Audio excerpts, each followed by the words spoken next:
Yeah, I mean, I agree. I think we're early, and I think that's why it's important to have funds that prioritize responsible AI, AI safety, whatever you call it, because there's different types of startups. Some of them, their thesis or their main goal is AI safety or responsible AI or AI ethics, however they frame it up, and so they're focusing on that.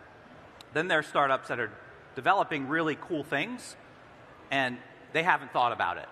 And as soon as you say something, they're like, oh my gosh, I haven't thought about that, right? I mean, there's one startup called Viox that we're going to invest in, and this guy's developing this incredible technology that you tell it what your problem is in natural language, and it creates algorithms on its own that a human would never think of. So completely new algorithms that outperform any algorithm that a human could think of. And I'm like, and it's a solo founder, and he uses AI to develop his own things. And I'm like, what are you going to do when these algorithms start creating other algorithms? And he's like, oh my gosh, I never thought about that. And so now, he developed them in a way where they can't escape into the natural world, right? So he's off developing this super cool technology, and he just never thought about it, right? And so, it's you just have to focus these founders, and they're like, oh my gosh, I didn't even think about it. Yeah, I think I'm taking a very practical approach when I think about this. I think I used to be a founder as well. I know what is day-to-day like for startup founders. To think about everything, to do everything is impossible. The good news is, though, right now there are not. When we talk about infrastructure, the AI native infrastructure, there are a few very important modules, which is exactly what I'm investing at, is data infrastructure, compute infrastructure, orchestration, and AI governance. So when you have all this tool set for you, so for the startup, don't have to build everything from scratch. They don't have on a day-to-day try to catch what are regulatory changes for healthcare, for California, for New York. You actually have some third party, almost like a vendor, doing all this benchmark preparation and supervision, and also making recommendations. Those are amazing tool set. And we're seeing more and more of this, particularly in, for example, some of the sectors in healthcare and finance. Alignment AI, for example, is one of the startups that we have back in the past that specifically focus on healthcare. And then we see more and more, like Credo AI, and a lot of those companies are out there.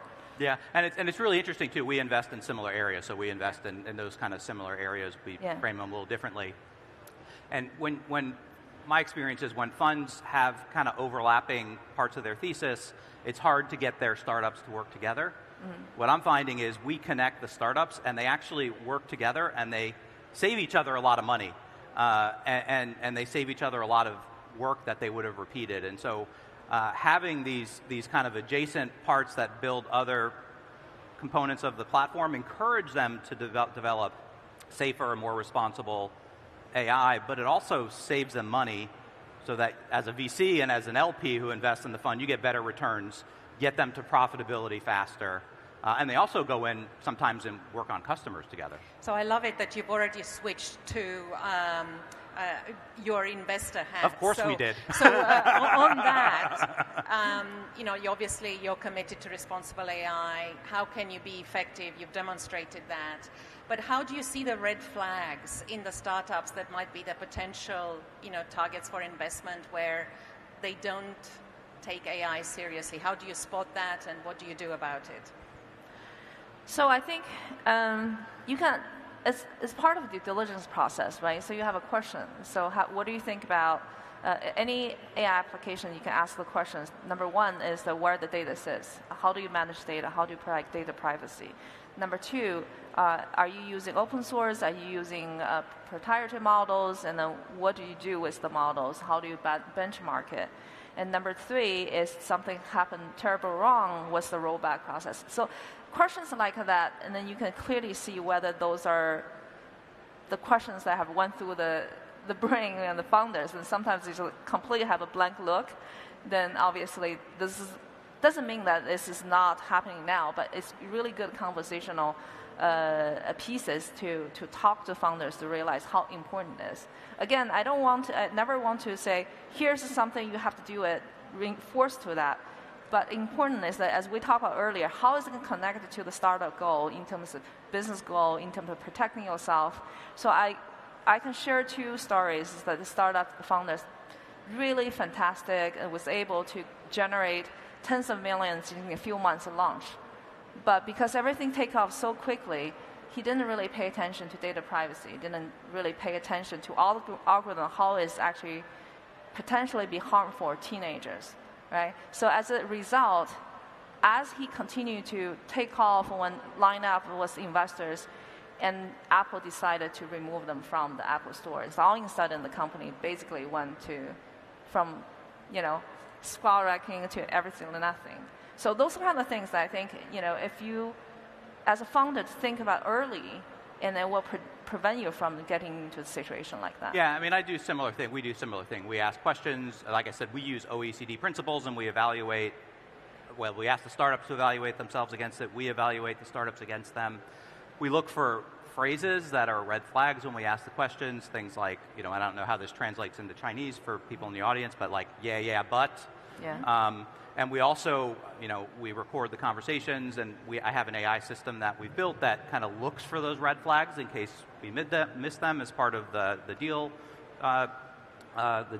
memo sheet that we use, and so process that we use, and so we use AI a lot internally too, and so things like that. There are red flag phrases and words that we look for while we're having conversations with them when we're bringing up the whole AI safety, responsible AI conversation as part of our diligence, as part of our initial evaluation. And we usually pick this up early in the conversation. So we don't have pipeline, we have vetted deals. So when we talk to a startup, we have 2 conversations, and then we get rid of the startups that we're not interested after those first 2 conversations. We only have less than 2 minutes, so in the last 2 minutes, I would like you to give advice to startups. If they want to attract your attention, what should they do as investors? I think, this is going to be a little bit controversial. So yes, please. And I never think building a company is for investors. So you do what you think is the right thing to do, and that's your drive. And you invite the investors along with your value. So as an investor and former founder, I would say, at the end of the day, you're the one building the companies, not the investors. The whole fundraising environment is tough, but it's also the best time to build. Because I think in the next year or 2, you're going to see less noise in the market. The best time to attract talents. Yeah, I mean, we look for, we're early stage, right? We do pre-seed, seed, and Series A. We look for passion, right? You have to be passionate. You have to be committed. You can't be swayed easily, but you need to be coachable at the same time. You need to be technology focused, but you need to be customer focused at the same time. And kind of dichotomy. But and I think I agree 100% with your controversial statement. I don't think it's that controversial. But I think those are really, really good things to focus on. And I think that, and you need to know what your blind spots are. I think that's really important. So thank you very much, Lai and Seth. We've had very little time, but I think you whet the appetite of the audience on issues regarding responsible AI, and I'm sure they will reach out to you if they have questions. I'm so sorry we do not have time for questions, but thank you so much for being with us today. Thank you. Thank you. Thank you very much to all of you. And can I please invite all of you to take a step forward for a photo before electing the stage. Thank you very much for all that sharing. That was wonderful. And thank you, Gabriella, for being our moderator. And of course, thank you to all of our panelists. Wonderful. Thank you once again. Everyone, please take a seat. Now, next, we are shifting our focus to smart city. As we know, smart cities are the future, of course, but how do we ensure that they grow sustainably? Now, everyone, let's explore how technology and investment are driving this transformation. Everyone, let's put our hands together and welcome our speakers. Joining us, our Mr. Michael Chan, Managing Director at MTR Lab. Please join me on stage. And also Mr. Thomas Jung, venture partner at Headline. Please, gentlemen, make yourself comfortable on stage and please take a seat. And I will hand the stage to you both.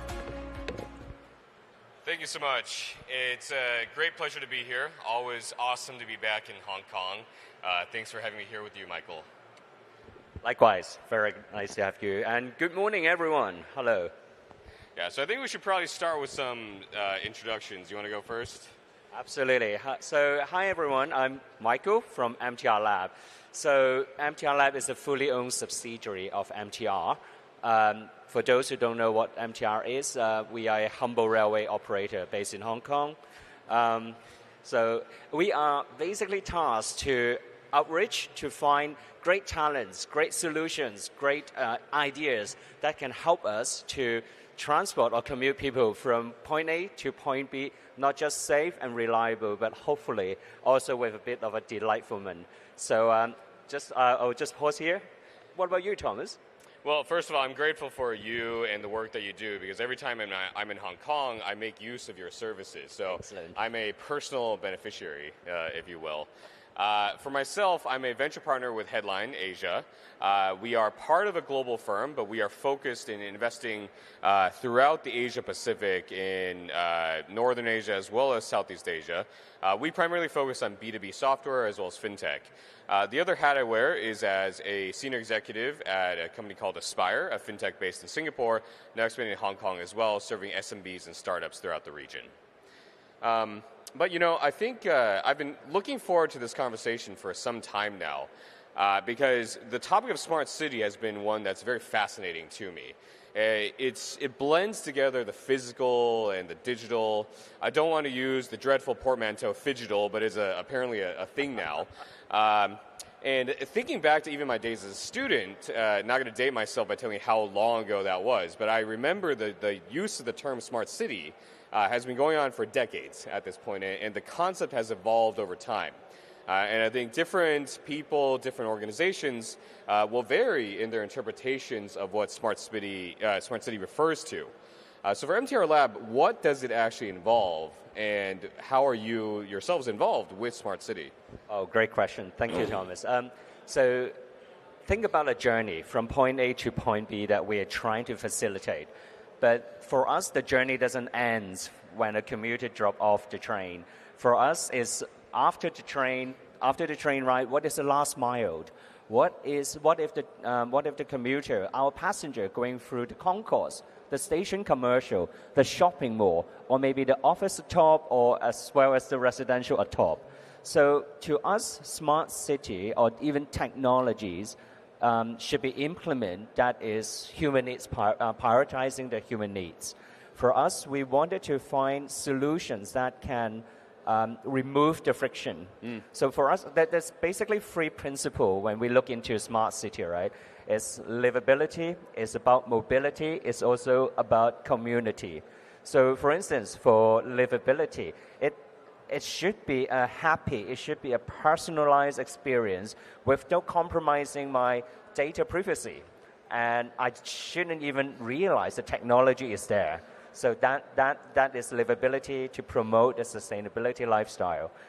We look into mobility, obviously different activities. We ought to transport from point A to point B, whether that can be seamless, whether that can be enjoyable. I think there's a lot of solutions, technologies that we wanted to look for to see how we can better serve that. And most importantly, community, because we live in a community. We want to be happy about it. We want to be loved by the community. We want to be gracefully enjoy the community that's provided for us. So again, any technology that can facilitate that will fall under our category of smart city. You know, and that's really interesting because I've heard the analogy of a city as almost a living organism, with railways, with roads as kind of the bones of the city, and then other aspects as the muscles and the brain as well. So as you've come across this concept or this thesis of livability, mobility, and reducing friction and so on, how does that actually show up in your work? Like what are the activities you're conducting with startups in investing? What types of startups do you work with? And overall, what sort of solutions are you looking to interact with and implement? Absolutely. We love working with, obviously, everyone. So as long as it is an innovative idea, great technologies, that you think that we can insert it in our experience to make the whole journey delightful, we are very welcome to that. For us, in terms of our focus, however, we would predominantly look into mature tech, meaning safety and reliability. Again, that's pretty much most of the expectations from our key stakeholders, making sure the whole system is safe, make sure the whole system is reliable. So we tend to look into perhaps Series A, Series B type of investments that the candidates that have a track record. We do also work with earlier startups, probably working on different various degree of POC that we can help to interject into our ecosystem. I'll give you an example, Thomas. It's quite funny.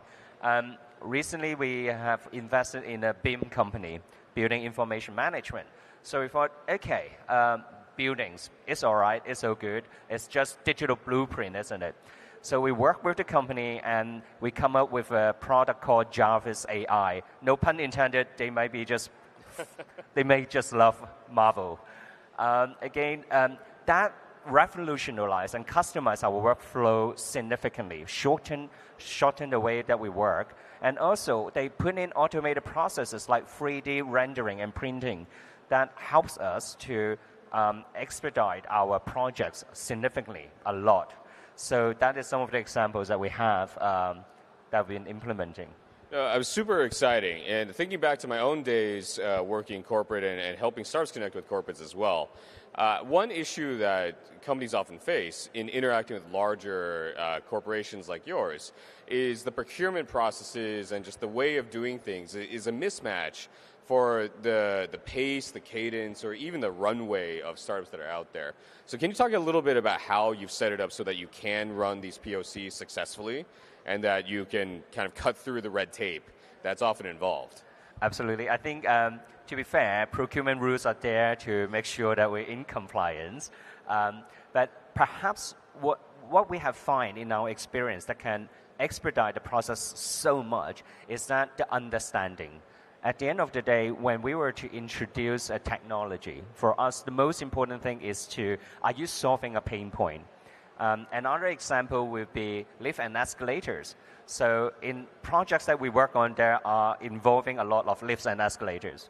So we went into an outreach and we have identified a French-based lift and escalator maintenance company that does magics. Basically, they are predictive and prescriptive maintenance.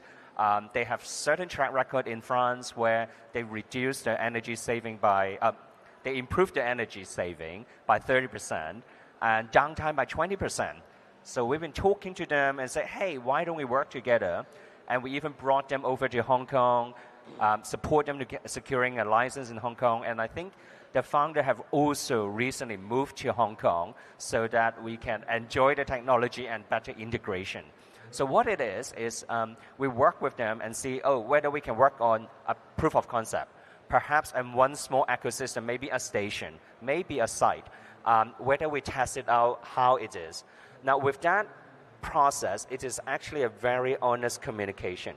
We were able to provide them with very candid feedback on real business feedback. We were able to tell them about, hey, this is my actual pain point. Can you tweak it a little bit so that I can further customize our pain point? The process was actually quite enjoyable. At the end, it is actually considered a very unique proposition, so that when procurement goes out, obviously they have a really good understanding of what technology we're talking about, what is already available around the world, because MTLI have already done the research, and that actually expedite the whole process. And I think we should collaborate a little bit more. And one thing to know, Thomas, is actually another very interesting thing, is we are actually working on a number of POC with different startups concurrently. And because of that, this company actually have a number of POC collaborating with the existing POC that we're working with. And again, coming up with a solution. I know it's a bit corny, but 1 + 1 equals to more than 2. Super interesting on how you're realizing those synergies, which is another terrible buzzword, but it is what it is. So any advice for the startups or for the founders in the audience who would love to work with MTR? What's the best way to approach you, and what can they expect? Do you like to invest first before you do a POC? Do you POC and then invest? Do you invest to do a POC? What's the model that you prefer? Absolutely. Good question. We actually welcome all kinds of collaboration. I need to be cautious here because there might be shareholders. There might be a lot of shareholders around. We do after a reasonable financial return. But everything that we do is not about investment, money, or return. When we approach innovative solutions, a smart cookie, we actually wanted to understand the technology. We wanted to understand how that can apply in our ecosystem. We wanted to specifically work out what sort of pain point that we can work on. And subsequent to that, we will look into, if it is an early stage, no problem. Why don't we work on a POC? Why don't we test each other out? If the tech is more mature, again, if there are funding needs, if there's further expansion needs, absolutely, we can also look into the investment route. But again, today, I think for most of the startup, most of the great minds out there, maybe money probably not the biggest problem that you are facing. I guess it's really the recognition, it's really the POC, it's really a place that you can showcase your great technology, that you can show it to others, and an opportunity to work in a real life situation that can solve real problems. So for that, we hope that MTR Lab can help in contributing that. I think it's actually a very interesting year. For us, we are passionate. As we look into smart city, a whole range of things. But I see very interesting developments in real tech, e.g. prop tech and construction tech. I see very interesting development in retail tech. I also see interesting things happening in mobility. And perhaps allow me to share a little bit more just as a show. For prop tech, often you wonder, when I wake up, why isn't the coffee is there? Why isn't the curtain open? Now, that happens to me this morning, but thanks to my wife, definitely not because of technology. So how wonderful would it be to alleviate my wife, and hopefully everything just work together. So similar things happen in prop tech and construction tech. There's a lot of fantastic technology, but there's so many different norms. There's so many different standards. They don't talk to each other. The interoperability. So we see with the AI popularity, we see there's actually quite a lot of great developments happening that bulldoze that barrier. So we're very excited in that area. We're also very excited about retail tech. Thomas, maybe a quick example. If you go to a modern eatery, there will be QR code for queuing, there will be QR code for ordering, and there will be you can do e-payment, obviously, just a simple eatery. But nothing beats our love with Kopitan or my favorite Cha Tang. Why is it? They have no technology whatsoever. None. But I feel great. Reason? Well, maybe I've visited them more often that they let me jump the queue. Maybe I can just sit down and do a wing and say, hey. And then they'll go, the usual? Michael? Absolutely. And, maybe I can just pay them all at once at the back end. I don't have to worry about them. And when the Cha Tang or Kopitan wanted to incentivize the person that is in the marketing team, looking at all this fragmented data, they weren't able to do it. Again, we're very excited with the development in retail tech because with all this AI, hopefully that can just break the data silo and synchronize to provide not just the service provider, but also the consumer, a single point of view on how we can better facilitate a more personalized, a more customizable experience. And mobility, we don't have to say more, right? Hong Kong, absolutely. We have lots of EVs. We are also EVs is great, and we are exploring as to how we can further do the term, a very old term, mobility as a service. That's something that we are highly anticipating. Hopefully with autonomous and low altitude economy, that will make the whole experience a lot better and the last mile a lot more integrated. So for us, if anything about smart city, no matter what stage, in particularly in those three areas, please come and talk to us and teach us how we can better serve your journey. Well, I'm pretty excited for the vision. I'm excited to come back and experience this frictionless utopia that you have in mind. In the last few seconds, not to flood your inbox or anything, for the startups, for the VCs, for the investors, for the ecosystem builders out there who have something they think would be interesting to you, what is the best way for them to reach out? Fantastic. We have LinkedIn, we have Facebook, we also have emails. I'll be around, so if there's any great ideas that you wanted to connect, come on in, just drop by. All it takes you is only a 20-minute coffee. We are coffee junkies, so we love drinking coffee all day. But in any event, if you have a great idea, let's just sit down and grab a coffee. And we're usually quite transparent and open in terms of our stance, our view, and hopefully we can come up with a collaborative model that works together, and together let's build greener, smarter cities together. Fantastic, and that's a great place to end. Thank you, Michael. All right, thank you. Nice to meet you all. Thank you, Thomas. Thank you, gentlemen. And can I please invite the two of you to take a snapshot before I send you off to take a seat? Thank you again, Michael. Thank you, Thomas. That was a great talk. I wish we had more time.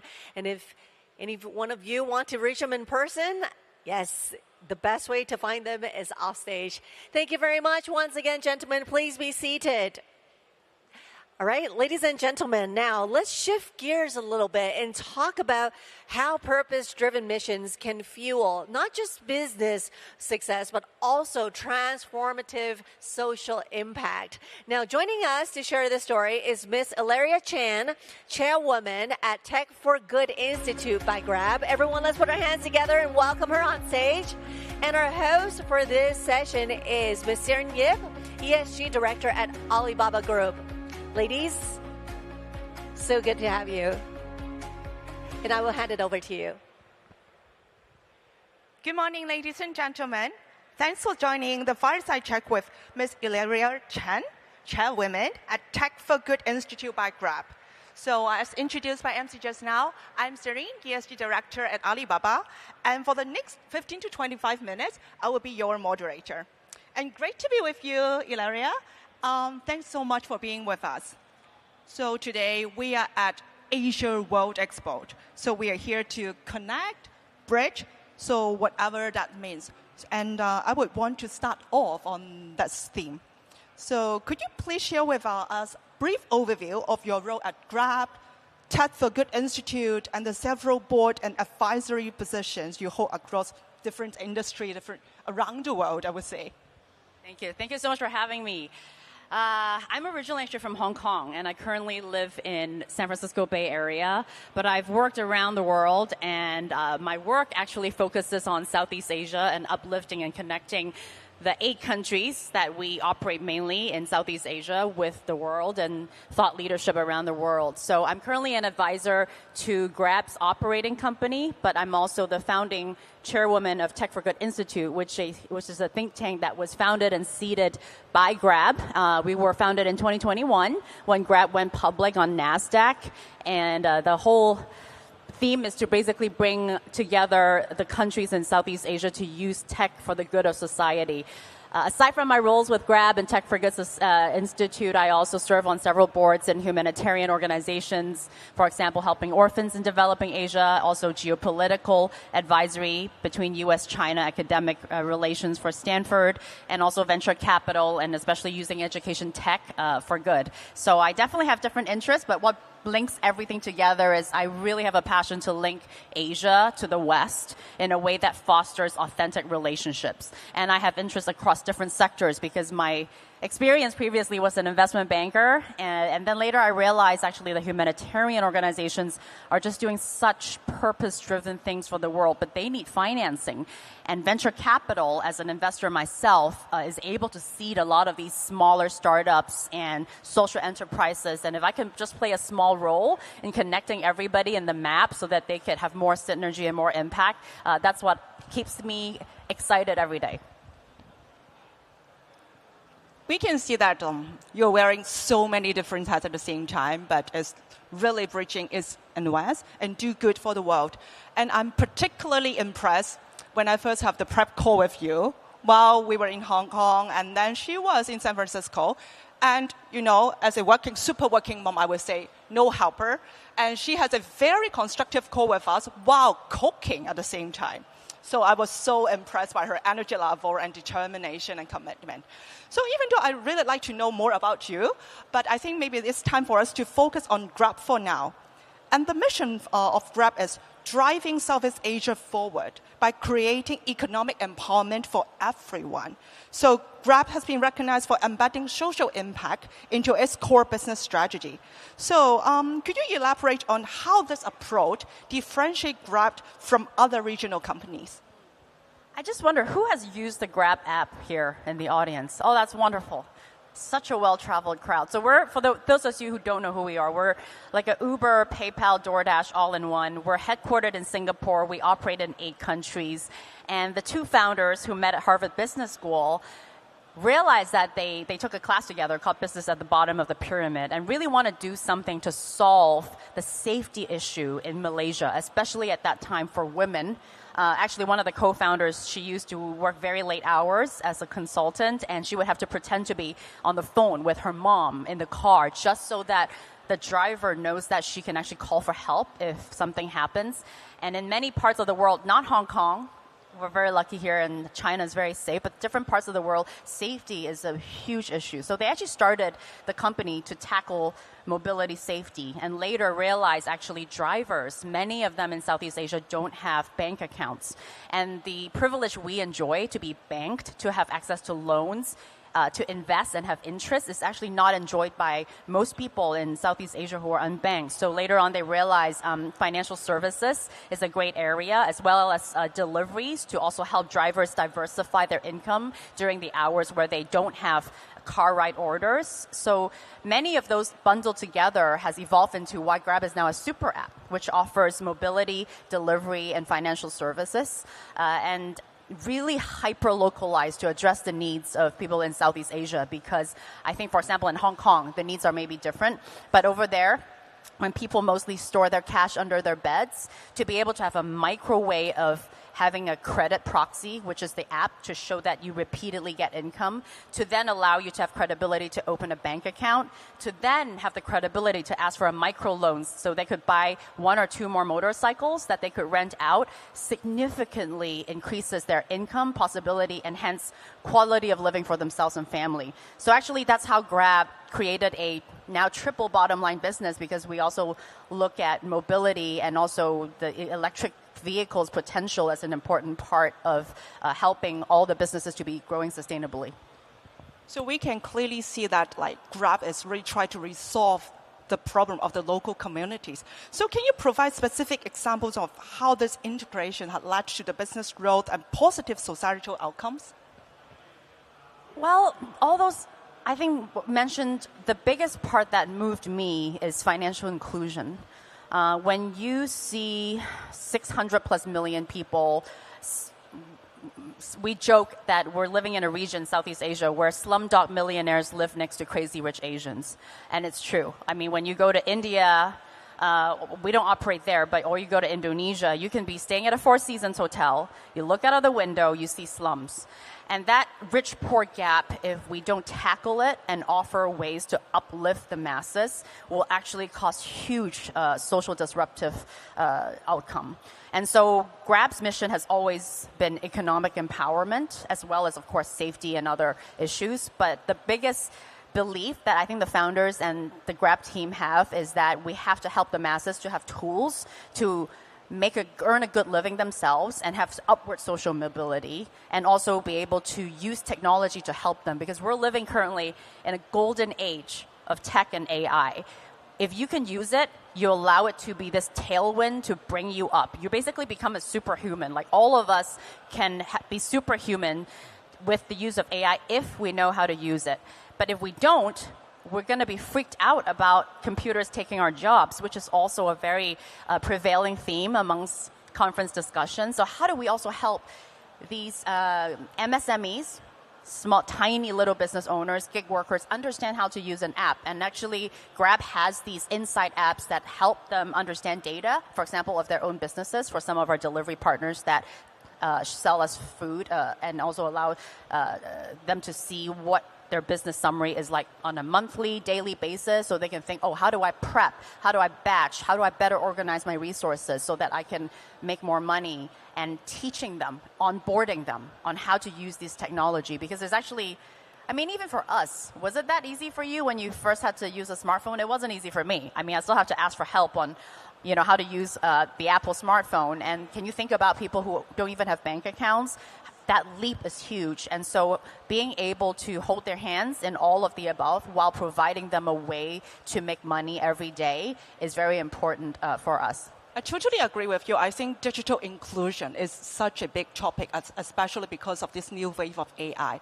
So we talk about empowerment, right? So I understand that Grab actually operates very extensively with gig workers and also small businesses. Can you share a bit more with us as what initiative has Grab implemented to support and uplift this group and communities? Of course. So I glossed a little bit over that, but in Southeast Asia, minus Singapore in some ways, over 97% of the economy is filled with these tiny MSMEs, small, medium enterprises. So when I visited Jakarta for the first time, when I joined Grab, I actually went and visited, and Jakarta is already the capital of Indonesia, right? I see all these tiny little corner shops where one man with a, 5-story cupboard is selling smartphone top-up cards, chewing gum, curry fish ball, and also trying to, do more, right? And these are kind of tiny merchants that understand their local community. And so then if they have the ways to understand that, oh, we can actually deliver or drive or work with these technology platforms, then it provides them more ways to earn. So last year, Grab actually onboarded around 500,000 MSMEs. And also more than around 67% of our top-line revenue are contributed by these MSMEs. As a result, like I mentioned, it's important for us to design the language that they are digestible and teachable to them. So I mentioned a little bit about Merchant app. Grab's Merchant app is hyper designed so that the insights, the data is benefiting them. It's not for us, right, that are used to Excel and YouTube and all the wonderful things that technology has offered us. Is for them so that they could benefit their business in a very resource-scarce way. So, for example, if you operate a tiny little noodle shop, actually, let's do salad. If you do salad and you do things that are perishable, in hot weather countries, which Southeast Asia is, it is really important for you to know when to prepare how much, right? Like Japanese restaurants, they need to order just the right amount of sashimi. Otherwise, they're going to lose a lot of money. Food cost is huge. So we work a lot with food merchants and to help them have insights to preempt the demand and have heat maps, for example, that is powered by technology to tell you, oh, actually between 12 and 2 p.m., that's the most orders will come in at that time. So you can prepare the mass volume to be then, and then it tapers off. That will be actually game-changing, for example, for these small merchants. That's just one or two examples for gig workers and MSMEs, but that really is the main demographic that we're trying to serve. The data, power of data and technology combined together really can serve this group very well. So I think maybe let's move on to Tech for Good Institute. As the chairwoman, how does the Institute collaborate with Grab to drive social impact in the digital economy? So actually during COVID, I was trapped in San Francisco at that time. A few staff and I, we really are passionate about thought leadership, to bring together people to care about this space, whether you're in the public sector or private sector, to talk about what is really going on in technology and how is it actually changing the lives for everyday people. So what started as really a series of online webinars, then we realized, wow, there is such a demand and hunger to get together to talk about and inform these policies and private technology businesses, because these guys together move forward. Like Grab, we work a lot with government. Like our CEO spends so much time with government leaders because they are partners in designing and creating a lot of these, especially mobility services, highly regulated, right? To create what does a better future look like for people of this country if we work together. But that's not the case everywhere else, as I'm sure you can see, right? Many of times it's government against private sector.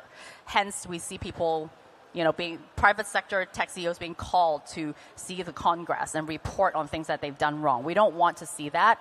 We want to work and collaborate with private and public sector together so that the society benefits from what technology has to offer, which is why our think tank is really at this intersection of technology, policy, and society. So we have research, which we work with world-class partners like consultancies and government authorities, where we write pieces that are actually teaching what's going on. But we also curate real-life meetings like this, because then people can actually talk to each other afterwards and form actual authentic relationships that might even blossom into partnerships.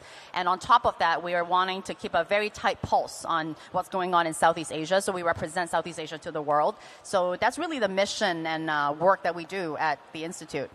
So that's really good. I think it's because of the thought leadership, you really engage with different stakeholders in the ecosystem, so can listen and engage with different people and improve the business and society as a whole.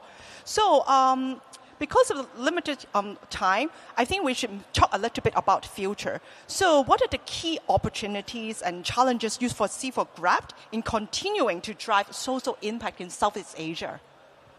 I think it applies to Grab. It obviously applies to all companies. I mentioned about rich-poor gap.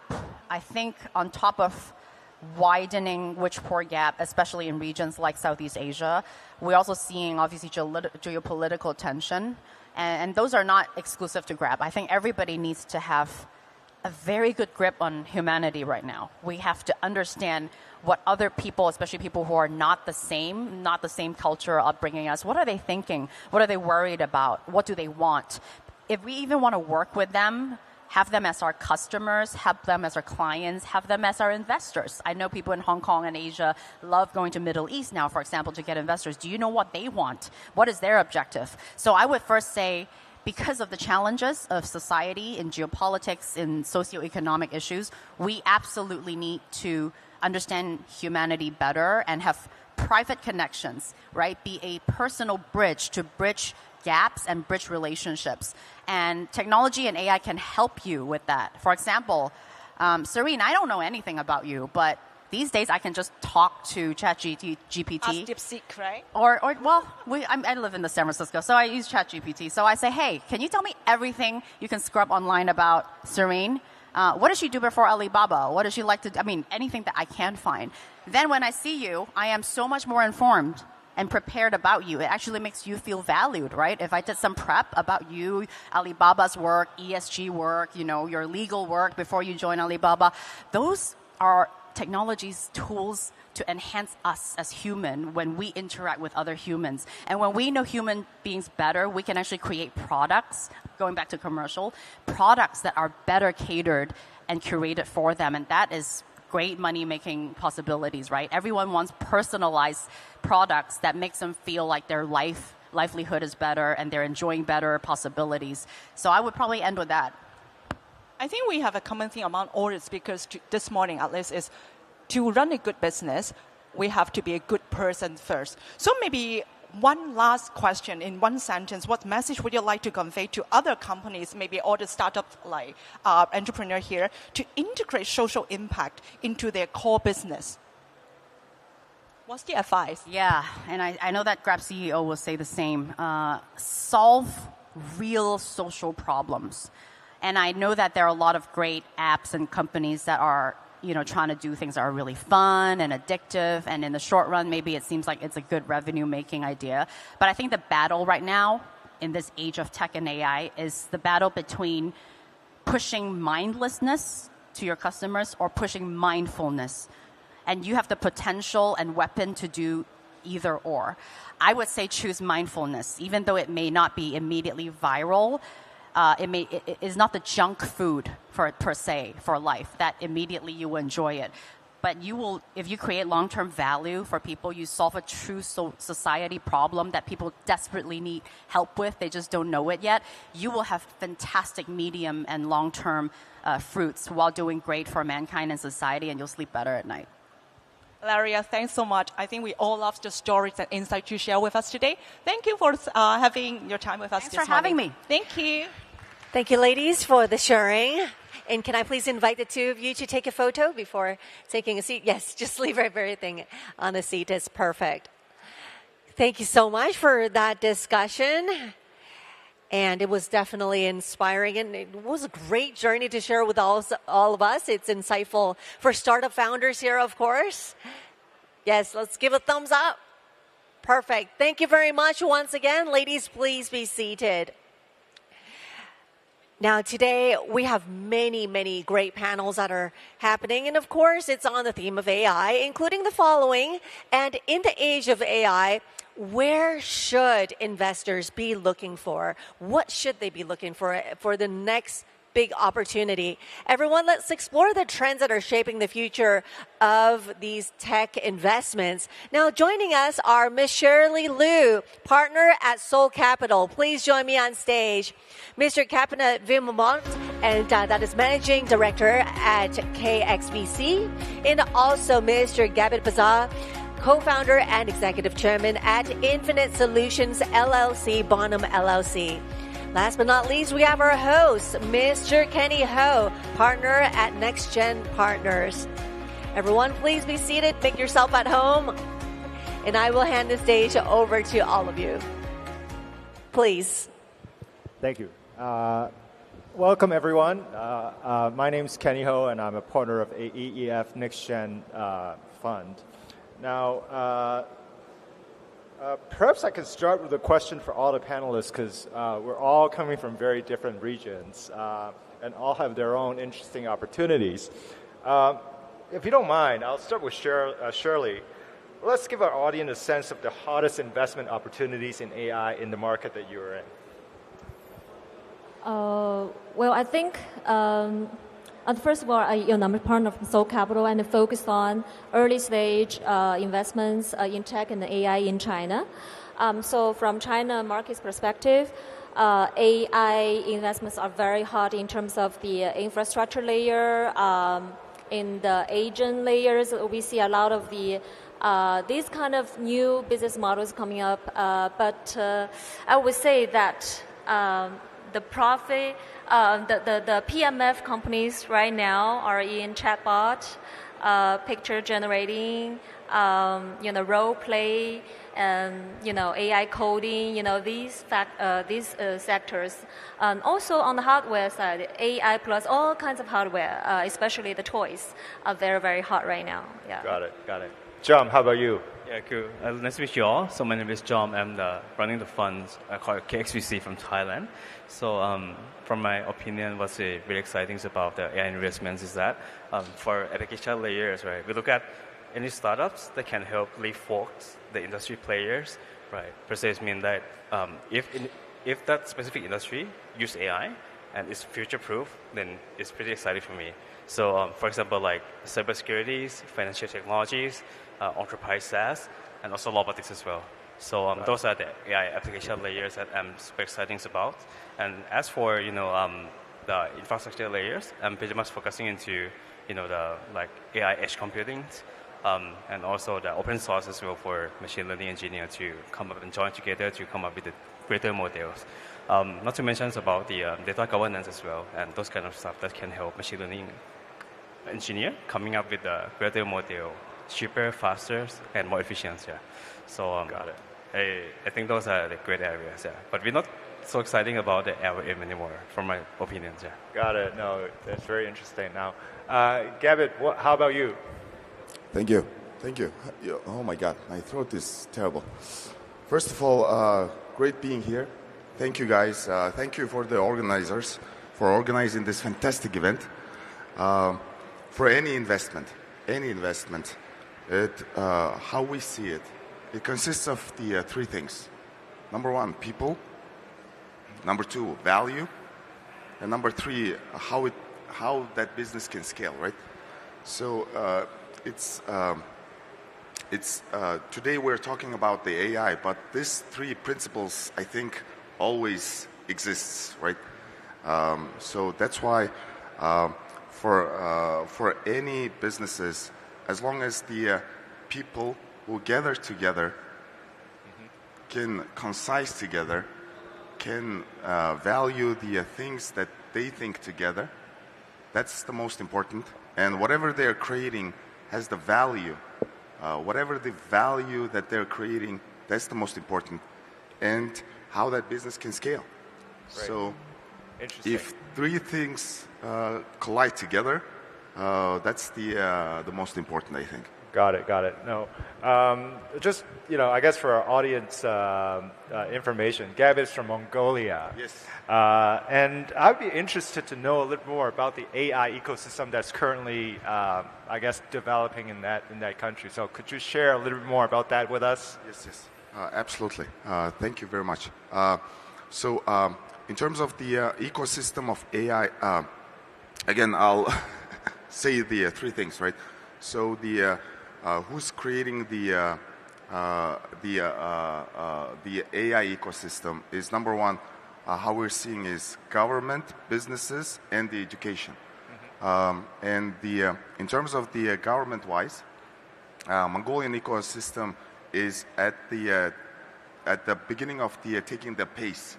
So the government is putting all the effort in order to bring all the talent to create the AI. And number two, but in terms of the whenever we say AI, it's not we're spending too much efforts building the models, but we are spending the time more building the application layer. Got it. Whenever we say the application layer is more like to be use cases. In terms of the education layer,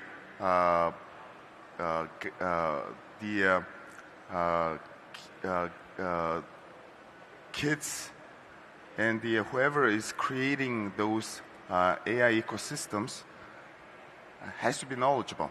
So that's why the education-wise, even we invested into education so that that layer is being informed and educated in terms of the new AI, all the applications and the developments as well. In terms of the businesses, they are spending most of the time on the application layer, as I said, so that whether it's the scoring, whether it's the customer support, whether it's the mining, because the Mongolia is heavily based on the mining businesses, so that it's those areas that they're spending the time. Developed first. Got it. Very interesting. Thank you for that.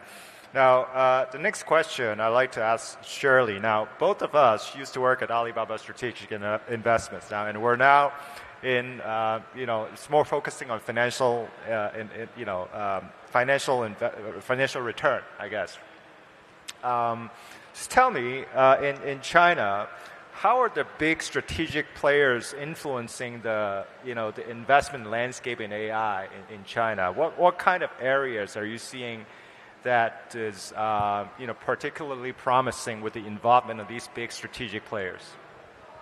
Well, thank you for the question. Just to give you some background, I worked with Alibaba Strategic Investment Team for 5 years, and in 2022 we set up a Seoul Capital and start to see VC investments from financial perspective. And in 2023, we are among the early investors. We are the angel round investors of Baichuan, which is the large language model company in China. And at that time, we start to think about what kind of AI the big players gonna definitely be in, and what kind of market that the startups can have a chance. So I will break that question into several fronts. And first, let's look at the infrastructure. Definitely, big players like Alibaba, like Tencent, they are pushing the AI infrastructure to be fully developed and at full speed. We will see a lot of the new computing centers being built, and Alibaba announced the 300 billion capex, and the Tencent catch on, ByteDance catch on. So that will actually provide a much faster computing and memory, cloud services, etc. It will actually pay very good foundation. From that, we think the startups can have opportunities in some of this infrastructure needs, such as GPUs, optical interconnects, CPOs, etc. And the second, if you look at the large language model, I would definitely advise the startups not to participate in this round because large language model Alibaba is so strong. Tianwen is so good. Even the latest release I think it's as good or even better than DeepSeek's R1. And luckily, the Baichuan we invested, they focused on healthcare. So they want to be the AI doctor to people. So at day one, when they set up, they are very clear that, we're going to avoid direct competition against Alibaba, against Tencent. So they're definitely not going to see. So we will see, 2C large language model will play very strong in chatbot, a lot of things. I wouldn't put examples. So that's one thing. So third is that we mostly discuss about the application layers. Then I think for Alibaba, Tencent, the big guys, it's more like collaboration with the startups, not direct competition, because there are so many verticals that the big guys may not have the focus or talents or resources to focus on. So, for example, even in the e-commerce side, there is a lot of small AI tools that startups can actually provide very valuable services to the customers. And also, in the hardware side, I think that's the big players. They are quite lack of. Although we will see people these Alibaba or Tencent or ByteDance, even Xiaomi start to try to occupy the AI hardware space. For example, the glasses, the speakers, the earphones. They want to be in every possible way that the individuals can access to AI. However, keep in mind that they may not have these genes in hardware. So Alibaba is not good at building hardware. So there is a chance for startups. Hence, there is a chance for the financial investors to back the strong team at early stage. Yeah. No, that's very interesting. I think you basically painted the whole landscape for us in 3 minutes. So that's very interesting. John, let me get to you because you're also part of a big organization in Thailand. Kasikorn Bank is one of the biggest banks in Thailand. Tell me a little bit about, perhaps from the perspective of a CVC, how is AI being adopted? Perhaps I'll start that, and I have a follow-up question to that as well. Sure. Yeah.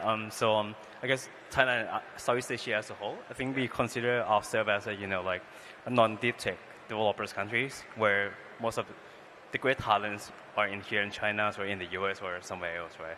So mostly we are kind of more on the consumer side. Honestly, I started my career as a VC 11 years ago.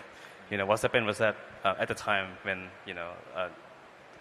starting the periods when the Chinese giant techs like Alibaba and everyone else is coming into the regions, and somehow they find a way to really, set up a headquarters in Singapore, have the operating companies in other countries, having great country managers in other countries, and penetrate so well, right?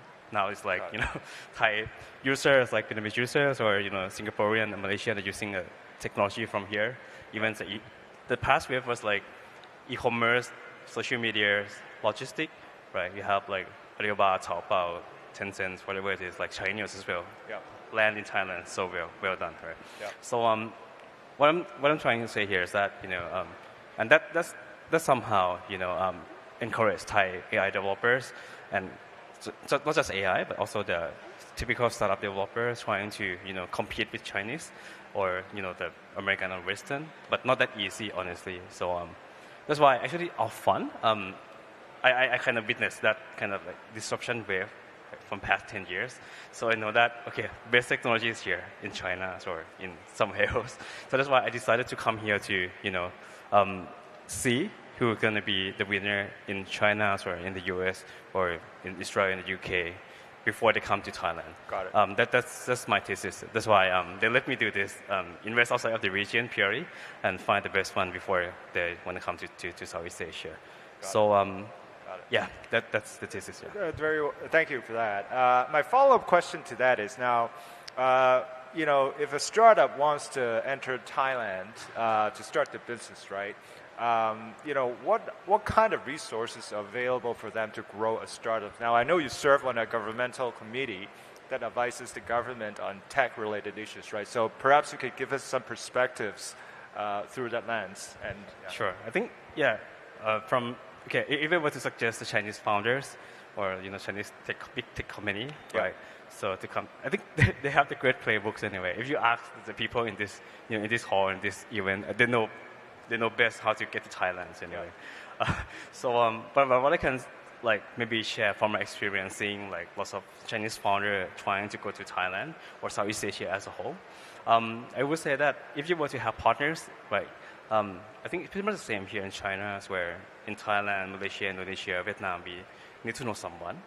If you were to find a great partner who help you to open the door, if you are the B2B business, right? If you are the B2C, absolutely you need to know someone maybe go to the government agencies or work closely with the big corporates to help you penetrate the markets.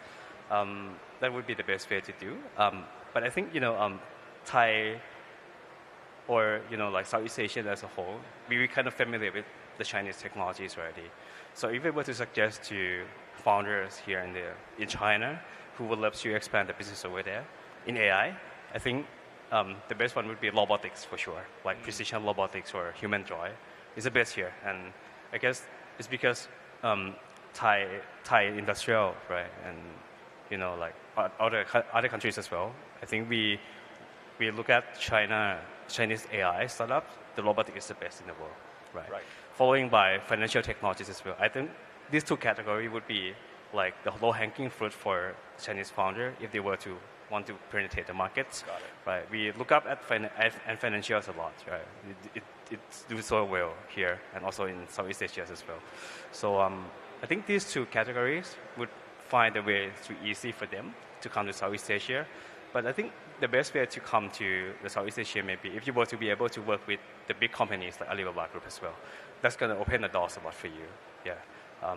Yeah, that's my suggestion. Got it. No, thank you very much. And Gabit, would you mind sharing your views on perhaps from a more strategic perspective, what are the types of opportunities for perhaps startups from China and Hong Kong to participate in the Mongolian AI ecosystem? Absolutely. No, that's a great, fantastic question. So how we see the view of investment in terms of the Mongolian companies. Those three elements, right? So the people, value, and the scalability. How we see in terms of the Mongolian companies or any other companies coming into Mongolia. Mongolian scene is number one. Mongolia, in terms of the land, is a huge country. It's a huge country. But in terms of the population-wise, it's only 3.7 million people. So it's the people-wise, it's small. But you should never stop saying, oh, we're small. In terms of the market-wise, we're small and we should never do anything. How we see the value is you have to create the value internally as a sandbox. You have to see that country as a sandbox. And you should expand to the near regions. So how we're seeing the near regions is the Central Asia, and of course the Southeast Asia and the rest of the world. Because the Western world is a bit far, although they are the leading in terms of the innovation, but the Asian world is leading all the time in terms of the implementation, how we're seeing it. So, as an investment-wise, we should always look Mongolia as more like the sandbox. You tested your the products, you tested your value, looks great, looks like it's going to work, and you should expand to the rest of the world. And when I say the rest of the world, number one is the Central Asia. Region-wise is the Kazakhstan, Kyrgyzstan, Uzbekistan, that world. And you should expand to the Southeast Asia and competing with the Chinese companies and the Southeast companies. Got it. Yes. No, thank you. Thank you for that. Now, next question is also for all the panelists. I call it $1 million question. So, as an investor, what are the key things that you would assess to evaluate a potential investment? Maybe we should start with you, Shirley. Yeah, this is indeed $1 million question. When we look at the companies, I think there are many criteria. Looking for AI opportunities, I think that the most and far most important thing is people.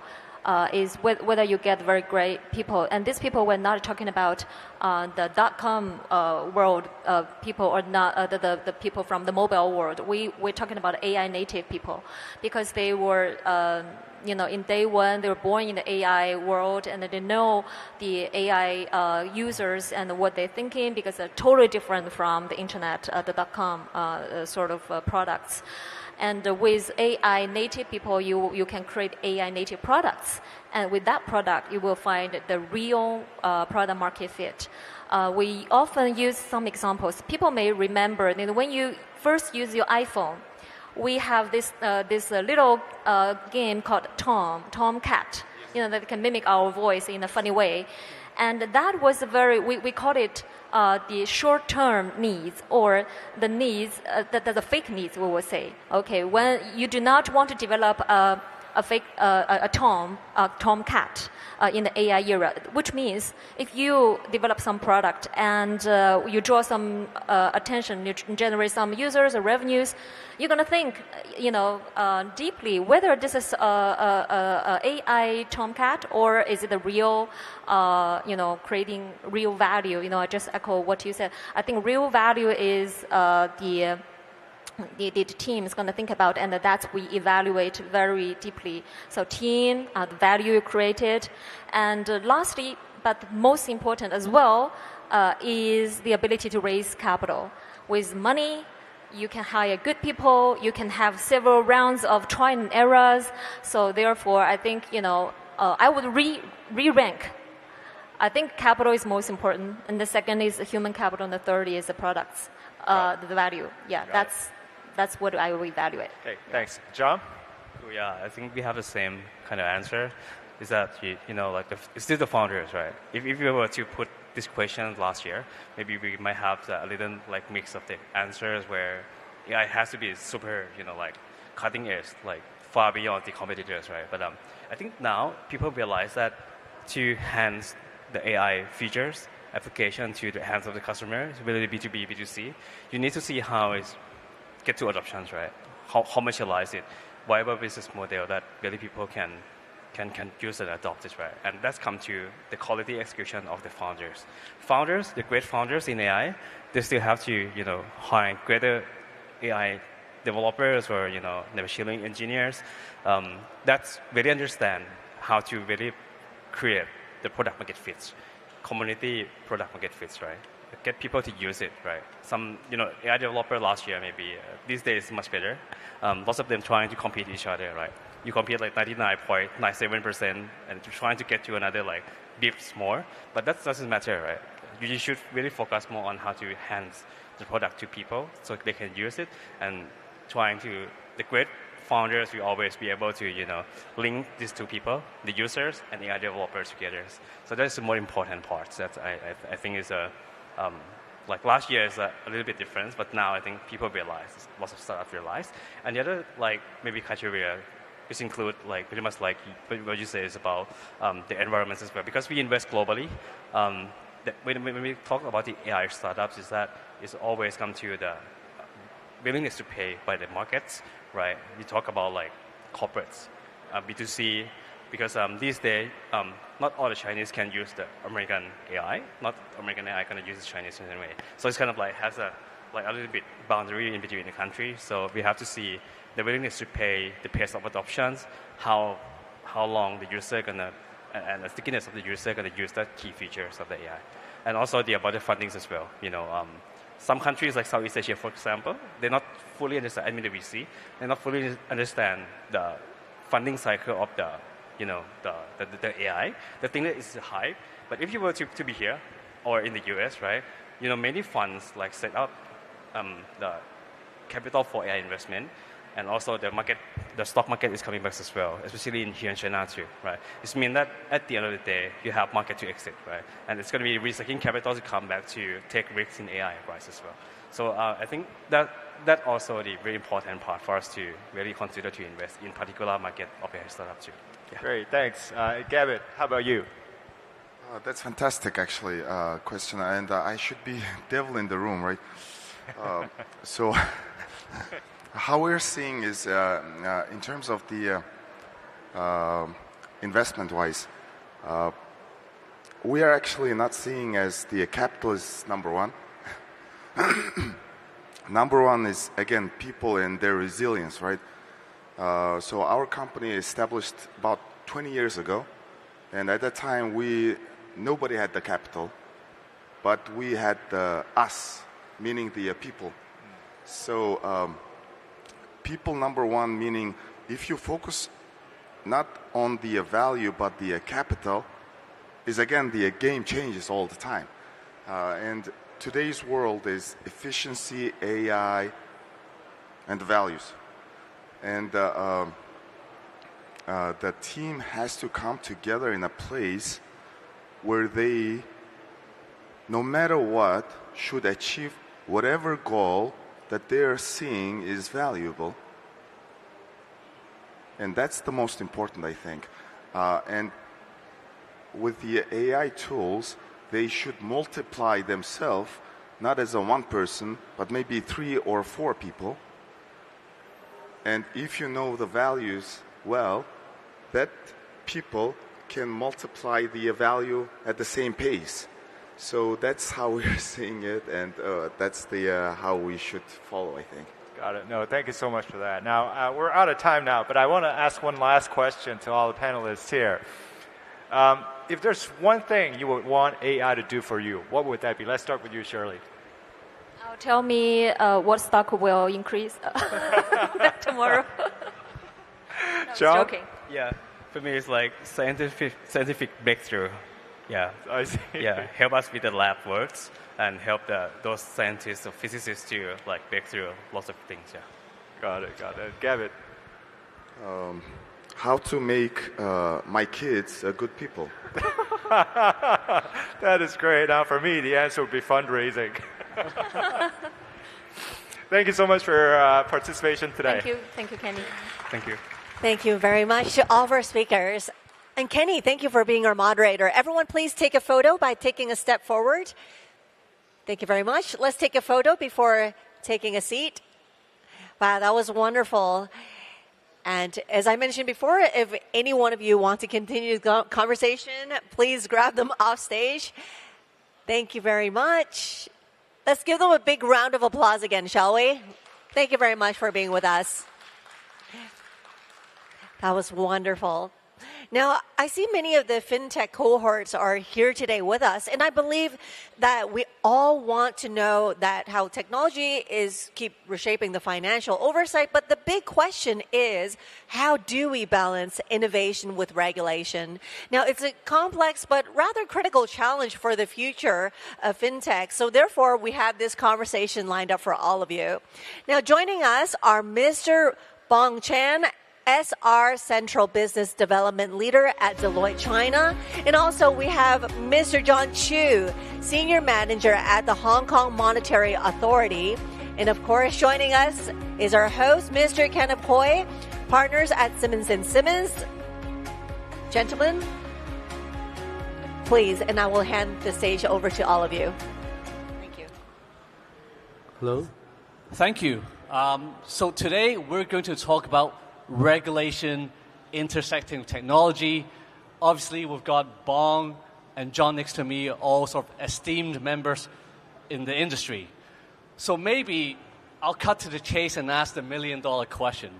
I get asked by my clients every day, if I'm a startup, how do I deal with this, compliance? Because on the one hand, I want to grow as fast as possible. On the other hand, I need to think about all these compliance issues. In particular, if I'm a startup, I just want to grow immediately.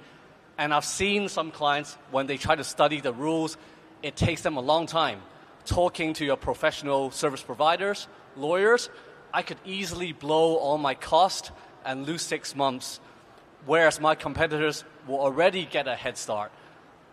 So they might think, I'll just start building the business first as fast as possible, and then deal with compliance later. Example is obviously some examples from the crypto industry. Now, in light of this challenge, I'd like to get some thoughts from both of you as to how companies, startups, fintechs should deal with this conundrum. Let me start first. What I always suggest to my client, not even startup, compliance is a top priority of the doing business nowadays, particularly nowadays. There's a lot of compliance because we, as a professional firm, compliance is always the major thing we look at. For my experience and encounter before, some of our clients, they always think business is top priority. But the thing is, once they have a tackle of the non-compliance thing, the consequence can be very serious. It's not what they simply think. Particular startup, they don't have the resources to deal with the non-compliance thing. The compliance issue should be delegated to the professional like us, or maybe the lawyer. Because, particularly they go for the capital market, everyone just look at the non-compliant issue. We have a regulator here. So I will, from my point of view, the compliance thing is top priority. But the thing is, for startup, because they don't have resources, limited resources, I can say. So I would suggest they seek the legal advice or the professional advice from different professional firms. From now, I think much better than the old day. At the moment, we have a very strong government support. We have a very good ecosystem to assist the startup. Like we have a ITB, we have a science park, we have a cyberport. We have a big ecosystem to support the startup. And as Deloitte, we already opened our office in March of 1st in 2023. We also open a 14,000 square feet office in Science Park in order to support the startup. We understand the startup have a limited resources. We definitely hope we can able to assist them to go and let them have a bright future. Thank you. Sure. First of all, thank you for inviting Hong Kong AMA to present on this mega event. There has been a lot of intersection between like startups, tech, and banks. I'm happy to share some of our work Hong Kong AMA is doing. So technology has definitely changed the landscape for banking. So it has increased the risk, and at the same time, it's actually bringing more safety. So in terms of risk, you can imagine like on our every daily basis, how much you're using your mobile phone. So for myself, it will be likely 5 hours. A weekend, it can be 10 hours. So it has been part of our lives. And actually, the touch point actually has come into play and bring in a lot of new risk, scam, and also a lot of like any kinds of attack. But at the same time, RegTech is something that how tech is actually helping with the compliance, helping with the safety. So for Hong Kong AMA, we're actually taking a tech-agnostic approach, and also we are actually very forthcoming. So hence we have those sandbox and also chat room where we actually interact with startups and also with banks and how to make use of technology and integrate it into banking service in a safety way. And also, back to kind of initial question. So whether they should cater the compliance need or whether they should be building the solution first, I'll give a very cliche answer, but my answer is they have to come hand in hand. Yes. So a bank or financial institution, they won't use a solution that is not safe. So you have to gain customer trust and you have to make it safe. And we're very promote an idea of secure by design. So initially, when you come up with the idea, when you come up with a solution, you have to make sure you have those safety principles in place. Accuracy, reliability, explainability. That's something that a startup that should keep in mind when they're proposing to a banks.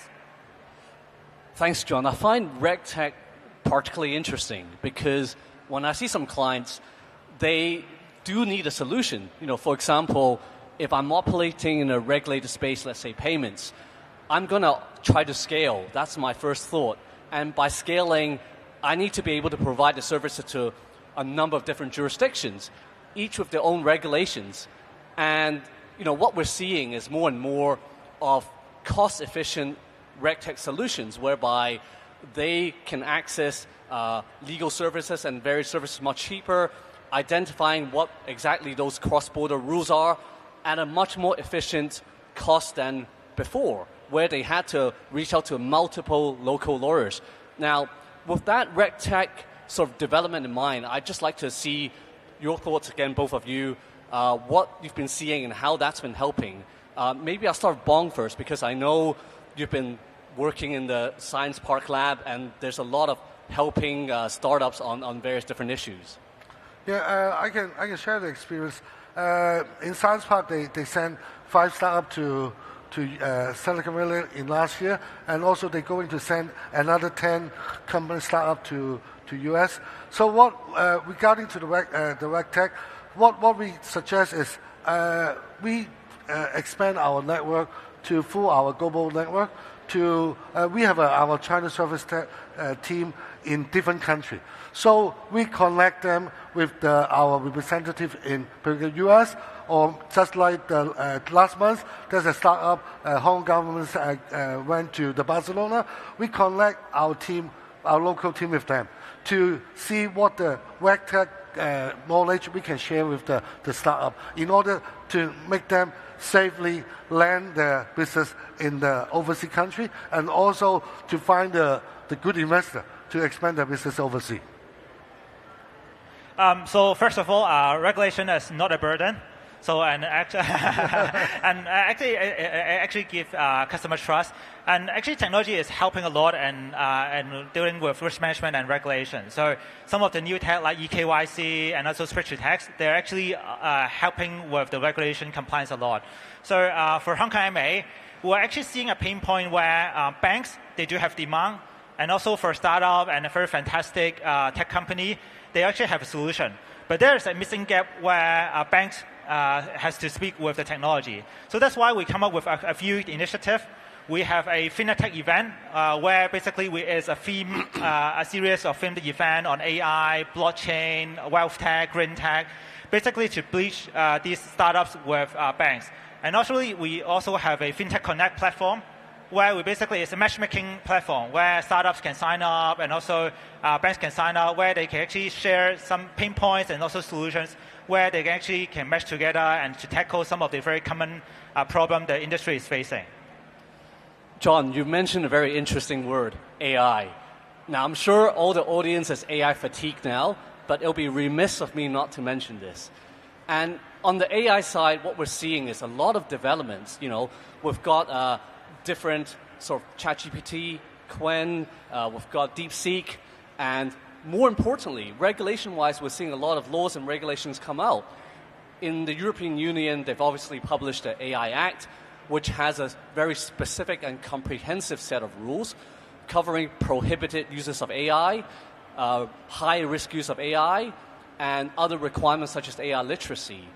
Now, looking at other jurisdictions, including Hong Kong, we're seeing different pace of development here. For example, in Hong Kong, I know the Privacy Commissioner has published ethical principles. The SFC themselves have published certain guidance on generative AI. So, John, I'm going to put you on the spot here. What is the HKMA doing with respect to AI regulation? Thank you.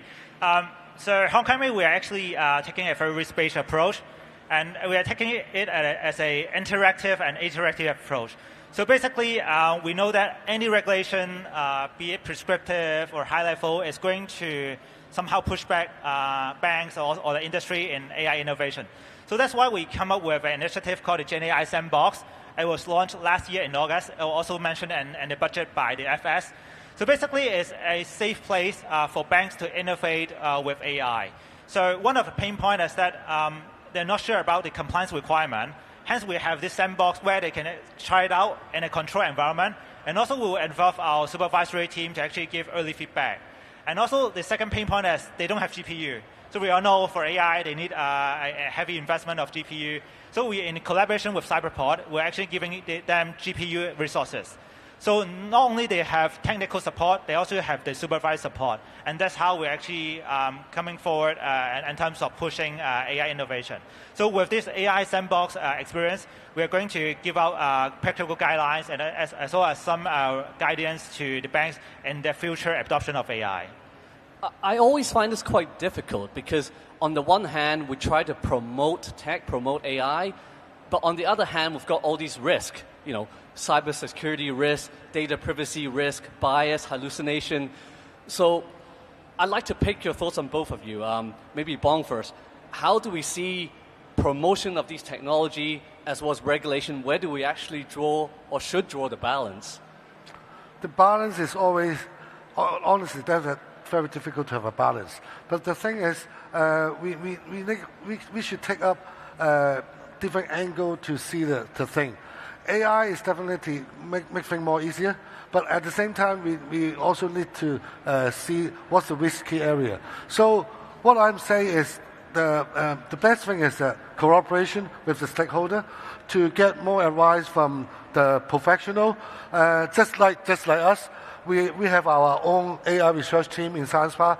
We hire the professor, which is from UK, which is full time now is doing the research in our office for AI for both our internal and external. So they definitely have an experience to share what the startup or the companies to balance that kind of AI efficiency. I think any use of technology has a risk. So not only AI, so even for some of the old tech, when you use technology, there's come with an inherent risk. So, but the reason why we are actually being more forthcoming with innovation and promoting the use of AI and emerging technology in the industry is that we also see not using tech is also a risk to banks. So because like for e-commerce, for many of the business, you're seeing that it's moving so fast. So for customer, they're actually very used to having a very advanced user experience. So for banks, if they're not catching with the pace, it's actually a strategic risk to them. So actually they are losing customer satisfaction, they're losing customer. So that's why we're also pushing innovation. And in fact, using risk, like I mentioned, as not at the same time, it doesn't only come with risk. It's also a means to mitigate risk. That's why for ourselves, we also have SupTech. We actually use technology in supervision. That's how we cater with all unstructured data. You can imagine we have nearly 200 banks under our supervision. There are a lot of documents that's sending in to us every day, and how we're able to manage all these documents, and also how we are able to look into the news. If this bank had this problem, that bank had this problem. That's all by technology. That's how we're actually making use of technology to mitigate those risks. That's very interesting because I hear a lot on fintech, prop tech, whatever tech, but soup tech is not a word I hear very often. You mentioned it just now, John. Can you tell me more about what the soup tech is? Because I know you're leading the efforts on the HKMA side. Are we in the future going to be regulated by AI? Is that what you're telling us? Not so soon. Not so soon. SupTech definitely is not a common term, but it is very common among central banks. So SupTech being using tech in supervision. So like banks use tech in regulation. So it's only the flip side. So in Hong Kong MA, we're doing a few initiatives. So like I mentioned, some of the very advanced analytics, like using network analytics and identifying, for example, credit risk problem. So we can run some scenario where a particular company went bankrupt, how big the impact is to the banking industry. So and also some of the unstructured data analysis, we are already using GenAI indeed. Because you imagine, we are receiving hundreds of submissions every day, and how are we going to distill insight from those? How are we able to actually find out the red flag in those reports? That's by GenAI. And that's something that we are actually actively exploring. And shifting gears a little, looking into the future a bit more, where do we see sort of the challenges are in terms of technology and regulatory compliance? Bong, maybe I'll start with you first. For challenge, I think it's always the inefficiency about the adoption of AI. Honestly, it's difficult in the Hong Kong market, particular the resources, the supply of the very eligible AI backgrounds resources may not be very sufficient at the moment, and also the traditional business entrepreneur to adopt the AI, I think it still takes time to let them to digest what actually AI for the perception of them. Because most of the entrepreneurs, which is they are not educated by AI, they are not studied AI before. They need time to being adopt and have a perception AI. They actually can assist them to do their business. I think that kind of thing there's a major challenge for them. Yeah. Yeah, I echo with Bond's observation. So AI is very different from tech, traditional tech. So you might be a very seasoned IT professional, but you might not know how to actually work with AI. So definitely that's one of the challenges. Another challenge that I see is really the pace and velocity of change. So in the old days, banks will come up with their 3 years, 5 year strategic plan. But given the pace and also velocity, it won't be the same. So even a 2 year strategic plan would be too long. Because 3 years ago, no one knows what's Gen AI. So, but today's banks and also companies are actually using Gen AI internally and also for some customer-facing scenarios. So basically, we're seeing a really more short life cycle of strategic planning. And that's how banks and also companies, if they want to stay relevant to the latest environment, they will have to make very quick and prompt actions. Yeah. Let me elaborate a little bit more. Just like us as a traditional professional service firm, now we are compulsory to ask our partner to have a complete the AI course. Otherwise, they are not allowed to meet the client. That's the difference between the innovation and the traditional business. We need to balance. Yeah, certainly have to go through those for my end of the year assessments. Okay, looking, as we're moving towards lunch, maybe one last thing. Can I ask both of you to just give me one bold prediction so that the audience can take this away and think this through during lunch? John, maybe I'll start with you first. Sure. I'll give a very bold prediction. I think Gen AI or AI is going to be Excel and PowerPoint equivalent. So today, no one can live in a workplace. No one can live without Excel and PowerPoint. But in the future, no one can live without AI. So I hear a saying: you're not going to be replaced by someone, not replaced by AI, but you are going to be replaced by someone who uses AI. So something that you can think about during your lunch. Yeah, I totally agree with John. Which is, I think I would suggest the people just living with AI. You're not going to against it. You can't ignore it. That's just getting more and more normal and popular living around you. So I would suggest is learn and get living used to with the AI. And this moving forward, the AI will become your daily life. Yeah. Thank you. Thank you both for sharing such insightful comments today. Thank you very much. Thank you very much, gentlemen. And can I please invite you to take a snapshot before we invite everyone to alight the stage? Thank you very much. That was a great discussion. Thank you for all that sharing. We do wish we had more time, but of course, as I say all the time, during the lunch break, during the networking sessions, it's always a great opportunity to see them in person. Thank you very much again, gentlemen. And ladies and gentlemen, this concludes our morning sessions. Please.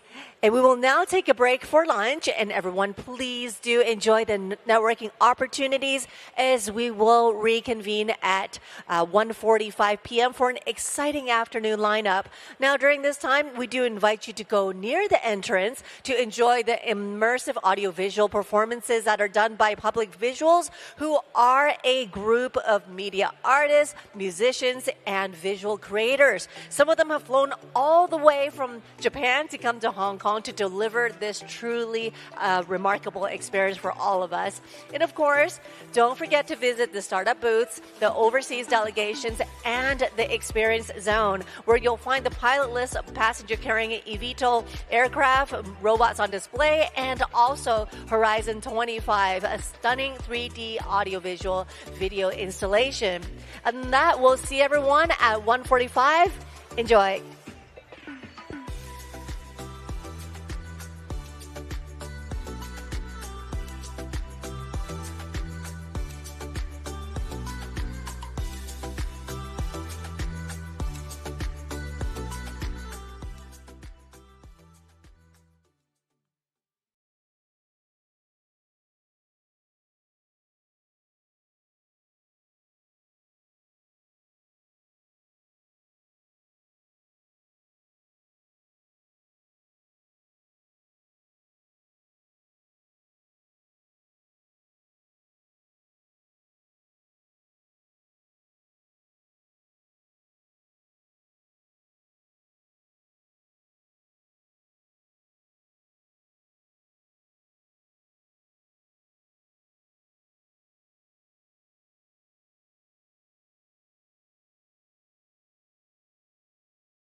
Good afternoon, ladies and gentlemen. Just a gentle reminder that we will begin shortly, and can I please invite everyone in the hall who's interested to join us here at the main stage and take a seat. Thank you very much.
Ladies and gentlemen, just a gentle reminder that we are beginning right away. So can I please invite everyone who just came in to please take a seat and join us as we will begin right now. Thank you very much.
Welcome back, ladies and gentlemen, and welcome to the center stage. Just to introduce myself once again, my name is MC Melody. Good to be with everybody.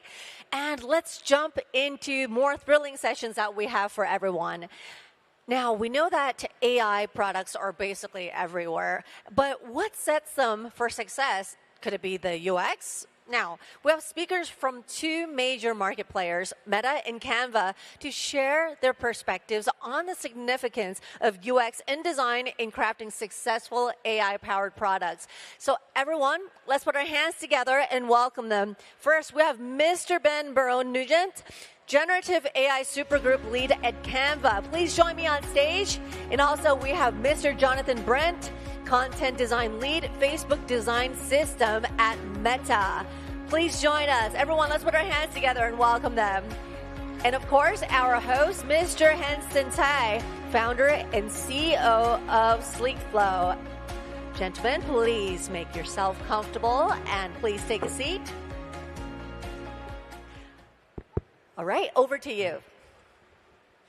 Hello everyone. Thank you so much for joining. We have a fantastic speakers lineup today. We have our guests actually flying over from LA and Melbourne today, and we're focusing on one thing that everyone has been asking and talking about: how to build AI products, how to build fantastic products like what Meta has done and what Canva has done. So today we have both Ben and Jonathan here as well. So let's start with Ben.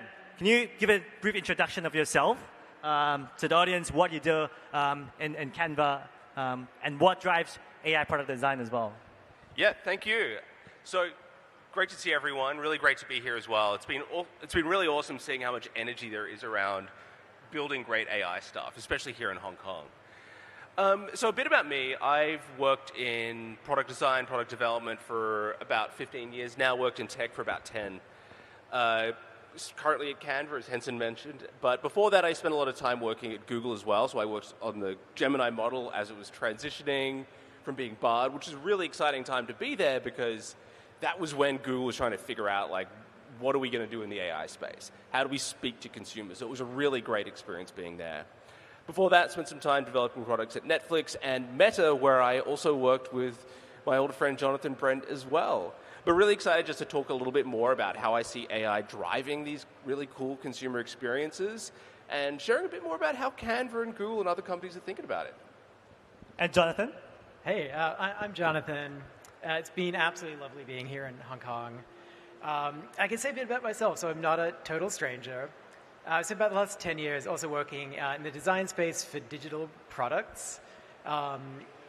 I've been at Meta for the last 8.5 years. Before that, at the Australian Postal Service, which is maybe a surprise employer of kind of like innovation in user experience design, but it's a very cool place to work as well. I'm here bringing kind of a lens of kind of design systems, and I'll talk a bit more about what that means. But it's a really interesting vantage point to kind of see all the kind of amazing nascent work coming in from the functionality that can power AI products and trying to govern them and coordinate them into something coherent for the user. So we're going to talk a bit about that, and I'll talk a bit more about what design systems even are. I live, my house is in LA, but I live in the moment. It's great to be here. Thank you so much, both Ben and Jonathan. When I know that I'm moderating this panel, I'm super excited because I myself is also very enthusiastic into building AI products. I think a lot of people here, companies, investors, are very interested in how AI products will be different, right? Right now, I think everyone's aware that we have been using AI every single day. Like, whatever problems you have, whether you're breaking up with your girlfriends or you just have career problems, you want to seek advice, you are basically asking questions, sending up prompts to AI to actually help you solve this. So in SpeakFlow, we actually built a lot of agentic AI experience to solve the problems or messaging automations to help with sales and servers as well. So I'm keen to know more about, like, when you're building products, right? The first question is user experience, right? Can you kind of share about, like, how does defining user experience in product design change from the past compared to now when we have AI? Like, how has everything been changed in both Meta and Canva as well? Yeah, great question. I think one thing that's been interesting is that there's like so much excitement around AI that people are starting to try and innovate and build things really, really fast. I mean, we see that here. There's like hundreds, thousands of startups that have just popped up building AI experiences just in Hong Kong and places like this. But I think when I'm working with my team, when I'm talking to my team about how do we need to be thinking about building products using AI, I try to bring things back to just what makes a good product. AI is this wonderful technology that has unlocked speed, it's unlocked new things that we can do, but at the end of the day, what my grandma is going to use or what a small business owner in Nairobi or Hong Kong or Taipei is going to use is going to be a good product. Whether or not the underlying technology is AI or something else is inconsequential to the excellence of the product. So I always like to get back to what is the user need that we really see. But what I think AI does that excites me personally is that it unlocks all these new user needs that we can actually serve. So it's just like such a rich, innovative space, but it should still be driven just by those core ideas of like what is useful. Right. Yeah, I think that's always such a key thing. Maybe a truism, but thinking about the user first is such a tenet of design. Yeah. I think as I think about the ways of progress, I think we're getting more sophisticated in kind of these large organizations. One thing, and it's a slogan, a principle, a maxim. The idea of like don't ship the org chart. And I'll say what I mean by that. If you take Meta as an example, it's a very large organization, tens of thousands of employees. So many different teams working sometimes in silos to create really cool AI capabilities. So one thing I've seen we really hit the mark on lately is having a robust kind of design system team that sees everything coming through and can be the funnel to kind of channel that into a coherent experience for the user, even though it's made by many hands. Like Facebook is no longer made by Mark Zuckerberg in his dorm room. It's made by tens of thousands of bright minds. But it needs some coordination as well. So, for example, there might be a number of teams working on a number of features. And from our position, we can see, are they all going to land at the same time for the user and start to pile up? We get to play the role of sort of air traffic control and coordinate all these features being developed disparately and turn them into one coherent experience when the user opens up the app and has a session there. So I think that's something I think about a lot is the way that this kind of specific way that UX has been able to evolve, continue to mature, and speak to this idea of like user centricity that we kind of kicked off on. I think both are still focusing a lot in terms of building the fundamental values for the users, writing out user stories that what user envision and feel and the values that it brings to users as well. I think AI has actually changed how designers and product managers fundamentally work. Let me share a couple of examples on our sites. Let's say 5 years ago, when you tried to build, let's say, enterprise softwares and you want to build analytics features, you build tons of dashboard that people can track the performance, the metrics, and can monitor how well the enterprise softwares have helped them, right? Right now, if you are building such kind of insights and analytics, you might not even have to craft a UI for building dashboards because people are used to asking AI questions. Who is my top sales? How much revenue have I actually gained after using the software for 3 months? And then AI will actually answer questions and then give you a full report based on these insights. So this is more like how user experience has changed because now we have AI. So I want to ask both John and Ben here as well, like in Canva and Meta, seeing all these new AI technology, what has actually changed in terms of building products in both organizations? Yeah, you touched on something really interesting, which is actually how is AI changing how we build regular products, right? I think to use your example of a dashboard, that's a really good one, is that, originally, a few years ago, not even that long ago now, to get a dashboard going, you'd need to work with a data scientist and an engineer just to craft it. Now I can sit down, use a tool like Replete, and I can build it myself. So it is like just expediting and speeding up the ways that we build products ourselves, which is really interesting. In terms of how AI is powering some of these new products, I think that is still a big question that a company like Canva is still trying to figure out. It's a design tool. So we're still trying to understand, like, what are the things within the context of just designing something that AI can help with? What are some of the things that it can do around design that we weren't able to do before? So it's a really just interesting, like, open space, which is cool. Totally, yeah. And I think I have a lot of slogans today. I'm sorry, you have to bear with me. But another one is beware the solution looking for a problem, and focus on the problem looking for a solution. And I think we're starting, like, as an industry and at Meta, like, really starting to form a playbook for what it does and does not work. So maybe some examples are, we kind of know this empirically from quantitative data and qualitative UX research insights. But it's also kind of just a piece of common wisdom that flows around the internet too. Like, you'll hear people say, I don't really want AI to write poetry for me so I can have more time to wash the dishes. And to kind of unpack that, you're really starting to see, like, the applications that sing and find product market fit, and more likely maybe about maybe some of your classic things like generating an image for someone who's not a photographer or an illustrator, but also collating information, summarizing, synthesizing, providing an opportunity to learn more. So I think we're sort of finding these ways that, like, threading that needle, particularly critical at a company that is so rooted in people being able to express their identity. How do you find the sweet spot of facilitating that, but not doing it for them all the time, and giving them the space to be uniquely human? The kind of the thing that we're not getting from AI just yet is that unique human idiosyncrasy, messiness, the things that make us human, the things we love to kind of talk about when we curate our own identity online. Well, I love that we are focusing a lot still on a human experience, putting human-centric as part of your design as well. Just want to kind of ask a question for everyone here. Like, what are some AI trends that both Meta and Canva have been looking at in the past couple of years, or yourself? Can you share a couple of features, AI things that we should look at?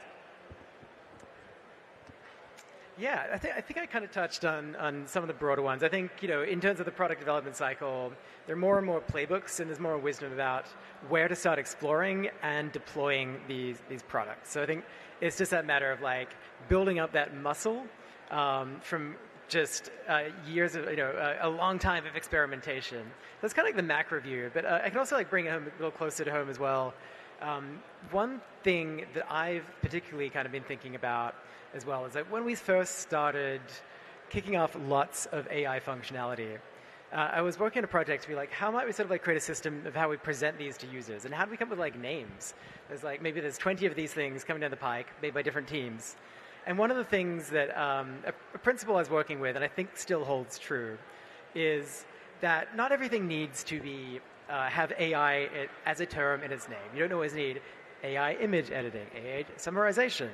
And increasingly, I think, much like we've seen with machine learning, we don't always need to foreground and brand in the front end the interface, the user experience, that this thing is a capital A, capital AI product.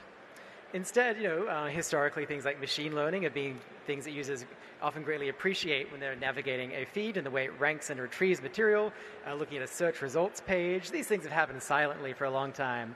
So I think you're going to find the sweet spot of like, when is it going to be critical, both as an experience and just out of a responsibility to declare this, that this is an AI experience, and make that really clear, and what are the times when it kind of recedes into the background and just provides that functionality. And what people really care about is that it just works. 3 billion users on Facebook, like, did it work or not? That's the main thing. So I think it'll be about threading that needle as well. It's kind of like a micro-level trend that I think will continue to bear out. Yeah, it's very true. I love a lot of that. I think going back to this idea of trends, I think that I'm going to tell you something. I'm going to make a prediction about the future. I think the big winner in the AI space is going to solve two things. They're going to make AI work on device, and I think a lot of companies are looking at how do they do that. I think Apple is maybe a front runner there. I think Google and Samsung are doing some really interesting stuff too. And they're going to make AI work in the moment for a lot of different users. So I think that is where we're going to start to see some big paradigm shifts. There are a lot of other things like AI working, like building software and doing coding, things like that. A lot of other things are going to have a lot of success. But the big consumer breakthrough, which is where we see those magnifies, those like extremely scaled trillion-dollar companies come from, they're going to make it work very cheaply, very quickly, without needing an internet connection. That's going to access a lot of people in the world who can't use AI. And they're going to make sure it works in context all the time. And whoever breaks that, whoever cracks that is going to be, it's going to be the next Google, it's going to be the next Apple. Oh, fantastic perspective. So I guess hardware, devices, AI are going to be the trend moving forward. And I also agree with Jonathan. AI has been very overwhelming. So my next question is, there's so many things AI could do, but sometimes it could go very wrong. So how do you choose the right AI when you're building the products? Like what AI features you want to incorporate to your products? How do you pick? Do you have something that you can share how you kind of figure that out when you're in Meta? Absolutely, yeah. And I think one thing I promised to do is maybe just unpack a bit more about what is a design system and what does it mean. So we've got some audiovisual slides. If you can bring up the slides now, that'd be perfect. And let's do a quick run through that will hopefully put some shape to what we mean when we talk about design systems, what they do, what they're for. Perfect. Okay, so if you've not engaged with or been familiar with this term, I'm going to talk a bit about design systems and how they become integral to, at scale, bringing the back-end functionality into a product in a way that's going to be logical, coherent, and extensible. Okay, lots of buzzwords, so break it down a bit more. What is a design system? We've got a queue happening here. In short, they are a series of building blocks that a company can give to folks working on product, design, engineering, everyone working on product. And those building blocks are things like foundations. These are the smallest, most atomic small things. So it could be the typography, the typeface you use, the brand color, the spacing values. It's quite technical. But they all come together to create components. We see an example of a button here. Just about any app interface has a button. That's a blockbuster component. And you start to put components together, if you're picking up on the theme, and they could come together to make compositions called patterns. So really the idea here is to create these building blocks. But why do we do this? There are a few reasons. One is it really helps us create high-quality experiences for the user, because these are highly crafted, heavily vetted pieces of componentry and units you can use. On top of that, they aid product velocity and efficiency to pre-solve these problems, and makes it way easier to sort of update a large app at scale when everything is tied to one system and you can change everything en masse. So that's kind of just a quick primer on design systems. I'm going to keep it moving, and we'll see what that means in practice. So just to talk us through this, I work at Meta, but I think it was just an interesting exercise to create this little kind of small prototype of an app just to illustrate some of these concepts and kind of make it hopefully applicable to a lot of people. This is, to be very clear, a completely fictional app that I made up. It's a social network for dogs called Dogscape. But we're going to use it just to illustrate a few concepts. Okay, so this is where we start to get in this idea of like, how might we start in an existing product, particularly one at scale, to integrate AI functionality? And it's going to be an interesting discussion about there is kind of this philosophy that, in design, form should follow function. But in practice, sometimes you have decisions to make where you make a form choice that could influence function. And you'll see what I mean. On the left, there's an example of like, maybe in this case, you want to bring AI functionality into your product, and you want to make it an entity. That is a thing on your platform that users can interact with, much like a regular human.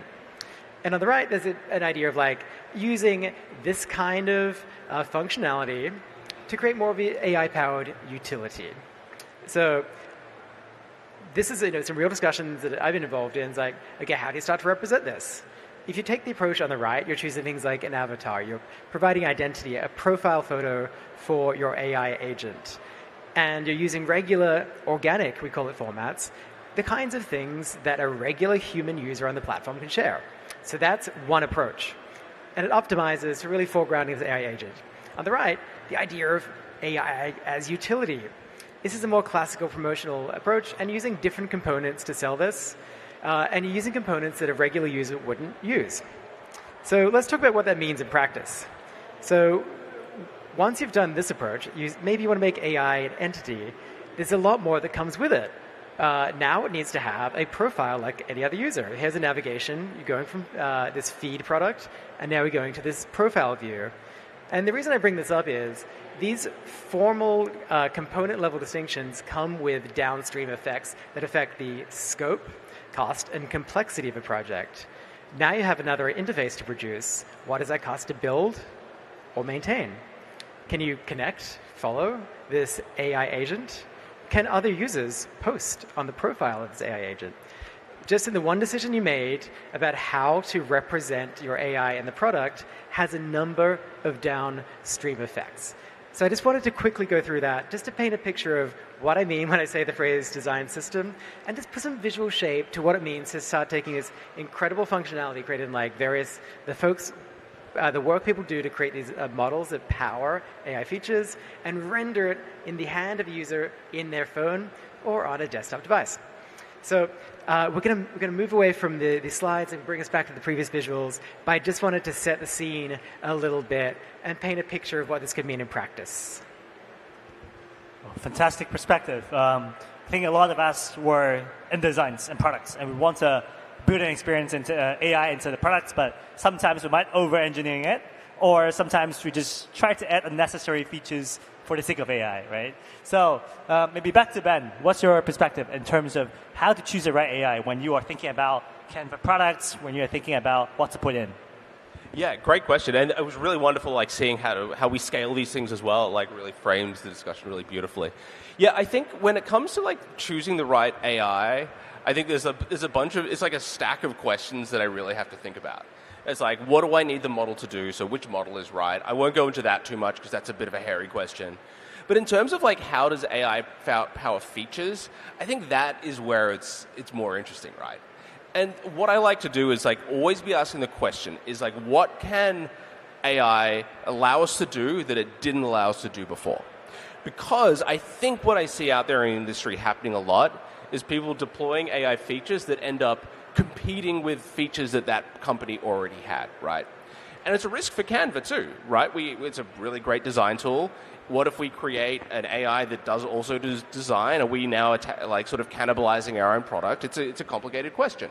So the question is like, what can it do that's new? And I think that's why I was really drawn to work at Canva, just to bring it back to sort of a personal sort of story here, is I really like the way that they were using AI to create these like really tactical, magical moments. You could be designing and a little thing will pop up and it'll offer to like help you rewrite something. It wasn't saying, oh, you have to go and like have a conversation with this other entity or like do blah, blah, blah. Shows up in the moment, helps you do this thing right there in the design. And I was like, these guys know what they're doing. They have a really good vision for how AI fits into the ecosystem. And I was really drawn to that. Coming from Google, which was like a big model, it was a really interesting step change. So I think all of us has heard a lot about theories about how they have the philosophies planted in their designs. But now we want to hear some painful stories, some struggles that you guys have when AI came into place about Canva, about Meta, right? For example, Canva has been a fantastic tool in the past, and for now as well, for sure, for building designs for different things. But AI came into place. Canva built a lot of AI features, in fact. But before all these fantastic features have been shipped, what has been some struggles within the team that you have experienced?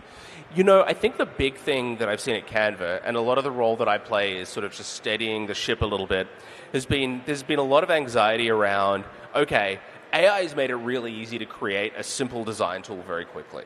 And you see it happening all the time. Like Playground pops up, it's doing a lot of what Canva can do. So then Canva sees that and it's like, oh, we really got to be on our toes with this.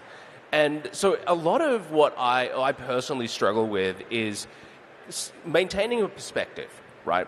Which is that people aren't just going to say, oh, there's a better tool over here, I'm going to ditch all my designs on Canva and leave it. Just reminding myself that the best product is not going to be the first product, it's going to be the best product. Like, no one remembers who was first, they remember who was best.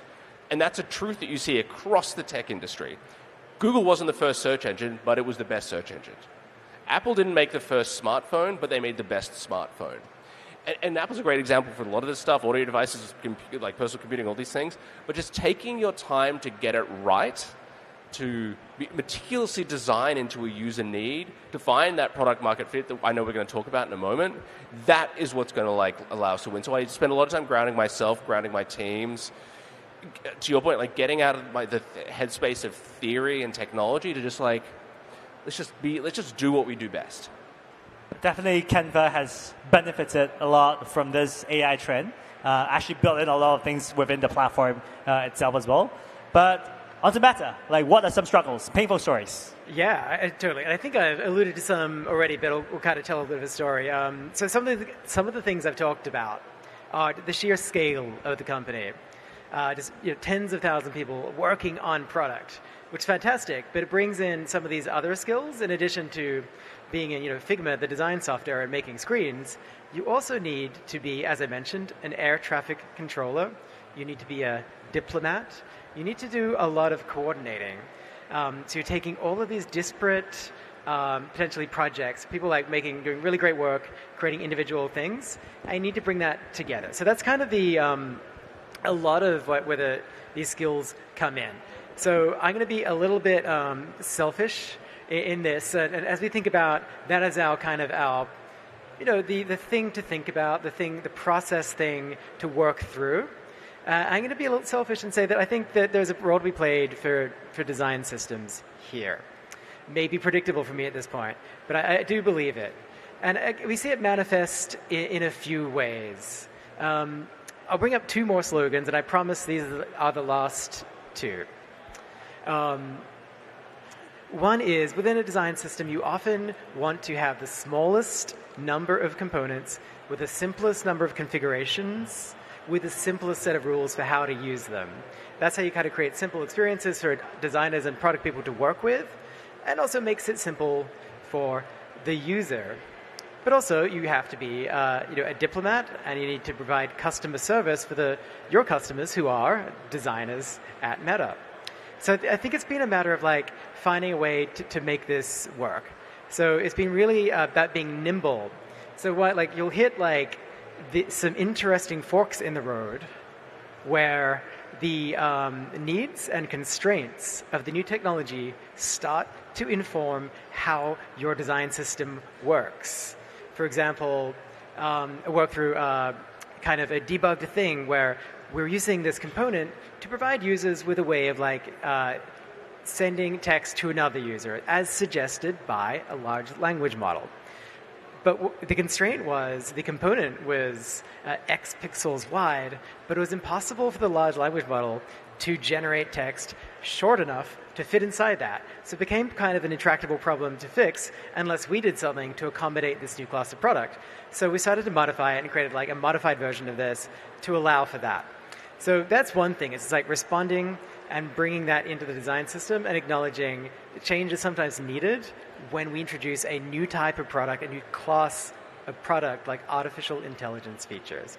It gets also exciting too when you get to like create brand new components that we really believe fit the specific need and the shape of what's required. And just I mentioned diplomacy. Like it can be really rewarding. Someone came to us and I was talking with them and they're saying, I've been trying for ages. I cannot like find like the right interface, the right components to do this. I need users to send like this mid-length text comment as suggested, recommended by the large language model. It's like, say less. We literally made a new component for this last week. It's in the library now. Here's a link. And they were really happy. So it's, as it's teeing up, it's that thing where you get to be both a salesperson, a diplomat, and a technical person working under the hood. But I think it really is a time. And when you put all of that together, as I teed up from the very beginning of my kind of spiel about design systems, it allows us to solve a problem once rather than reinventing the wheel over the course of months every day. And that becomes a really compelling thing for product development, that level of reproducibility and consistency. I really love how Jonathan is always going back to a design thinking framework that actually helps you approach a problem no matter whether we have AI or not. We have the same mindset of approaching things. Last part, food for thoughts. I think summarizing what Ben and Jonathan have been saying, I think right now we have to rethink about how AI could actually help us deliver more value to our users. The products that you built in the past, there might be better ways to build it with AI. And in Seaflow, we actually kind of demolished certain things that we built in the past because there are newer ways to do it with the AI, with the prompt, analytics as an example as well. So I think going back to the fundamental principles, rethinking the whole thing, and adding AI into it to make sure that we find the best ways is the way to go in the future. So thank you so much. Thank you, John. Thank you, Ben, for sharing your philosophies. And hope you guys enjoy today's session. Thank you. Thank you so much. Thank you very much, gentlemen. And before I let you guys go, can I please invite all of you to take a photo? Thank you. Just leave everything at the table, at the seat is fine. Thank you very much for being with us. Just making sure we have the perfect picture.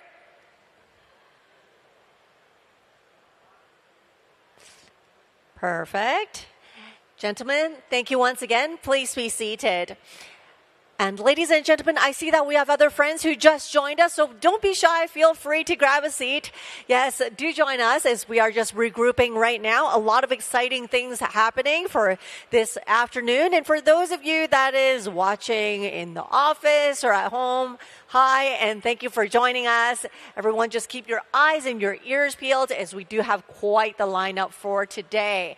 Now, let me just make sure that we have everything ready as we know it. We'll have to make sure that everything is perfect. And we have everyone that is in the lineup ready for our next segment. All right, we're good to go. So next up, we are here to discuss a lot of things, actually. The challenges of scaling a startup and how can we achieve sustainable growth while making a global impact.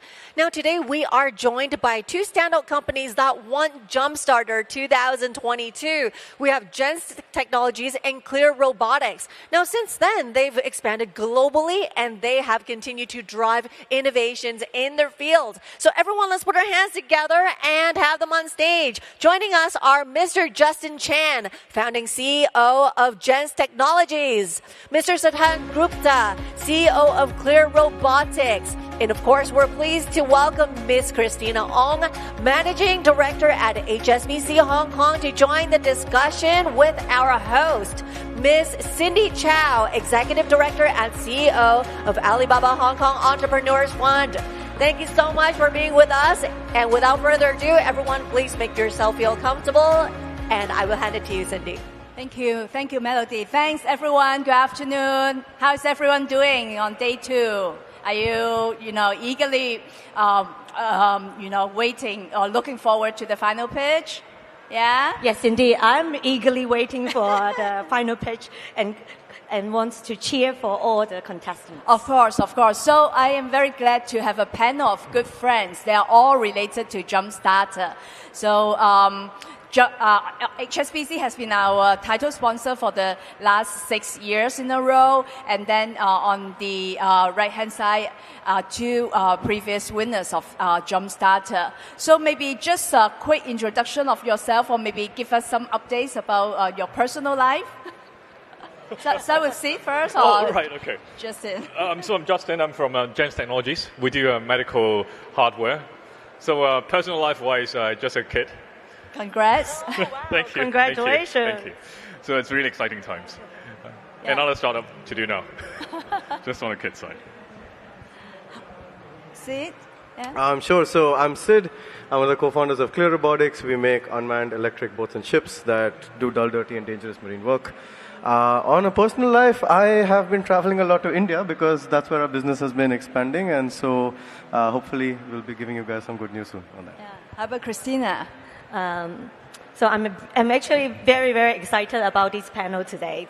Not just connecting with Cindy again after last night, and particularly for Sid and Justin. We just mentioned, I knew both of them back in 2022's JUMPSTARTER event.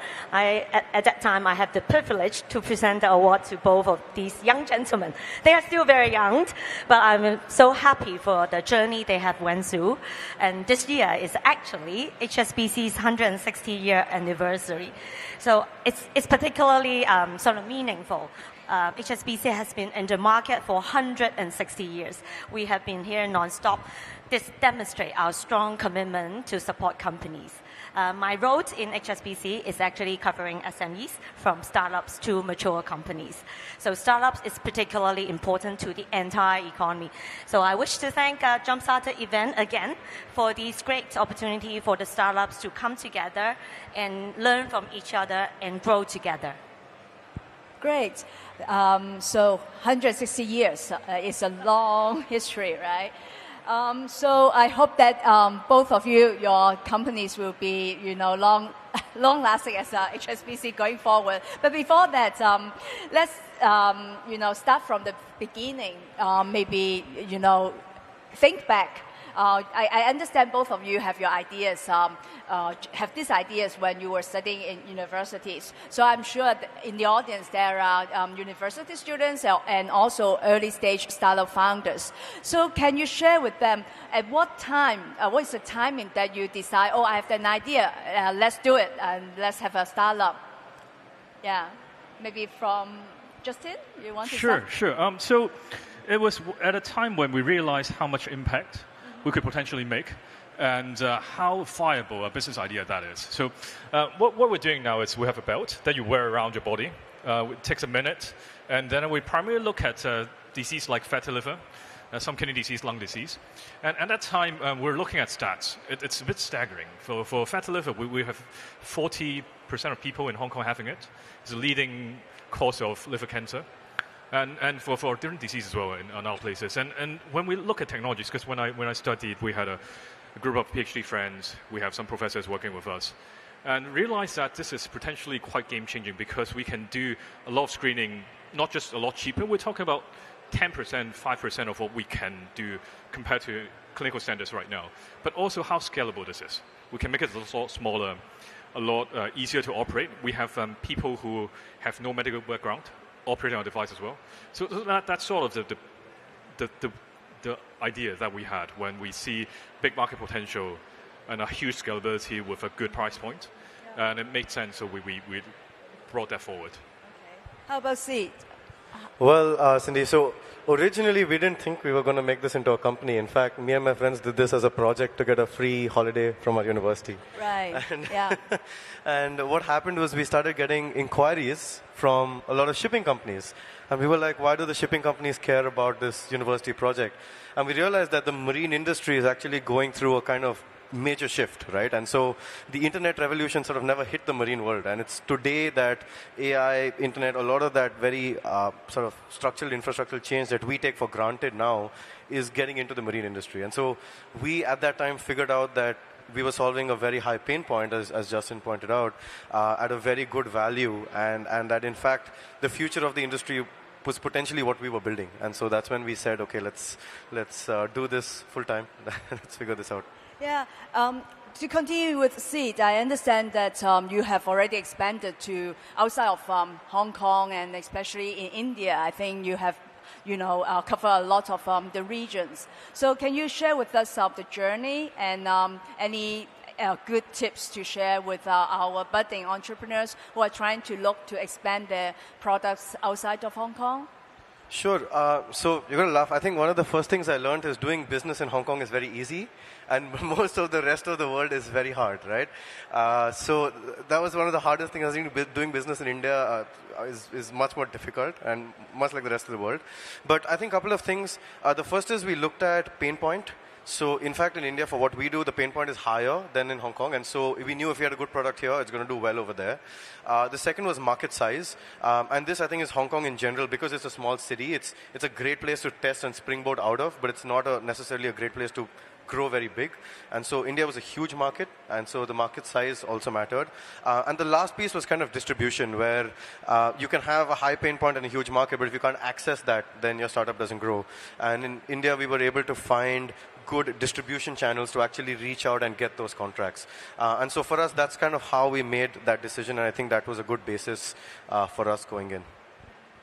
So Seed has, shared some of the pain points, right, in expanding to overseas. So Christina is HSBC is a global bank, and I understand you also have innovation banking, trying to help especially young technology startups to really tap into the markets, which is changing very quickly. So in addition to traditional lending, payments, is there anything that HSBC can really provide to help these budding entrepreneurs as they expand overseas? Yeah, sure. Actually, the existence of a bank is to help our clients. So they have a need, we are there to help out. Probably maybe surrounding the issue of concerns that Seed has mentioned, so we can offer a few supports to the extent possible. For example, as Seed mentioned, doing business outside Hong Kong may be more challenging. Actually, I can't agree more. It is not easy to start a business from a foreigners. So the local support is very important. So HSBC, we are very glad that we have a pretty comprehensive and decent network. Altogether, we have presence in 58 sites and territories. So it covers the key markets or important market, emerging markets worldwide. And for our local teams can offer different types of supports and connections. So when, for example, since you want to move to the next destination on top of just India, our team there could offer you with the connection. Even though we might not have all the connection, we can line you up with the connection that can help your business. So don't be hesitate to tell us what do you want. We can, actually banks' resources can be used. We are very happy to help out. So let us know how we can help in terms of the networking part. So that's number one. Number two, actually, even for payment and lending, day-to-day works is still very important from a company's perspective. Again, we are learning from the startups because they offer a lot of different ideas and solutions. So that also inspire us to improve on our day-to-day solutions. Just take credit lending as an example. In the past, actually, for the bank, if we want to do a lending, be it 1 million or 100 million, the process, the documentary requirement, the resources involved is more or less the same. So the result is a lot of the staff's resources will gear towards the higher value types of lending. But these days, we're doing a lot more, actually we adopt more AI and data to help us to do analysis. Now we can proudly say we are able to offer pre-approved loans using the data internally, that's for our client. And actually we are also using third-party data, of course with the client's consent through the Hong Kong MA based CDI program, so be it through the CCRA, the credit referencing agent, or through the interbank data sharing, that we can have the data from other bank, again, with client's consent, so that the whole processing of credit application could be a lot more efficient and faster. And in terms of amount, can be more diversified. So in terms of the different customers, we are actually doing an analysis and we have an indicative loan amount for our clients. Actually, for Justin and Sid, you have an loan. Feel free to let me know how much you want. We are happy to consider offering you with a preferential rate. No, thank you, appreciate that.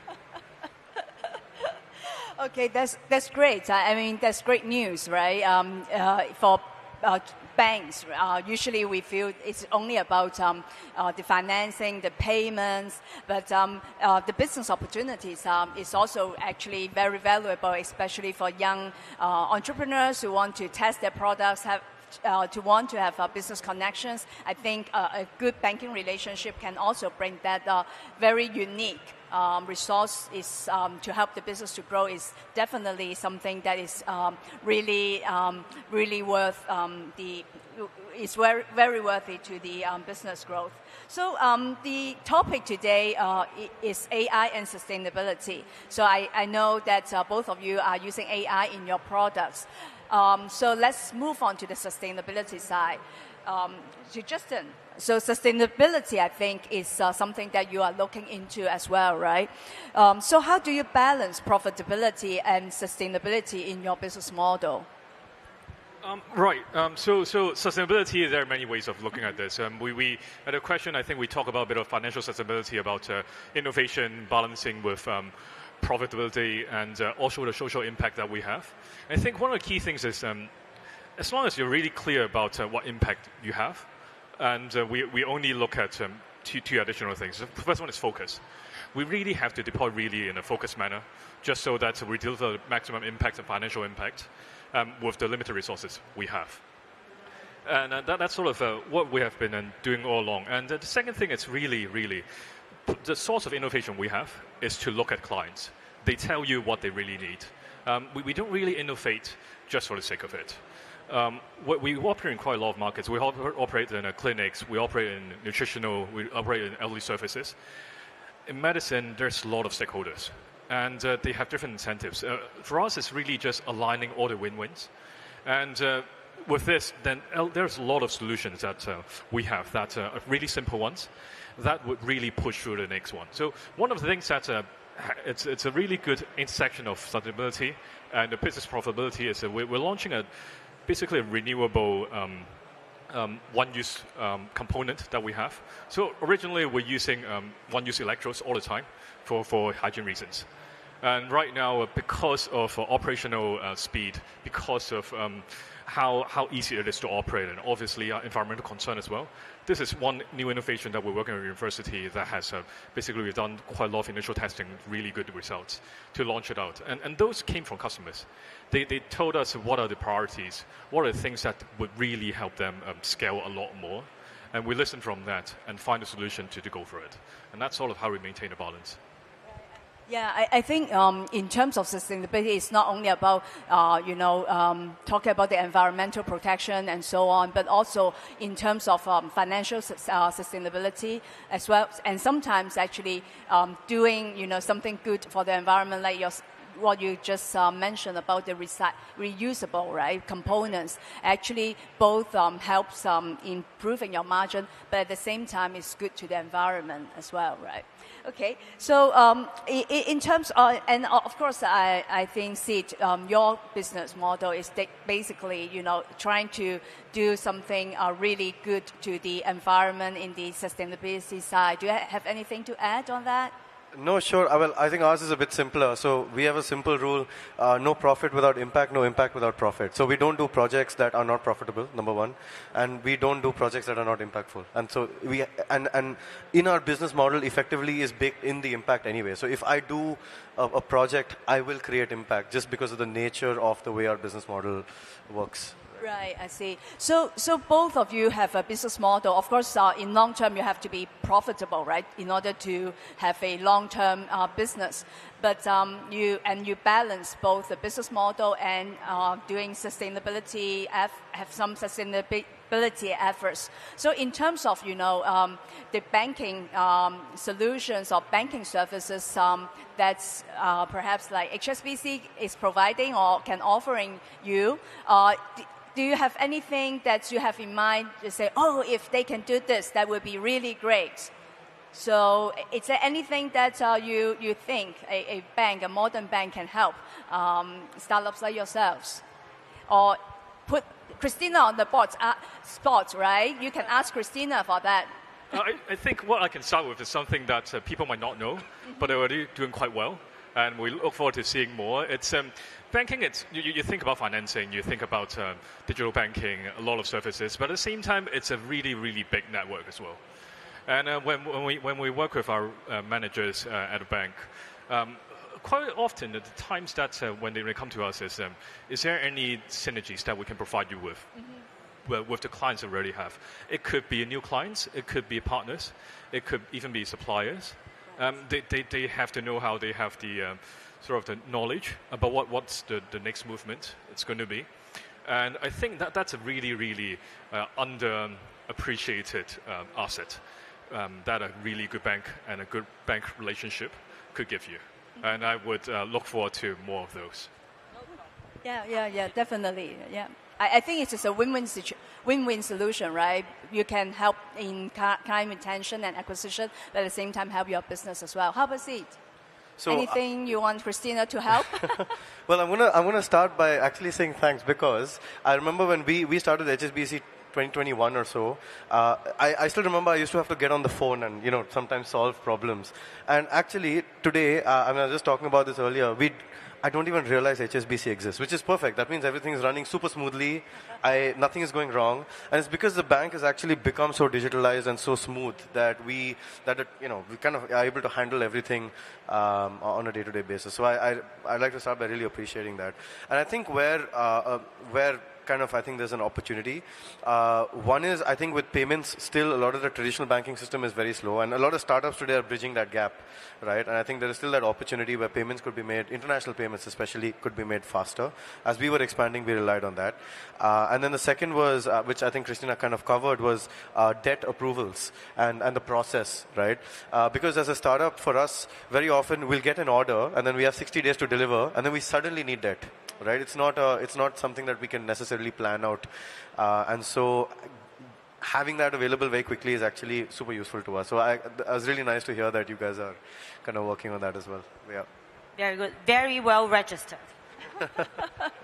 So, Christina, you are a keen supporter of JUMPSTARTER, and you have been seeing these two companies from winning the competition and then growing very healthily here in Hong Kong and also overseas. And I understand that Justin is also planning to go overseas as well.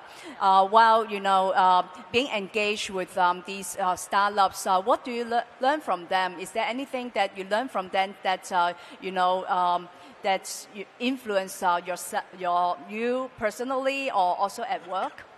Absolutely. Actually, these ideas and new ideas and the way they start with small, and they are never afraid of challenges, afraid of problems, they will still go ahead with it. It's very inspiring to us. Actually, from our perspective, is how we can make the banking business more seamless, such that they can focus their effort and resources back in the business, back to make their dream come true. So from the bank's perspective, so what we need to do is we need to be more agile, we need to be more innovative, we need to transform the way we do business in order to match up with the need they have. So from our perspective, that's why we come up with a lot of digital servicing, improve our digital capabilities such that we can offer our support 24/7. This is important because, again, when you are outside, you have a big business, you have a business there, and if you need help, what's the best way to reach out to us through the digital platform? I think it's still one of the most popular channels that our clients reach out to us.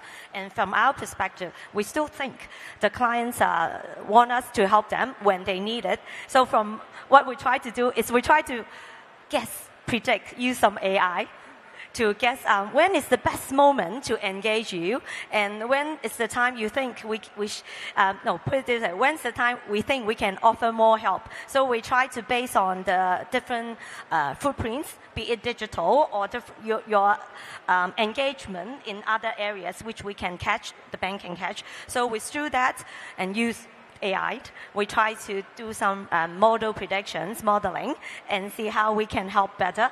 So sometimes we invite clients to share with us on this journey so that how we can enhance the entire digital journey that we can help you better.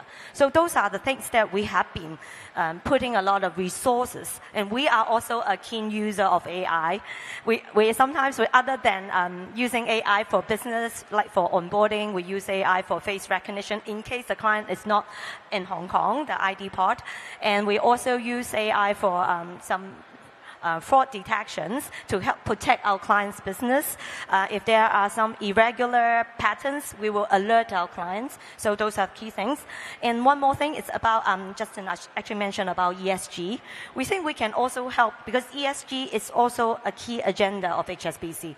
So we also want to offer support in terms of the ESG reporting, and for a lot of relatively smaller startups, we have the new economy funds, which ESG is a key element, which is a US $3 billion fund that's offered to pre-profit types of companies. For that, we have helped different climate tech, art tech types of clients to fulfill their dreams to go to whether they want to expand overseas or grow into different lines. So come to discuss with us. The bank is very happy and very excited to help the ESG development because that's for the entire wellness of our earth.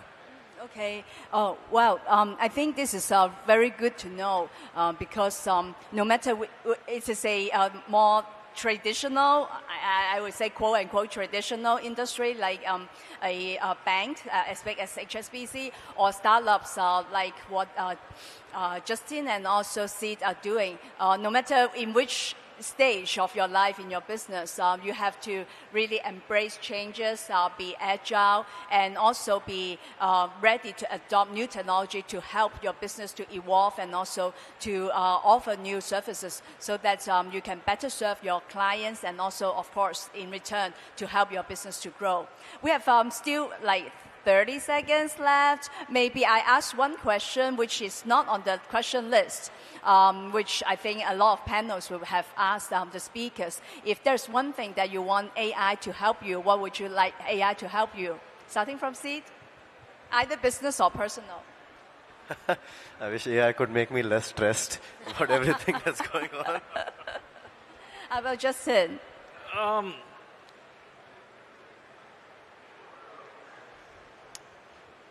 Yeah, I think emotional help. It's really helpful as well. Just generally make you happier. Okay, so being entrepreneurs, being startup founders is really stressful. How about Christina?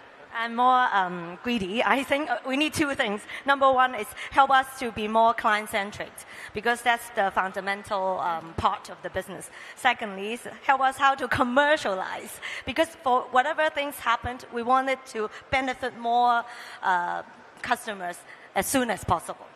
Right. Okay. That's it's a very good and good note, and it's a very good note. And I wish you guys, all the success in your journey in pursuing your dream. And also, thanks once again for Christina for your support over the years to JUMPSTARTER. Thank you.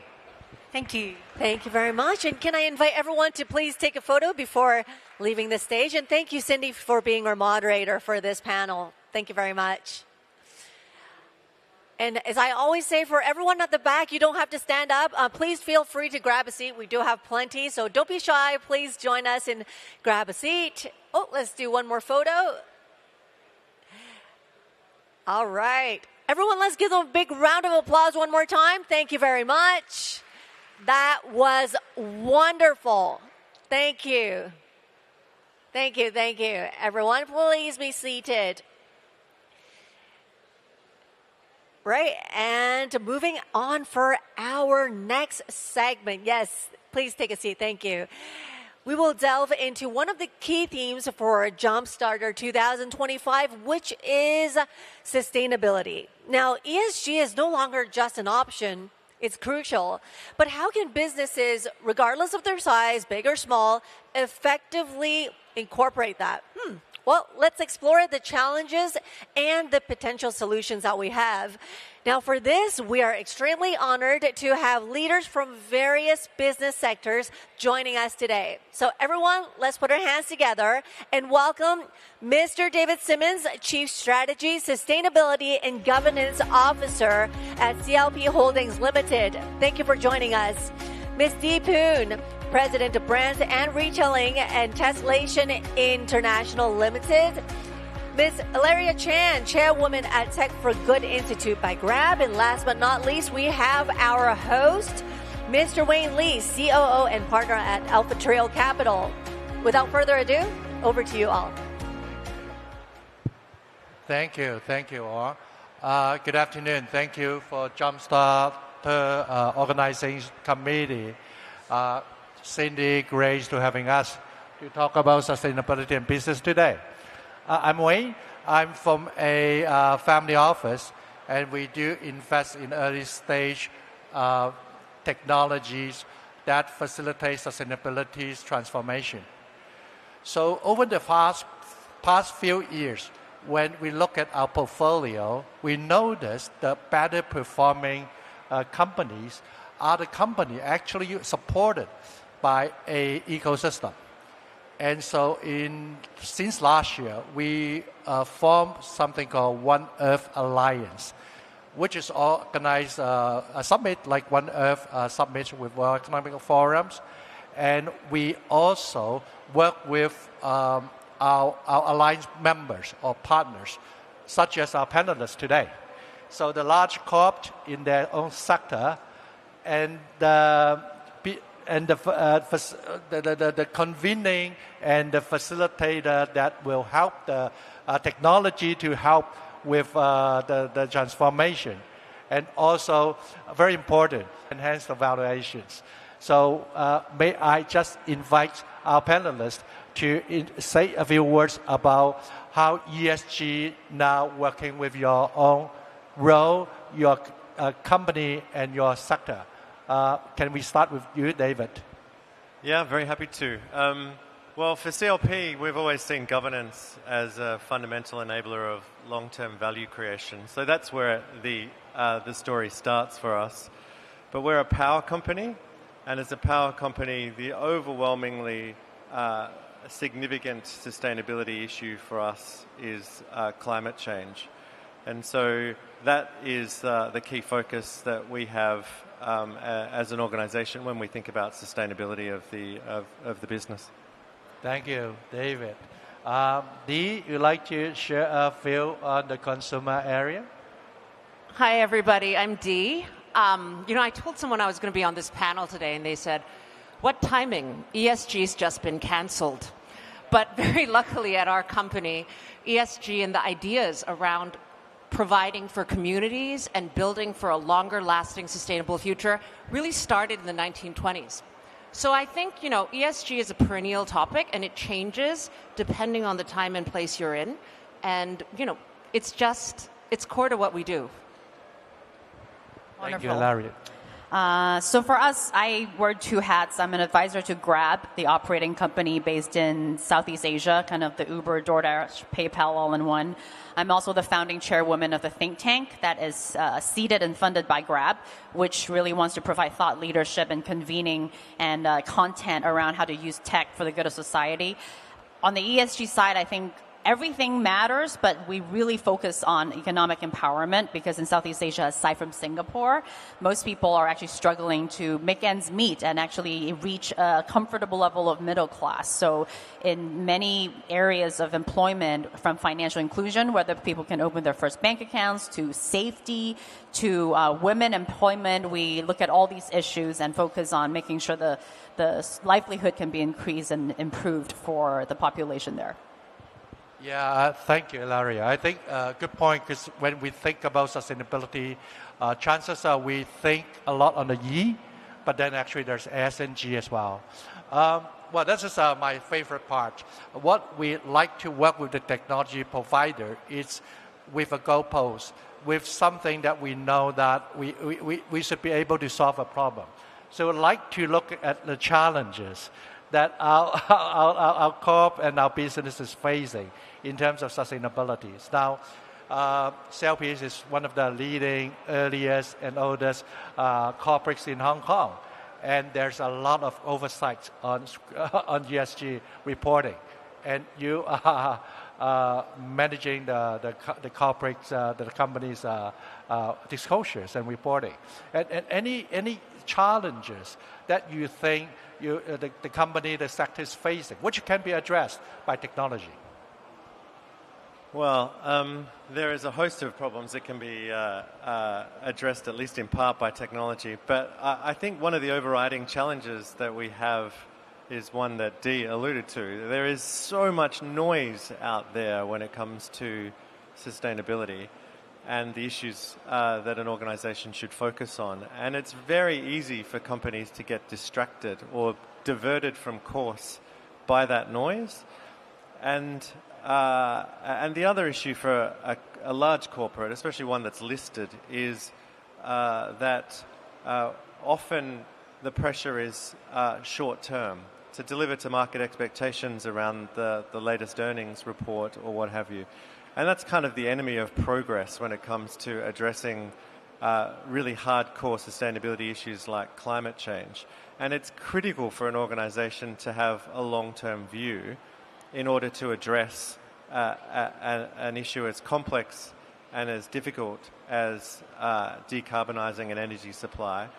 And technology has a huge role to play in assisting that. And I think the parallels between how you look at technology and the evolution of a technology business and actually how we look at an issue of sustainability is quite similar.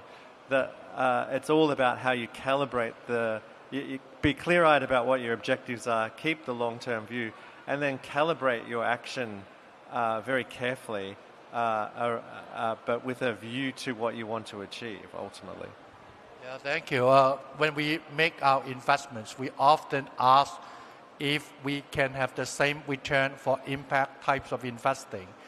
Our answer is actually the horizons, the long-term views versus the short-term views. So if I could come to Dee, because your industry is somewhat similar to ours. Our founder is Paul Munro, who spoke in here this morning. So her families run hotels. So our largest challenges is supply chain and inventory, which is waste management. Because probably that's similar to what you're facing as a challenge. Could you share a bit of the challenge that you're facing? You know, we actually do a bit of everything. So we manufacture, we brand, we do retail, and we make technology, and we invest in technology. When we think about the environment and we think about the problems around the fashion industry and the environment, sustainability, we think about it holistically because we have a hand in every part of it.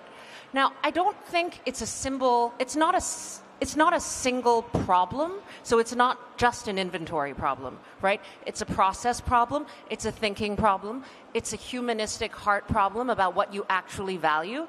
And I think how we address it is by first making sustainability and how we treat people core to what we believe.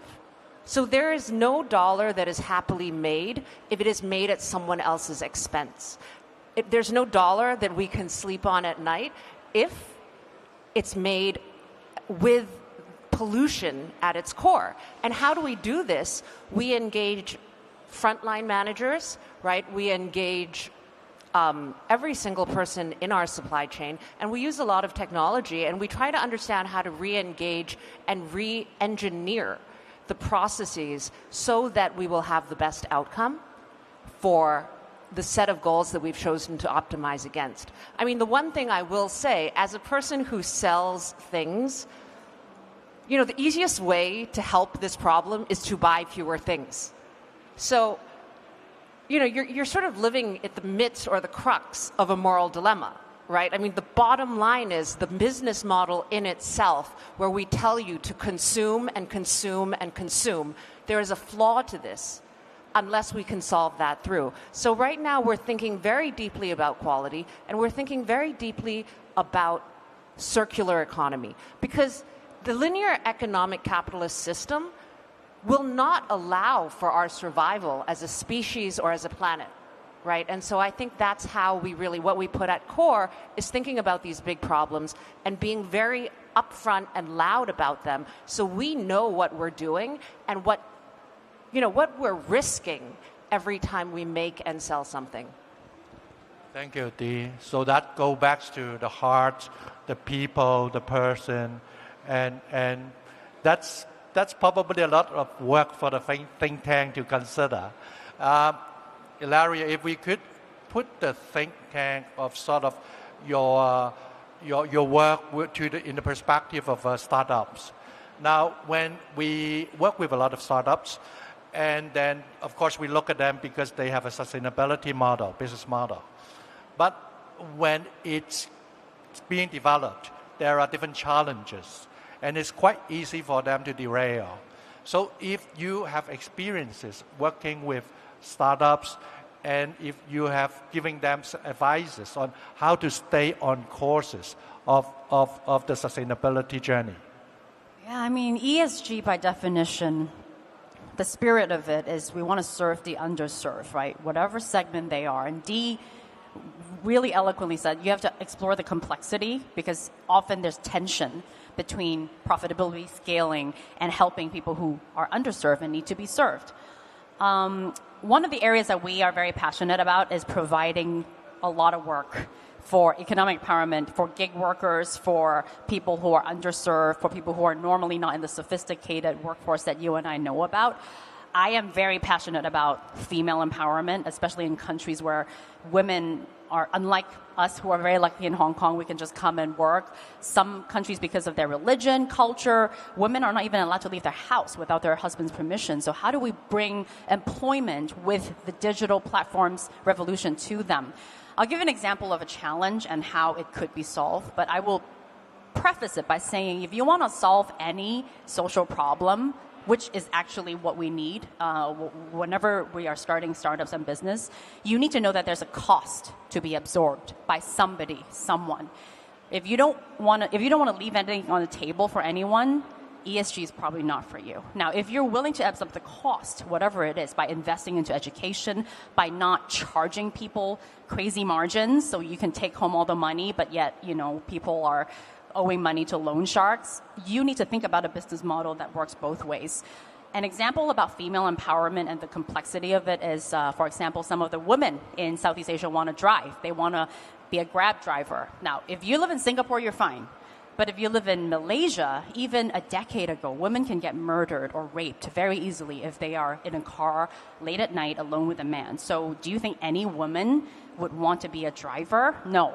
So how do you solve it? How do you use technology? So something that Grab, for example, is using is now in apps, there is live audio recording where the whole ride is being recorded. What happens between the driver and the passenger.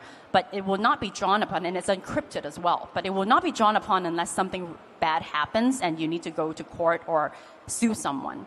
There is a seamless pairing structure where if you're a female driver and you only want to be paired with a female passenger, you can do that. Automatically, tech does it seamlessly for you. On top of that, now technology can draw insights if there is route diversion, someone driving you they're not supposed to drive, unplanned stops, or any of the telematics that now technology is advanced enough to do.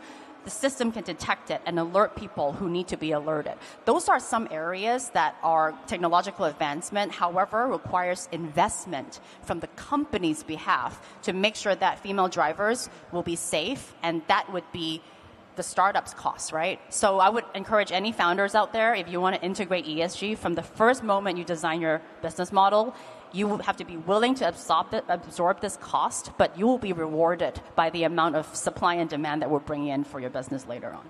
Yeah, and the supply and demand on capital, because there's a lot of impact and purpose-driven fund out there. We actually invested in a business which is provided financing to villagers in Indonesia to overcome the loan shark issues. We can come back to you. So thank you, Hilary, for sharing a bit of a solutions. We will come back to you for more. But back to David.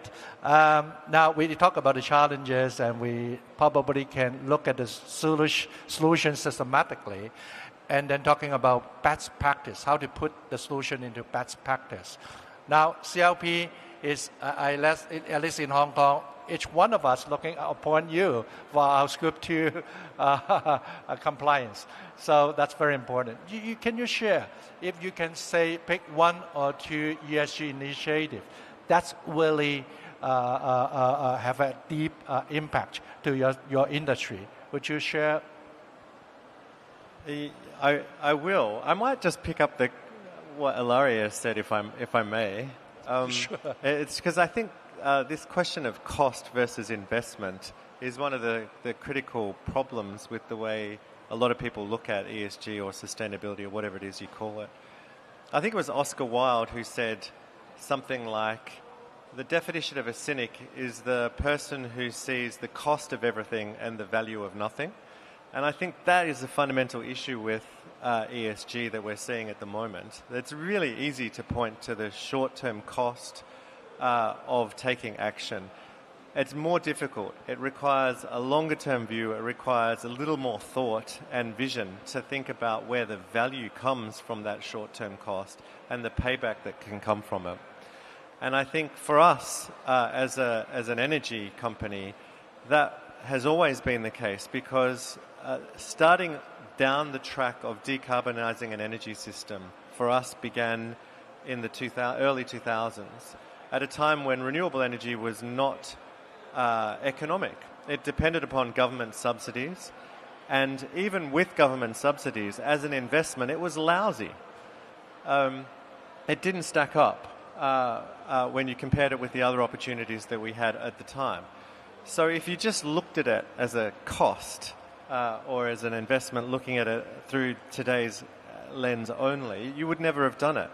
But if you step back, take the long-term view, and address the fundamental changes that were quite obvious, it then became much more sensible to take the shorter-term pain to begin to invest in renewable energy, that began the process of developing the efficiencies in knowing how to run this stuff, build it efficiently, and scale the technology so that it became cheaper for everyone.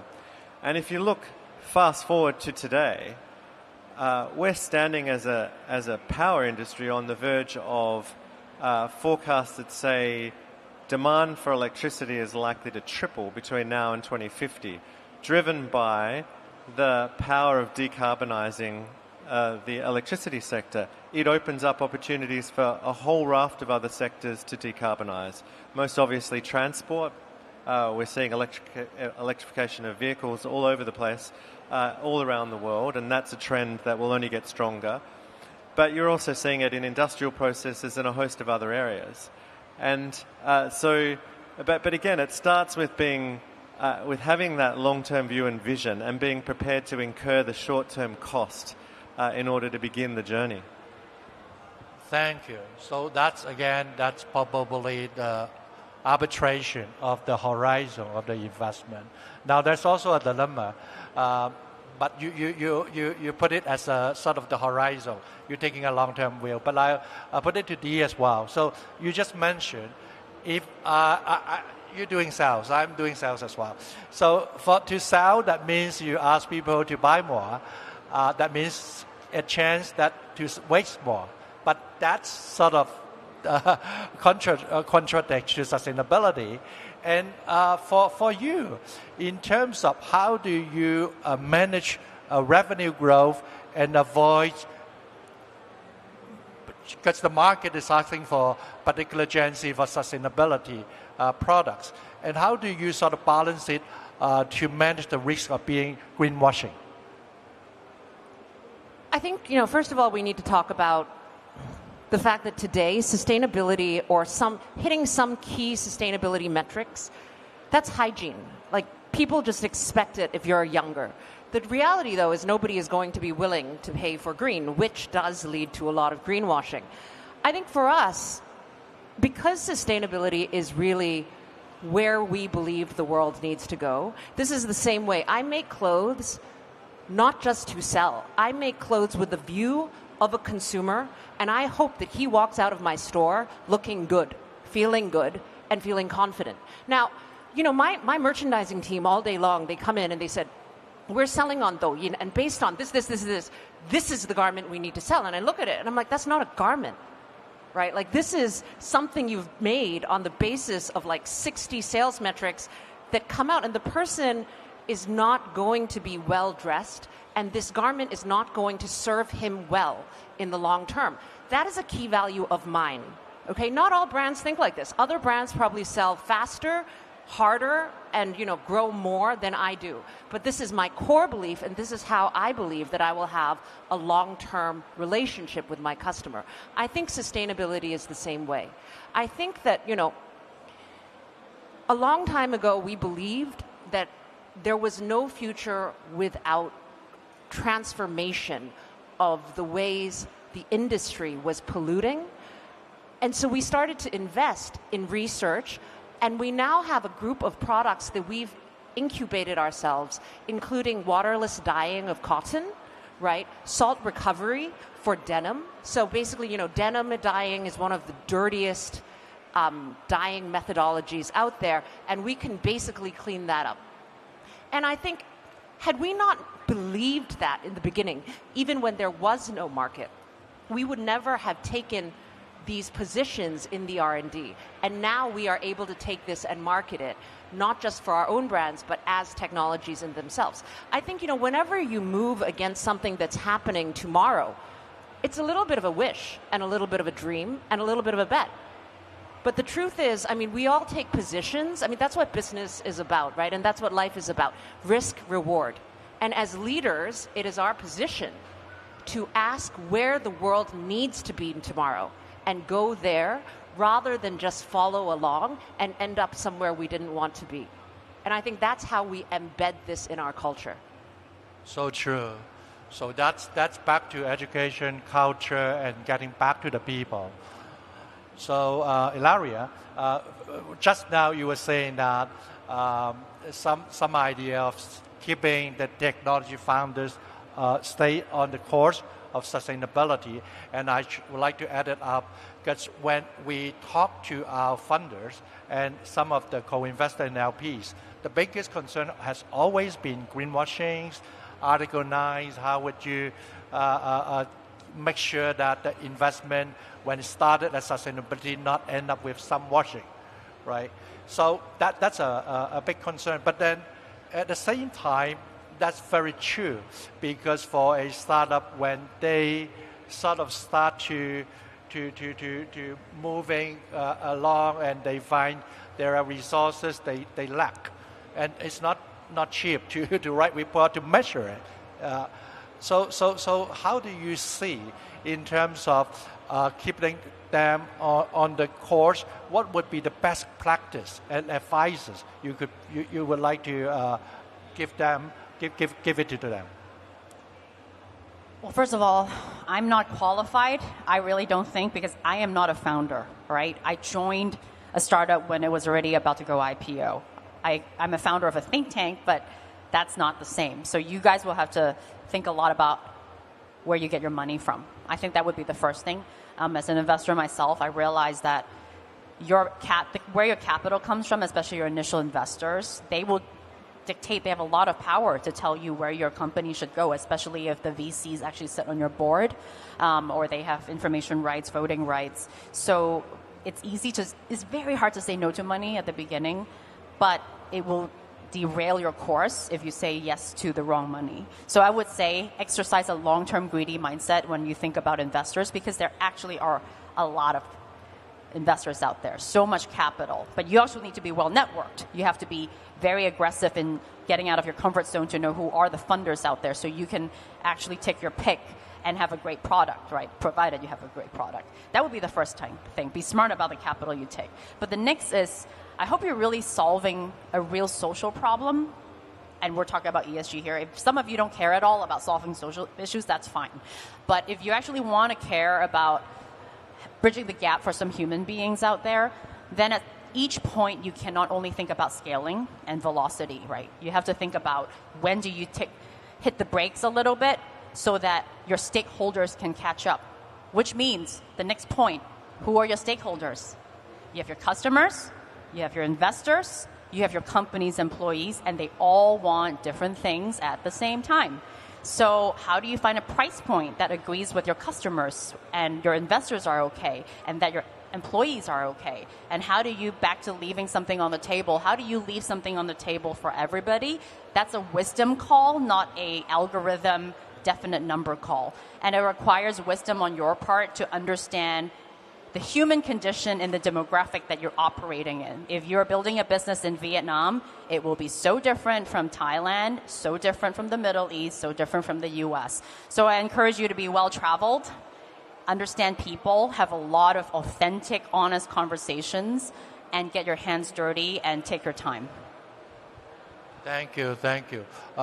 We've been also asked and talking to think tanks on whether there is a one-size-fits-all sort of measurement. And then we eventually have the conclusion that localities and local perspective has to be considered. Now, let's go through our last question, if I might. Future trend of ESG and sustainability. I'll quote from the beginning. Now, when we go around, it's very different from 2 years. Well, 2 years, let's do it. We should run for it. Now, ESG in US probably become a bad word. So that's sort of a dilemma. But I don't know. What's the trend you would see, David? I don't think the trend has changed. That's good news. There is a labeling issue in the US. Certain terms have been politicized and have become dangerous for organizations. But I think we spend way too much time, apologies to Ilaria who lives there, thinking about what the US do or the politics that's coming out of that place. If you look at this part of the world, the direction of travel is absolutely crystal clear and remains unchanged. And so I think we've had this conversation at numerous of our management and board meetings over the last several months, and the view is unanimous across the board that we should all stay the course of the issues that were identified long ago as the most material ones for us. They remain material today, and even more so, I would argue, when you take the perspective that China is extremely well placed to benefit from the sorts of mistakes, I would argue, that are being made from a policy perspective on these issues in the US right now. Yep, that's good to know. And maybe we can ask Dee as well, you sell your clothes and your products to the US market? No. Okay. So, the future honestly, trend. Yeah. Here's my view, okay? Trends are trends. I come from fashion. I know all about trends. Trends are garbage because they come in and they go out. What matters is what you believe, and what matters is your truth. And I think we can all look out and see what's happening in the world. I think we can all be troubled by the fact that there is vast inequality in the world and that people are not going to be able to live lives where they have certainty of stability and the ability to move up in the world And I think that is truly problematic. And so in my mind, regardless of what the trend is, we do what we believe is right. And, you call it ESG, you can call it CSR, you can just call it whatever you want. And regardless of what you write on your perspectives, do what's right from your heart, because that's what's going to allow you to look back on your life on your deathbed and say, I did the right thing.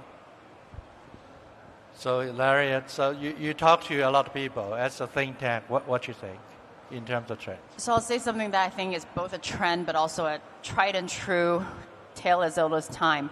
And I agree with you completely, by the way. I think that U.S. is no longer the most powerful country in the world.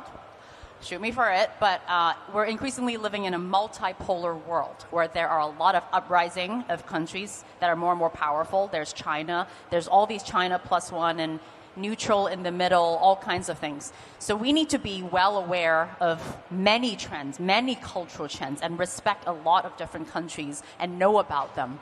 And I think to succeed, we actually need to be curious, intensely curious about humanity, and not thinking that, if we only send our kids to the U.S. and speak English, we're good. No, we're no longer good, actually. We need to understand problems. And every country is becoming much more and more isolated and protectionist. So increasingly, we need people who are bridges, businesses that are bridges. And so I would say the trend is to get to really know other human beings in this world. I know it sounds simple, but it's so not. We're so complicated, and we're so guarded, and we're suspicious, but we're also collaborative. We are also yearning for community. What is your role in this world? I will ask every founder, and I will ask every founder to really be aggressively compassionate and curious about other people. Then you can build a business that can last with good values. Thank you for our panelists. So our founders, don't stop. There's a lot of opportunities no matter what you're seeing on the news. So thank you. I think thank you for joining us today. Thank you. And can I please have all of you snap a photo before alighting the stage? Thank you very much for that. I'm sure everyone in the audience enjoyed that conversation as well. We do have more conversations that are coming up, so everyone please do keep your attentions. Yes, let's do a couple more photos. Wonderful. Thank you. Everyone, please be seated. Thank you once again. As we know that AI supercomputing is powering innovative ideas and all the innovations that's happening here across Asia. Now, how is this technology shaping industries and also creating impact? Well, in this conversation, we will find out more about that. Now, in this panel discussion, we are very thrilled to have Dr. Crystal Falk, Director of AI Applications at Cyberport Management. We have Ms. Emma Wang, General Manager at INF Hong Kong Limited, and also Dr. Jurgen Remel, AI Lead, Chief Digital Office at HSBC, joining us. However, before that, please put our hands together and invite Dr. Crystal Falk to come on stage first and give the opening remarks of this panel. Please. Thanks. Yeah, so thanks a lot for joining this panel discussion. But before the panel, allow me to have a solo for about 10 minutes time. The reason that we bring up this panel is because everyone is talking about AI today. But we may forget that AI is just one of the final products. When we are developing the AI, actually, we have to take care about the AI infrastructure as well. So that's how the panel coming up from this perspective. So this is one application that generating the AI animations. So compared to the old days, it's like, I need a team of people to design the animation before making it. But right now, you just upload a photo and then describe what you want to have.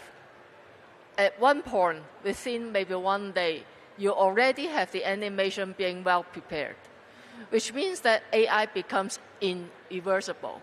You can't go back to the old days. We can't go back to the old days. So it's not just about the entertainment. AI is going to be all over every single industry. But what we need to concern is, when we are talking about AI, we would like to pick the best solution, the best how we define it. The best is that just only the performance itself. This is one example that there are two companies working on AI together. One can having an accuracy of 98, another one of 95. So mostly people will say, I picked the 98 one because it is the best performance. But imagine that the other one tell you that I reach only 1/3 of the cost. And then you will say that actually B is good enough. Because even though it is not that accurate, but the cost is just 1/3 of the other one. So upcoming, we have to consider not only the performance itself, we have to consider it as a whole so that we can get the best CP value of each solution that you are going to purchase or you are going to develop. So talking about cost, imagine that when you are going to develop an AI solution, where is the cost? Of course, you need people, you need algorithm, but more importantly, let's say DeepSeek. Why DeepSeek is that frightening everyone once it's come up? Not because it is good, just because it is cheap. So how it's achieved a much lower development cost is because of the AI algorithm together with the GPU resources. So in the upcoming AI competition, it's not just a competition of technology anymore. This is a competition of many things. So the reason that OpenAI or similar large language model is that expensive because they develop everything from scratch, which like you have to really train a teacher when he is first newborn. So it takes you years to really train up the model, and then the cost, of course, is so high. But for DeepSeek, it's actually learning from the teacher. So if you learn from a good teacher, most likely a few years, you already become a very good student. And the time that you spend, of course, is much slower or much fewer than the teacher itself. So this is why DeepSeek can achieve such an amazing results. So at Cyberport, we also hope that because GPU is very expensive, and we hope that you can have a better option from today.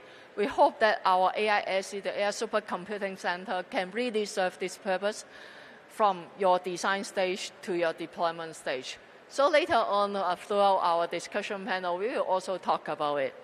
Because usually when you are working a POC in-house or with your customer, what they want is just to pick, for example, which model that is most suitable for my upcoming application. So the GPU resources that you need is usually just a little bit. But you want to have it fast and have it cheap. So this is one way that we would like to support you. The second way is once you go for development, usually you need intensive of GPU resources within a period of time. So during that moment, the investment is the largest, because the GPU resources that you need is the most intensive period. And finally, going to deployment, we want not only the GPU resources, you want the whole infrastructure to be secure enough for you to serve your customers. So this is what we can offer. So we know that during the POC phase, you want it cheap, you want it fast. So the cheapest one that you can get is $1,800 per month. So I hope that this is cheap enough for you. So you can get your POC done within a very short period of time, and then get the trust from your customer to go for the next phase of development. So during the next phase, of course, the GPU itself is very expensive. That's why the government already set aside 3 billion Hong Kong dollar to subsidize your development throughout the whole journey. So after getting the 70 subsidy from the government, actually the way that you can offer to your customer is much lower than the market price. And finally, of course, just like banks, insurance, or government, they want a secure environment to do the inferencing. And that is what we may also offer in the near future. So you may ask, 1,800, I can also choose the cloud resources, why not? But imagine that if you are working with a bank like HSBC, mostly they won't allow you to put everything in the cloud. But our resources is actually on-prem and dedicated. So you already eliminate 2 questions from your end users. And also, with such a low entry barrier, you can have a chance to get familiar with the whole development environment, and also to get a very solid estimation of GPU resources that you need for your upcoming AI model training. So after you get the deal from your client, and then you can go for the intensive model training, probably I will 100% encourage you to apply for the AI subsidy scheme. The reason is almost every entity, as you as local registered companies, you can apply for this scheme. And although the list price right now is so high, which is $320K per node per month, after you get a subsidy of 70%, the price could be down to $12,000 per month. And then this will be very attractive not only to you, but also to your customers.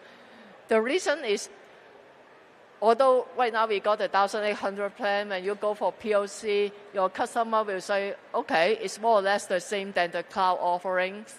But during the development stage, if you are talking to your customer and tell him or her that, oh, please buy your own GPU resources. Buying it is not just a problem of money. It's not easy to buy it, it's not easy to host it, and it's not easy to maintain it. So all these are costs for your customer. But if you can successfully apply for AISC, it is immediately available. And then the cost, of course, is much cheaper because you got 70% subsidy from the Hong Kong government. And also, all these resources are immediately available. So I believe that within this area, if you consider something else, maybe you will lose the deal. So after you get the AI development done, we also can offer you another option to host your inferencing within our premises. So again, it is on-premises and it is dedicated resources. So we hope that this can serve really the whole AI lifecycle for projects in Hong Kong. So this is one example that how we ensure that our environment is good enough. This is the Gen AI sandbox that Cyberport worked closely together with the HKMA to enable and also encourage all the banks in Hong Kong to get into the Gen AI era. So within the sandbox, it is an environment that already endorsed by HKMA that you can put your solution, your data, and your people inside to work out the whole Gen AI solution. So this is quite ensure that upcoming, even though you are a bank or you are someone working with the banks, you can use the same environment. So I do hope that after today, none of you will ask again why that I have to use the complete resources by the government. You should ask why not, because everything is ready and you get subsidy from the government as well. So if we keep asking why, we are still thinking. But if you ask why not, we can act immediately. So more importantly, and during our panel, we will discuss how the AI ecosystem is also important for all of your AI journey, because you can work on your own expertise. You can develop whatever AI app that you can. But mostly one single company, they can't cater for like the AI infrastructure, the large language models development, the application, and 24/7 customer service. So Cyberport is actually paying all our effort in building up the AI ecosystem for Hong Kong. And we do hope that every one of you could be part of our ecosystem after today as well. So this is my little sharing. And right now, I would like to introduce my partner. Thank you very much, Dr. Falk, and please remain where you are. And now can I please invite Ms. Emma Wang, Dr. Jürgen Rimmel, and also just to join us on stage right now so that we can join Dr. Falk for this conversation. Everyone, please be seated. Thank you. Over to you, Dr. Falk. Thanks. Yeah, so thanks for joining my panel as well. So maybe the first question, how do you think that the thing that I just discussed before, throughout the whole AI life cycle, is it true that I'm talking about? And yeah, any feedback that you can provide to me. Of course, everything is true. No, I think also from a perspective of a bank, a large bank that is using AI already for many, many years, the sort of traditional AI, moving now into, since 2 years, since ChatGPT explosion, so to say, looking into how we can actually also harness generative AI. I think the capabilities that you have just introduced of, in a way, rapid prototyping in that space, I think is something that is very valuable for the industry, because as a regulated institution, all the banks will experience that it is actually quite difficult to, even if we have capabilities in-house, to always download the latest model, to always jump on the next train that is out there. While we should not be doing this anyway, the opportunity to say, there's a new model, there's a new capability that we want to test out. Before we go through the internal governance that does all the scrutiny, the cyber investigation, looking into this from a design perspective, is it feasible? Would it work? And have that sort of done rather quickly, I think is a real benefit. Yes, great. Because you always share to me is that the difficult part is on compliance, not on technology itself. Yeah. So how about you? Do you think, because Emma, you work a lot of POC with your customer, so how you manage all this AI infrastructure in the old days, and what you expect that it will change in the future? Okay, thank you for the invitation. I think in Info, we are a full stack AI company. So I can explain why I say full stack. Because first, back to 2023, we developed our own proprietary large language model as one of the earliest team in China, and then we developed vertical applications for industry leaders in finance and healthcare. Then with our own journey, we developed the AI operation system for enterprise. It can be for science and can be finance, for life science. So with those kind operation system, I think it's part of the infrastructure, which bridge the gap between GPU and real applications. Yeah. Right. Yeah, I understand that full stack is actually one of your advantage, that you can offer almost a total solution for the end users.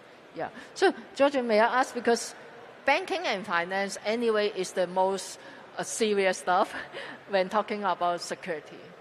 Yeah. So I believe that the IT infrastructure in the past already secure enough, but right now we add in all those AI applications. So any changes or what kind of preference that a bank will take in order to ensure that the security is still up to the top level? Yeah. Okay, I think we should first understand one thing. If we talk about traditional artificial intelligence, that means sophisticated algorithms trained on a lot of data.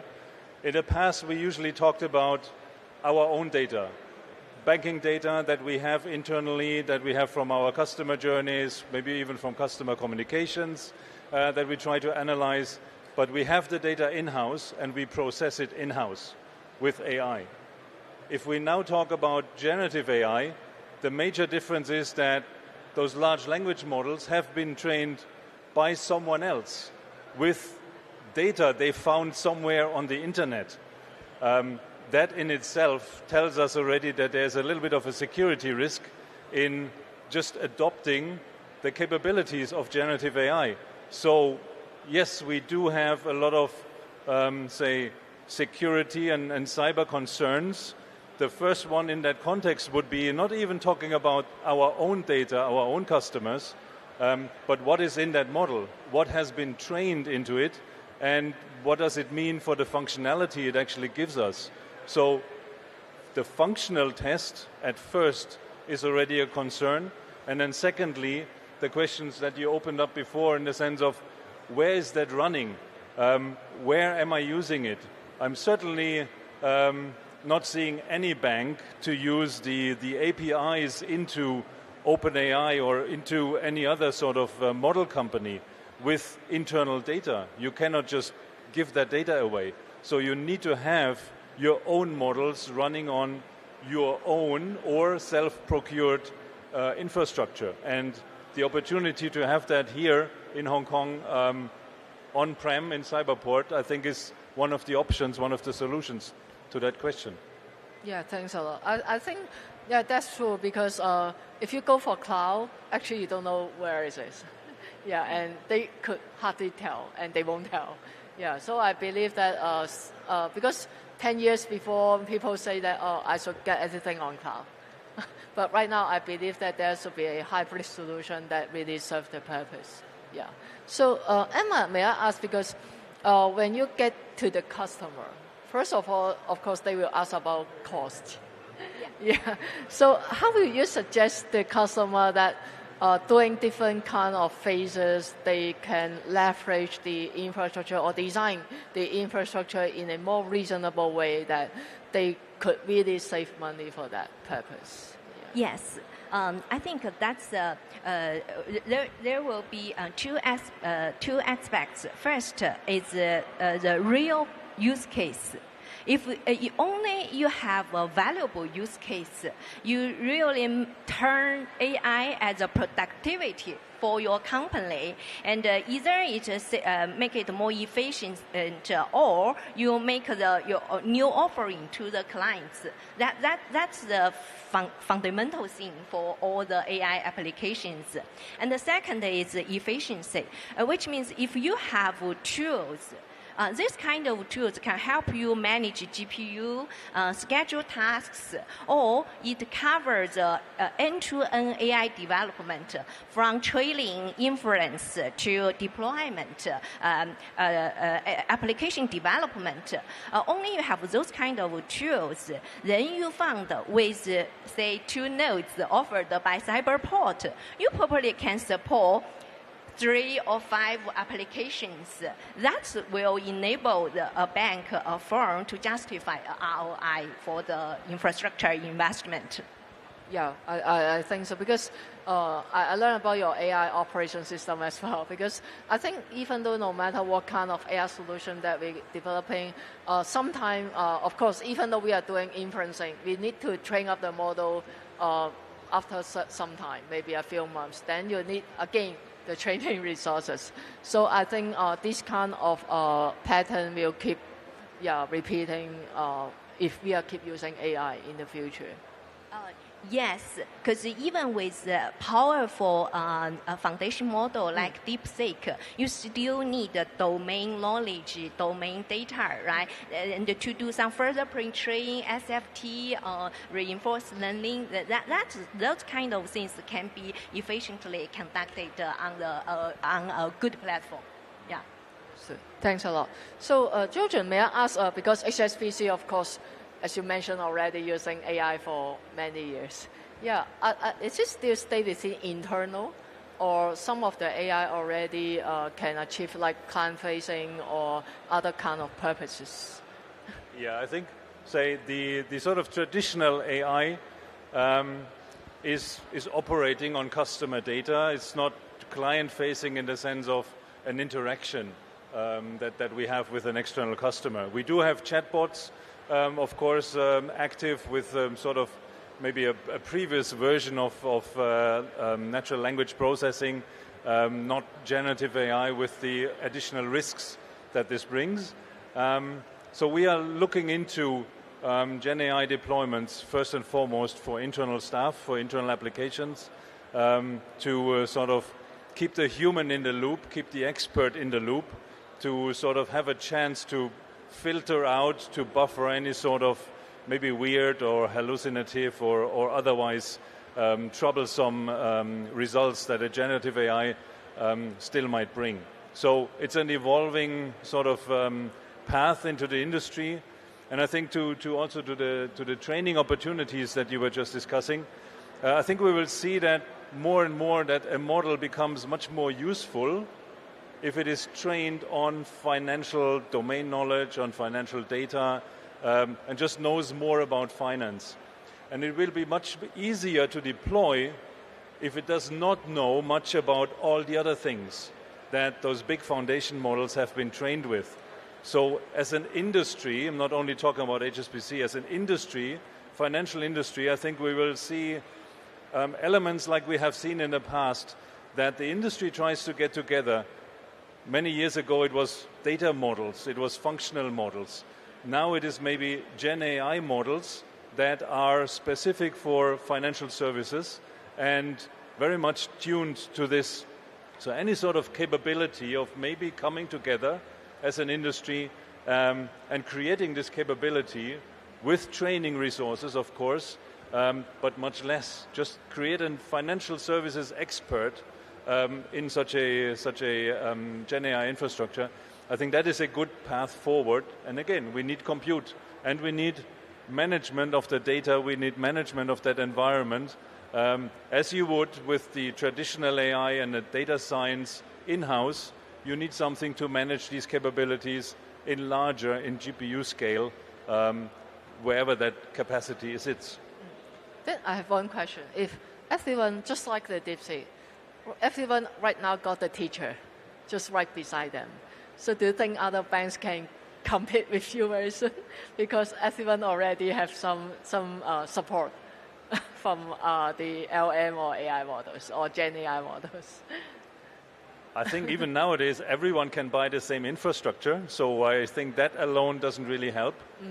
It's again what you make out of it, the customer base that you already have, the product base as a bank that you already have, the people that you have that are able to make use of this technology. So we're actually facing a large upskilling or slightly reskilling initiative that needs to happen.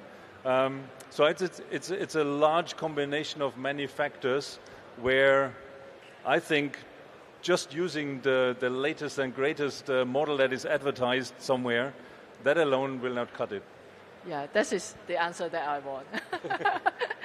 Yeah, because I think many people think that, right now I can access to AI that easily, and then I can do whatever other people is doing. But I think upskilling is really what we need to take into consideration, because the people are not yet ready. Yeah, and they just use it for maybe handling some simple task, and that is not really a Gen AI can do. Yeah. So Emma, may I ask, when as a startup, you have the GPU operating knowledge, but most of us here today probably don't have such kind of knowledge. So any recommendation that you can provide to other startups that I also want to do a different kind of AI for my own product development or for my customer, but I have no knowledge about any AI infrastructure. So any recommendation that you can provide to them? Sure. First of all, I think in this area, there are a lot of free and valuable resources. For example, like the deep learning.ai, where you can learn a lot of fundamental AI knowledge, from training to prompt to infrastructure. That's totally free. And also, I think it's a very good environment. It's a lot of open source community. I think even us, our operating system is sort of a red hat mode, which means we are open to the open source community where we can find the latest development, and we support those technologies, tools, new models, or whatever softwares in the open source area. Based on that, we can further improve. But so I think so long as anyone who is interested in this area, there are plenty of resources. And maybe going forward, we would be very happy to work with Cyberport Academy to provide some AI practice lectures for the community. Yeah, thanks for sharing the knowledge, because that's true, because for startup, you should quite focus on whatever you are strongest at. Yeah, for other kind of knowledges or techniques that I really encourage every startup to work closely together with each other. Yeah, because everyone got their own strength, and when you work as a team, maybe I believe that HSBC will consider you much easier and much more. Yeah. So may I? Yeah, I think. Sorry, just to go into this, I think the technology itself will turn itself into a commodity. Yeah, the foundation models, the language models, and so on. And we just need to see and learn how far we can get with that. And the difference will again be made in your product, your customer base, the people that work with that, how well they are equipped to actually make use of these capabilities for the business problem at hand. So the AI infrastructure and the LLM or whatever it will be in the future is one part, an important one, but just one small cogwheel in the engine here. Yeah, totally agree. And may I have the final questions for both of you? Because just now we talked about security, availability. But I think in the future, as AI being well adopted by many different scenarios, scalability will be a problem. Yeah. So how you look into this issue, and maybe what kind of suggestions that you can think of at this moment? Yeah. Do I start? Yeah. Okay. Yeah, I think, of course, scalability, but say in the context of what I said before. One is, of course, it looks like language models get bigger, more data, and so on. But I think that actually, potentially, just from a sort of scientific perspective, is not necessarily the path that leads to higher capabilities. So actually, there's more work needed to include other ways of knowledge management, other ways of inference, other ways of logic into these systems in order to get actually to more functionality. To scale this up, again, we need people. We need, of course, technological infrastructure, but I would hope and I would a little bit foresee that actually less is more. So we are not running into this $500 billion whatever race. I don't think that leads anywhere. It is to be more clever. Less data, but better data. Less compute, but better compute. More intelligently made compute. So other systems than just plain large language models will, I think, be the way to go to. And I know that Inflex founder is also working on that from the academic side very hard. There are much more opportunities in that space. So scaling is important, and internally, of course, we are ready to scale applications into more businesses, into more countries that has its own sort of compliance challenges to go into the different localities. But we need to look into the technology and use that wisely. Yes, totally agree. Yeah. Yeah, I think first of all, the infrastructure like AISC is critical for Hong Kong to make AI services scalable. And the second is the talent and tools. So long as we can train more and more talents, and then we have more and more standard tools, I think it can be scalable. Yes. I think standardization is really a key for us to really scale up, because everyone got their own standard. It's not easy really to scale. And yeah, more importantly, I really saw one application, two companies doing exactly the same task. But one people, they have to use the whole GPU. The other one, just use a simple PC. Yeah, the reason is about the AI algorithm itself. How that they do it right and do it precise, it really changed quite a lot. So I believe that in the future, it's not a competition of GPU. It's really still the competition of our intelligence. Yeah. Yes. 30 years ago, in my very first AI lecture, the professor said, algorithm beats compute power. Yes. And I think that's still true more than ever before. Yeah, and we should repeat it and repeat it. Other people will just forget about it. Okay, thanks a lot. Thanks a lot for both of you. Thank you. Thanks. Thank you very much. Everyone, please take a photo. You can just leave everything on the seat. That's fine. Oh, everyone's just too polite. Come on, let's take a baby step forward and take a photo together. Thank you very much, Emma, Dr. Ramel, and thank you, Dr. Falk, for being our moderator for this segment. That was wonderful. Let's just take a baby step towards my side.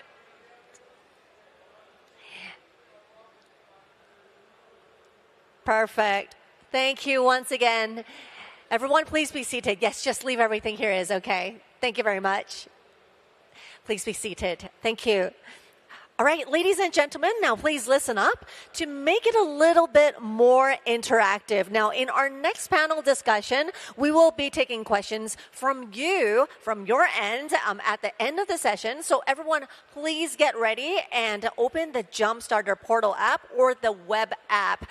Now, please navigate to this session and the agenda and ask your question. That is through the live Q&A feature. And everyone that is watching from the office and at home, you can do that also. Now, for our next session, it is about the Greater Bay Area, which is indeed a center of innovation. However, we would probably ask the question, now, how can it better connect with the global ecosystem? Now, let's hear from the leaders who are actively building these bridges. Joining us on stage are all the important startup ecosystem builders here in Hong Kong. Everyone, let's put our hands together and welcome them on stage to join me. Let's welcome Ms. Anita Chow, Director of Ecosystem Development at the Hong Kong Shenzhen Innovation and Technology Park. Mr. Daniel Chan, Executive Vice President and Head of Greater Bay Area at HSBC China. Mr. Eric Orr, Acting Chief Corporate Development Officer at Hong Kong Science and Technology Parks Corporation. Ms. Georgina Chu, Chief Corporate Development Officer at Cyberport. And of course, we have our host, Ms. Alpha Lau, Director General of Investment Promotion at Invest Hong Kong. Let's give them a big round of applause. Thank you so much. And over to you. Thank you. So good afternoon, everyone. It's indeed my pleasure to be here today to host this panel on Hong Kong's pivotal role in connecting mainland China with the world, especially in the thriving tech and startup landscape of the Greater Bay Area.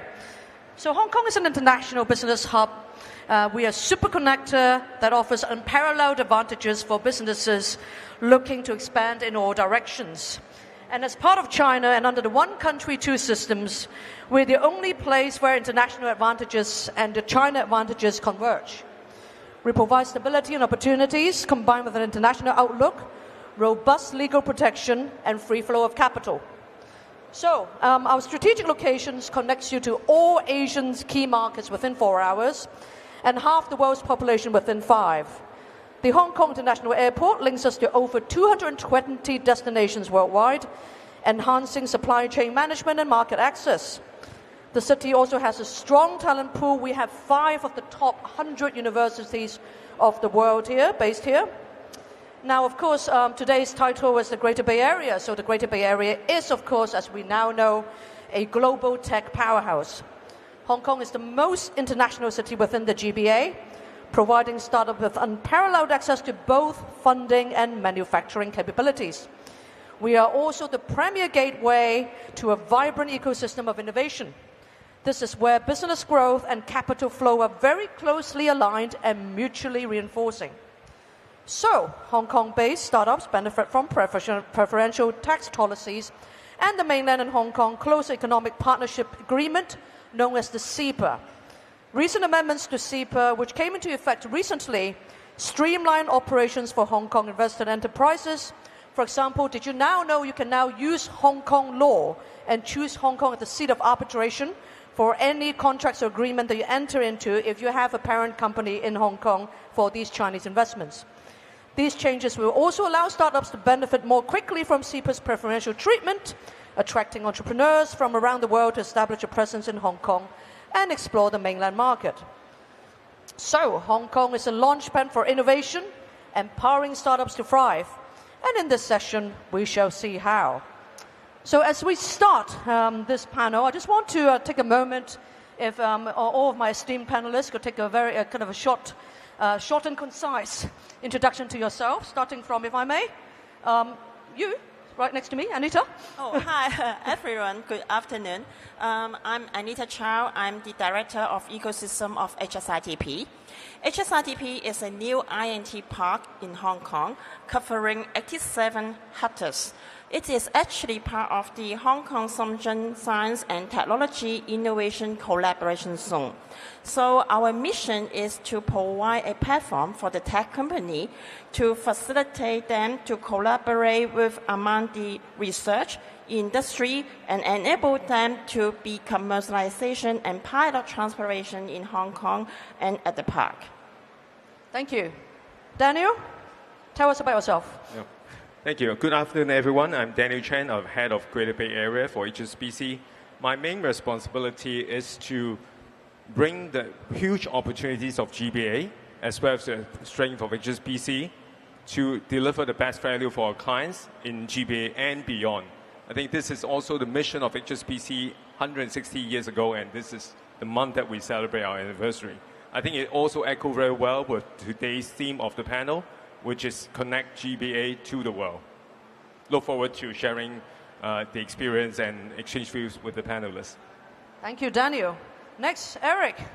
Hi, good afternoon, everyone. This is Eric Orr from Hong Kong Science Technology Park. We have a unwritten slogan in the office. It's our park company's success is our success. So it's actually embedded in our corporate KPI. So everything we do, it's about helping our startup to be successful. So I'm very excited to be here to tell you a bit more what we do, how you can expand your market outside GBA. Excellent. And last but not least, Georgina. Thanks, Alpha. First of all, such an honor to share the stage with the heavyweight speaker, Georgina Chu. I am with Cyberport for more than 1 year. Cyberport is positioned as Hong Kong's digital technology hub and AI accelerator. We built a very comprehensive ecosystem to support startups, to help them to thrive and expand the business in the Greater Bay Area, the mainland, and the world. Great. So this is what startups need, right? You need a platform. The science and technology parks are all represented here today from Hong Kong. And of course, as startups, we look for money. And we've got a representative from Money here, Daniel. So I'm going to throw some questions to you before we turn to the questions to the floor. If I may, I want to start with Eric from the Hong Kong Science Park about global partnerships. You know, Hong Kong SDP has been a catalyst for research and development in the Greater Bay Area for a long time now. So I understand that sometimes you also partner with some global tech hubs such as Silicon Valley, Shenzhen, maybe the Beijing ones. So how do you do that to position the GBA as a leader in cutting-edge innovation? Alpha, thank you. The thing we do at Hong Kong Science Park is help our startup to grow. Now, we've been around for more than 20 years now. A lot of our startups have become very mature. And one of the things they do when they join our program, they want two things. One, funding and capital. Second, most important, they want business. Otherwise, without business, they will die. Yeah, believe me, a lot of startups could not get over that. Now, one of the things we do is proactively for the past 18 months is to helping our startup to go overseas. Now, why do we do that? Some of our startup, you look at Hong Kong, even GBA, yeah, it's a good size of business, but a lot of them have a very hunger to go overseas. So what we have done recently is working with a lot of the regional partners, Hangzhou, Shenzhen, even Middle East, all the way to US. Let me give you a few examples. 18 months ago, when me and my CEO, we were in Silicon Valley, we were talking about what happened if we put our startup against the best in the world. For example, if you play football, you want to play in the World Cup, you want to play in the Premier League. But we said, if we're in the startup world, where do we go? Silicon Valley. So we picked Silicon Valley as our place for test bed to bring our startup from our park and see what happened. So last year we sent 5 companies there. We sent them there for 6 months. We tell them, if you don't succeed, don't come back. Of course, we don't just send them there. We work with a local partner in Silicon Valley. What they do is provide them with the industry knowledge, local business rule, introduce them to local business partner, investor, after 6 months, very successful. We have a lot of business outcome, investments. So we were so excited. So this year, in fact, next week, we actually picked another 9 company. They're going to send to Silicon Valley again. This time when we call for application, our park company overwhelmed. We have close to 80 companies raise their hand, they want to go. So we can only take 9. In fact, we want to pick 10. The last one, for some reason, they couldn't go anyway. So we are taking more company to Silicon Valley. The other example I want to tell, actually working with our partner here is HSBC. We have a very tight working relationship. And one of the things when we get together and say, I look at HSBC, this is as global as you can get in terms of banking services. So they asked us, Eric, how can we help you? I said, my park company, they want to go overseas. So they said, where do you want to go? They said, pick a spot. So I said, where's the richest place? Middle East. So I did pick Middle East. So let's go to Saudi. So in November, with HSBC help, we take 12 companies to Saudi. They took us there and introduced us to all the local government official, eco-partner players, corporate partner. 12 companies come back. A lot of them actually have very successful proof of concept. That happened in 2 days. It happened in 2 days. So very exciting. I can name a few more examples, but a lot of conscious effort from Science Park is about helping our tech venture. So I just want to give up 2 things to share with the audience. Definitely our main goal is to help our tech venture to be very successful and expand into the global market. Thank you, Eric. Really great partnership with you guys in pursuing this. So coming to HSBC is not only about financing, but also global connectivity. I want to jump. Sorry, I want to jump. We have a company in Saudi just now won the very big deal. She called us. She said, Eric, we need help. What happened? She won a deal she could not handle. She need funding. So we call SAB. SAB is actually 30% owned by HSBC. I called them on Sunday.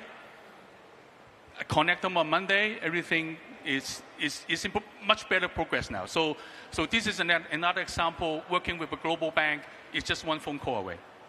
Excellent. I think that case in points, because I mentioned earlier in the intro that Hong Kong is a super connector. So all our players in Hong Kong, whether it's HSBC or the banks or our science parks in Hong Kong, are all conduit to providing the services to startup companies, because sometimes the startup companies do not have this reach themselves. So now allow me now to turn to the Cyberport, Georgina. So the GBA, Greater Bay Area, is an attractive hub for global tech companies because of our world-class infrastructure, the access to the whole of China's vast market, and the thriving innovation ecosystem. So I understand that you have now established an AI supercomputing center. So how is Cyberport leveraging these advantages, particularly in AI and advanced computing, to attract global tech talent? In addition, I think a lot of you would be thinking about how do you ensure a soft landing for these professionals as they enter the region and integrate into the GBA ecosystem? Thanks, Alfred. Speaking of AI Supercomputing Center, it is indeed a magnet to attract talents in Hong Kong. AISC itself is a game changer. We offered unparalleled computational power and resources for AI research and development. Ever since we have introduced the launch of AISC, we've been receiving a lot of visits from around the world, different organizations, including university, research center, AI company, AI startups, to talk about collaboration with us. And all of them, one of the main agenda is to set up the research institute to recruit and attract talents in Hong Kong. As for how we can help them to have a soft landing, we offer comprehensive support here at Cyberport, including the visa assistance, housing resources, community integration initiative to help the talent settle into the GBA area. Through different events and activities, we also connect the newcomers, company and talent, with our local networks, investor, industry partners, ensuring they can contribute to and benefit from our thriving ecosystem. Thanks. Excellent. Any partnerships with HSBC, in case you want to jump in again, Daniel? Maybe something you should think about. We have some partnership, but we will develop further along those lines. Absolutely. Right. If I may now turn to our newest science park. The newest kid on the block, but certainly not the smallest. So a few days ago, or was it last week, I think we all saw on the news, some of us, about the topping up ceremony for two of the buildings in the HSITP, which will be life sciences related or wet lab buildings. But we wait with a bated breath, for all the new adventures that we will see from this location. So Anita, may I ask you now, since the SITP is strategically positioned at the Lok Ma Chau Loop, which for those of you who don't know is basically right across the border of a very small river from Shenzhen. So you can leverage the GBA's unique one country, two systems advantage. So how are you actually helping companies access these opportunities, such as talent, funding, infrastructure, etc., across the different sides of the border? How does it actually work? Okay, thank you, Alpha. First of all, I want to highlight our position. Actually, our park is just next to Lok Ma Chau Hong Kong side. So as this a unique position, just 3 minutes walk through the bridge to Shenzhen area. So we actually provide a very, very unique position to facilitate all the GBA resources to come over to Hong Kong to do the business and facilitate all the support to the tech company. As I mentioned, that our mission is to provide the opportunity for the tech company to do the pilot transformation at the park. So firstly, I want to announce that we already signed the MOU with South China University.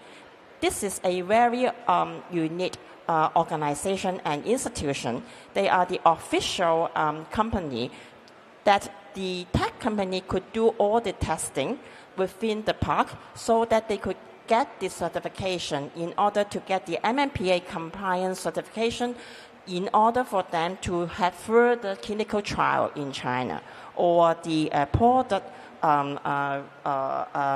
registration in China without any hassle moving all the medical device equipment from Hong Kong to China.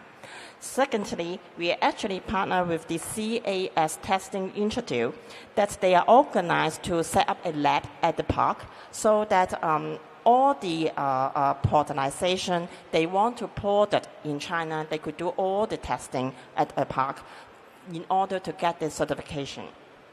Finally, we actually has a lot of large cooperation with the large enterprise, such as AstraZeneca, BGI, China Resources, Koyi. They are going to set up their point of presence at the park in order to facilitate that what I mentioned, the pilot transformation at the park, so that they could facilitate them to do all the POC and also the expansion to overseas market. This is what we are going to build like a super connector for the tech company to connect China and the world. In addition, I think a lot of people, they are very interested to know about the fourfold policy. Actually, currently, the government actually has a full force speed to speed up the fourfold policy, including the material flow, data flow, fund, investment flow, and also the data flow between Hong Kong and Shenzhen. Because Hong Kong and Shenzhen, Hong Kong Park, HSITP, and Shenzhen Park are actually at the collaboration zone. So we actually have a very close and tightened relationship. Every month we have a regular meeting to set up in order to facilitate the tech company from China to Hong Kong and also from Hong Kong to China. So I think some of the company actually at the hall now, you guys are going to join our experience program tomorrow. So we will have 2 days experience program to stay at our park for day 1, and then day 2 we will bring you guys to Shenzhen to experience truly how One Song Two Park enable you guys to do all the business expansion and to enjoy all the GBA resources. I think that's very excellent, and we are all going to wait for the actual announcements of all these flow of not only machines and equipment, but also data and other flow. And for those of you, I know some of you are startups, but some of you are already scaling ups. And if you are thinking ahead for longer term usage for a park, we've got these 3 wonderful parks. Just feel free to talk to them at any time with all the additional services that go with it, not just only the park itself and the land. Now, of course, a lot of us have it on our mind that financing is always key to the growth ambition for innovation of companies of every single stage. Now, of course, Hong Kong is a great place to look for capital, all the way from the ultimate aim to get listed on the IPO. We've got very useful Regulation 18A, 18C supporting life sciences and early stage companies, pre-profit companies. But before that, Hong Kong also has a lot of family offices, PEs and VCs who would support you in the journey. But of course, never forgetting all this surrounding this as the foundation of all this as a bank. So Daniel, may I turn to you now? How do you see innovative companies navigate their financing challenges? And I understand that you've got something called innovation banking in HSBC, which was launched about 2 years ago. So how does it help address such needs, and how do you work together with other financiers like PEs and VCs in supporting the portfolio companies? Yeah, thank you, Alpha, for the questions. So I think broadly speaking, there are 2 types of financing. One is equity, one is debt financing. I think at the early stage of most of the startup, they usually would turn to angel investors and looking for seed money and also venture capitalists. I think those are the stage which I think the R&D, evolving business model actually are quite cash burning. So I think that's probably the right kind of approach they are taking. Now, as the business continue to grow, to scale, I think they will also start generating revenue. Then I think as the founder, they will start to evaluate whether I continue to rely on equity financing or I should consider debt financing, which overall the cost of capital is actually lower, and also you would avoid the dilution of ownership, management control, and shares. So I think that's how the various stages actually having a slightly different needs. Now it looks complicated, but I think that's where we always see that the startup actually need a financial ecosystem to help them navigate not only access to finance, but have a better understanding of their options as they go forward, as they grow. So I think with this, which turns to the second part of the question, is we started innovation banking in 2023. Now we have innovation banking in 4 major sites, US, UK, Israel, and of course Hong Kong, covering Hong Kong as well as mainland China as well. So what are the value proposition we're delivering? There's a couple of ones. First is the connectivity within the ecosystem. So we have 2 teams, one covering the portfolio companies, the other team working primarily with the PE and VC, surfacing their distinctive needs. Now, when the 2 teams work together closely, we are able to work with the financial ecosystem to help them navigate and help them, advising them on what's the best way to structure, because every case is very different. And we all know that in this innovative startup, it's very different from the traditional lending because there's not much of a collateral and they might not even be generating profit at the early stage. So I think we need a lot of those kind of advice. The second value proposition is the deep connection with the sector expertise. Now, this is how we really better understanding the different business model and the financing needs, and also in a position to connect them with the other ecosystem partner, because they also need that connection, be it a supplier or a buyer or an investor. The third thing is product innovation. Now, as I said, that the financing needs are very different for these kind of startups, especially as they into the growth stage.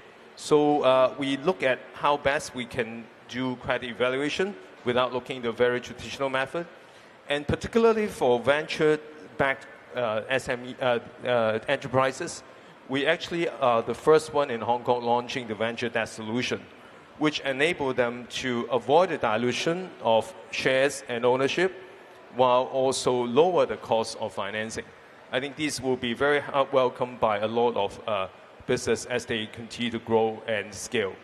Last but not least is actually the global connectivity. Now, because HSBC is present in 58 countries, just now I think Eric shared an example how we connect with the rest of the world for investor, suppliers and buyers.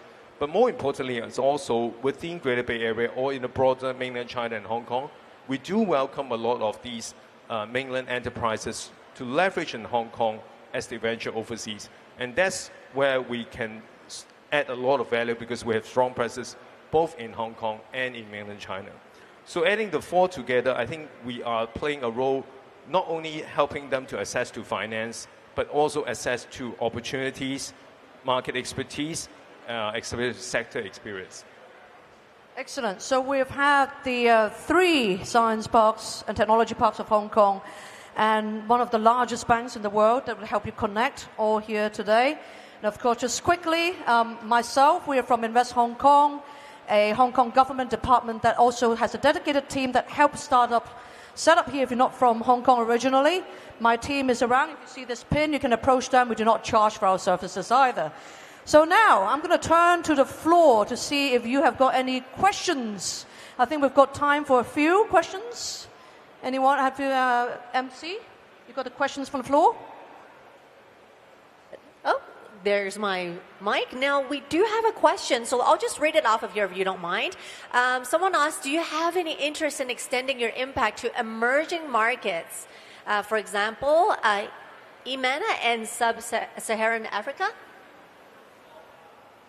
The question was what? To how do you help them expand to emerging markets, right? That is correct. So I guess that would be partly to go science parks. Does anyone of the science parks want to take that forward? One of the things we are looking at, like I said earlier, is we will go where the money is. Yeah, taking our park company, if it's a growing market, emerging market, or mature market, to us it doesn't matter. As long as there's opportunity, we will go. Now, of course, going to an emerging market or any external market, you've got to be very careful. You need local partner. As long as we can find a local partner that someone we can have a strong trust, we will go. It's very simple. Now, the reason, again, I want to reiterate, only reason we go to Saudi is we have HSBC. Going to Saudi, a market is very, very different. Just give you an example. Opening a company in Saudi takes 9 months. Think about it. Yeah, if you are a startup, yeah, you found an opportunity, but you can't do business with our local entity. Open up a local and it takes 9 months. Now, that's assuming you don't know anybody. So if you go to a market, you have to have a local partner working closely with you to help you go through that. Once you open up an entity, next is banking license. You need to collect money, yeah. So that's another thing. So you need a local player. So that's why the reason we go to Saudi is we have a relationship in HSB in Hong Kong. So if we're going to go to Saudi, we want to continue that relationship. So the answer is not about should we go to emerging market. It's can you find a local partner? I have one more supplement. I think everyone is trying the best effort to support the tech company to go overseas. And actually, HSITP had signed the collaboration agreement with QIC.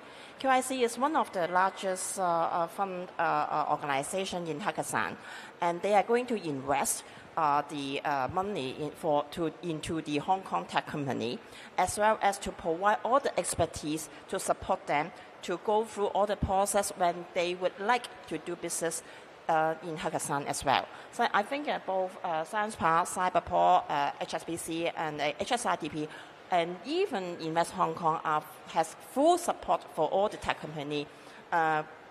As long as whatever you need, we will provide necessary support to you guys. Shall we have the second question? I think let me see. We do, actually. What are the differences between Cyberport, Science Park, and HSITP, and what support can we expect from each of them? Okay. Do you mind let's start from the oldest to the newest, just to be fair. And you all have 10 seconds to answer that, all right? Go. Three of us doing the same thing. We are all part of the Hong Kong ecosystem. Yeah, if you are interested to come to Hong Kong, come visit us. Come talk to us. We do a little bit. Might have a little bit differentiation, but overall, what we do, I think we have the same mission: is to help your startup to be successful. So, should be the same.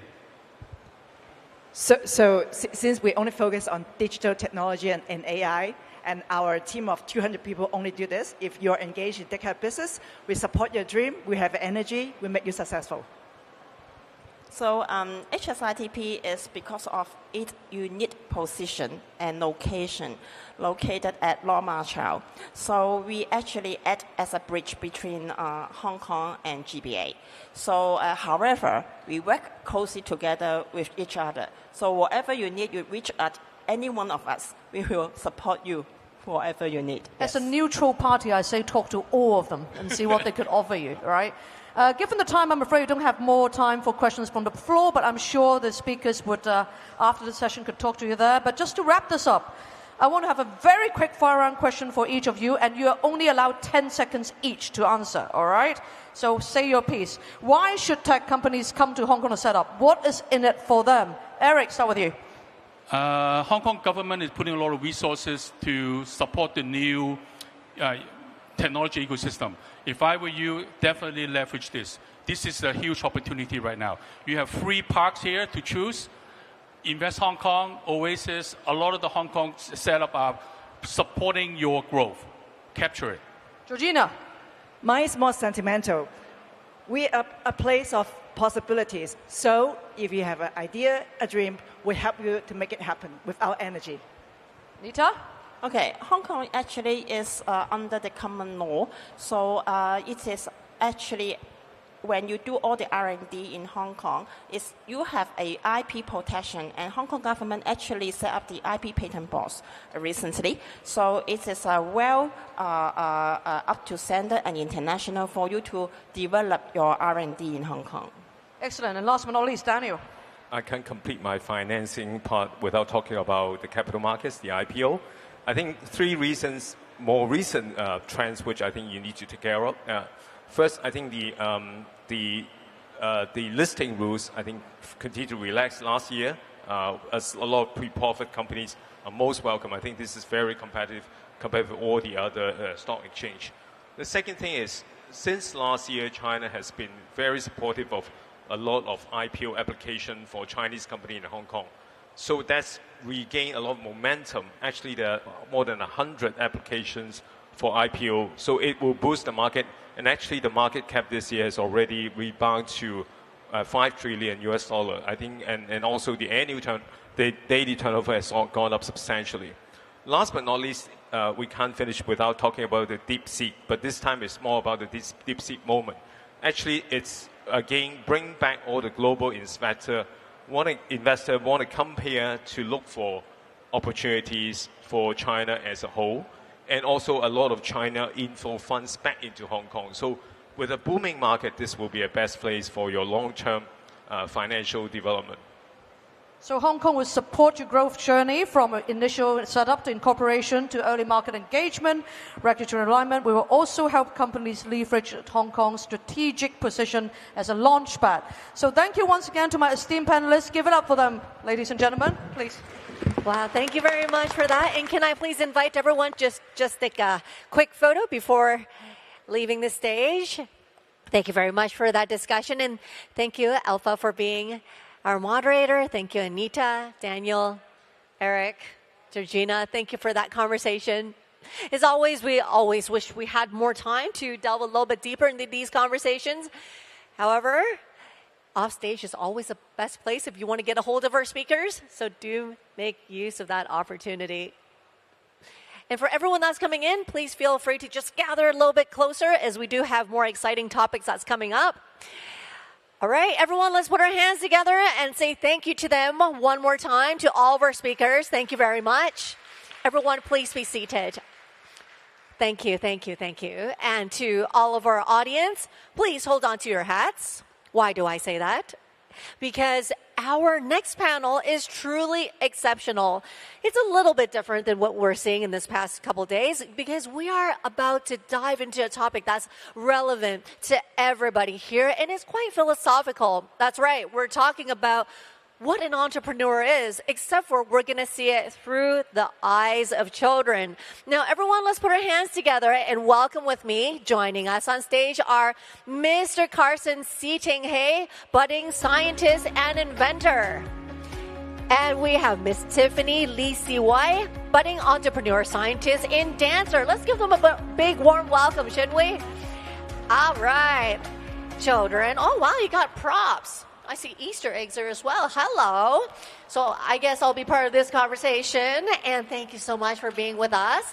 So at the beginning, why don't we start by just introducing ourselves a little bit? Tiffany, did you want to start and introduce yourself a little bit to us? Hello, my name is Tiffany. I am 6 years old. I like science, dancing, speaking in front of audience.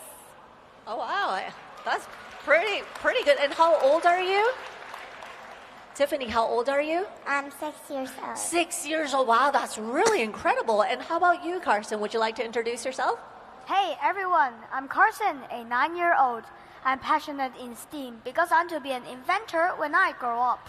Oh, wow. That's a really good stage for today. So let me go right into the questions.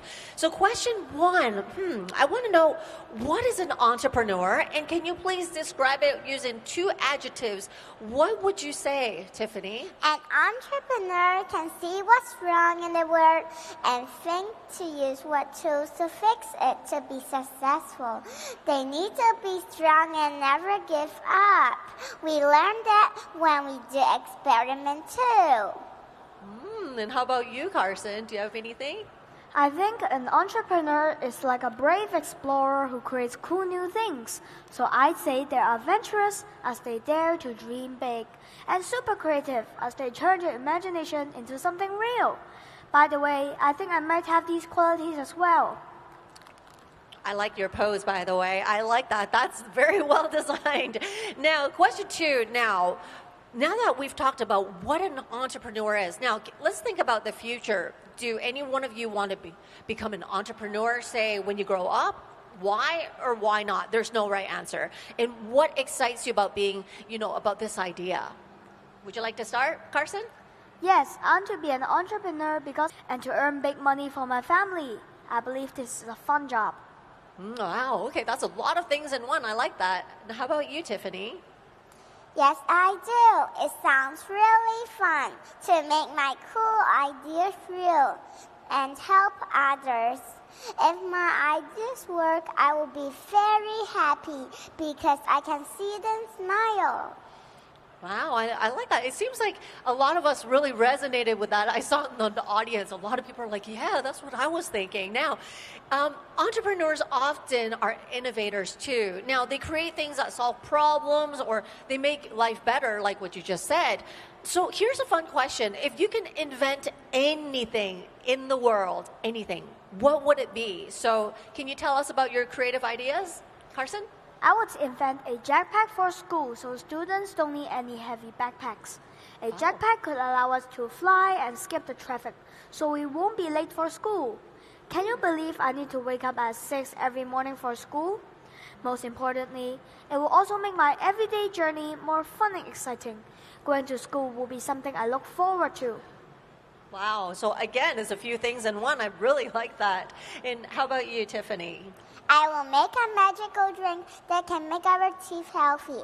I love eating candy, but my mom always said no, because they can make our teeth unhealthy and hurts. And I see that she brought some candy on the stage today, too. Really. If everyone drinks this magical drink, then they can eat as many candy as they want. Yay!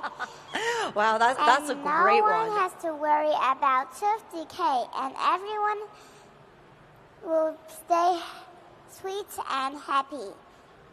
Wow, thank you very much for that. I really like your idea there. Now, being an entrepreneur, we know it has its ups and downs. Now, to the founders here, what encouraging words would you like to share with others that are facing challenges right now? And let's cheer them on. So, would you like to start doing that? Tiffany? If your ideas doesn't work, try again. My earbud doesn't work 5 times. Then, boom, rainbow sparkles. Don't let grown-ups say no too much. Thank you. And Carson, did you want to add anything to that? Keep doing weird. Fail means first attempt in learning. So mess up, fix it, and fly higher. Wow, I like that a lot. Should we give them a big round of applause? I like how they simplified everything. A lot of us in the audience really resonated with that. That was a really inspiring discussion, and we've all shared such creative ideas and thoughtful answers. It's clear that the entrepreneurs are natural problem solvers and dreamers and doers like a lot of us, and who knows, maybe one day we'll see your inventions and businesses out in the world, so we really look forward to that. And now let's give another round of applause to our fantastic panelists, Carson, Tiffany, for sharing their ideas with us today. All right, would you like to take a photo with me, everyone? Take a baby step forward. Oh, don't forget your candies. Would you like to take your prop as well for the photo? All right, let's do it.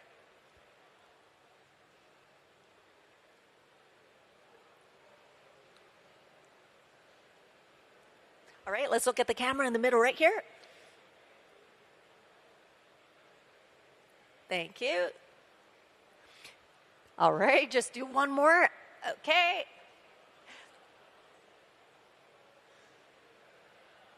Thank you very much. Let's give a big round of applause to our little innovators and entrepreneurs. Thank you. Everyone, please take a seat. Thank you. Thank you, Carson. Thank you, Tiffany. Wow, that was really cute. I really enjoyed that. I hope everyone enjoyed that as well. All right. Ladies and gentlemen, to everyone that is coming in, feel free to gather a little bit closer. If you can grab a seat, please do grab a seat as well. This is the moment that we've all been waiting for. After witnessing so much hard work and innovation throughout the Alibaba Entrepreneurs Fund and HSBC JUMPSTARTER for one or 2025 Global Pitch Competition, it is time to reveal the top 5 teams who have truly, truly blown us away with their incredible ideas and relentless efforts. However, before we get started, before we unveil the top 5, let's take a moment to honor a special category that celebrates the future of technology, the Top AI Application Startup Award. Now, this award recognizes teams that have masterfully integrated artificial intelligence into their solutions, judged on 2 key criteria: the practicality of their AI application in business and the creativity of their AI adoption. Now, everyone, let's invite the presenter for this award. Let's put our hands together and welcome Ms. Annie Wang, General Manager of Alibaba Cloud Intelligence Hong Kong, and join me on the stage. All right, thank you, Annie. And let me just announce the winners. And the winners are E3A Healthcare. Congratulations. Belly and Fizz Dragon, please join us on stage for this photo opportunity. Congratulations to our winners. Please join us on stage. Each of the awardee will receive $10,000 US in cloud credits to fuel their journey ahead. All right. Don't forget this beautiful, beautiful, beautiful opportunity to just snap a few more pictures. All right, just a few more.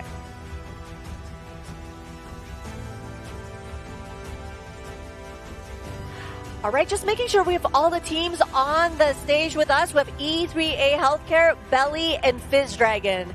Representatives, please join us on stage as we're taking one giant photo together. Please don't be shy. Come on, join us on stage. All right. There we go. Let's do this. Make sure we got everybody. Congratulations once again.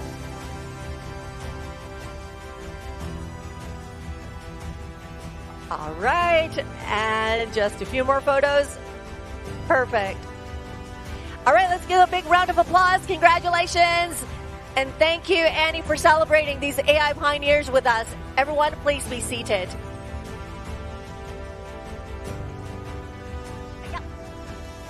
All right, now After this, back to the highlight of the day, the top 5 finalists of the JUMPSTARTER for One Earth Global Pitch Competition. To honor these outstanding JUMPSTARTers, let's welcome our award presenter, Miss Mei Song, Chief Transformation Officer at Plaza Premium Group, to unveil these top 5 teams for us. Please join me. After rigorous deliberation, the top 5 teams advancing the final round are... It's already in your hands. I will leave that to you.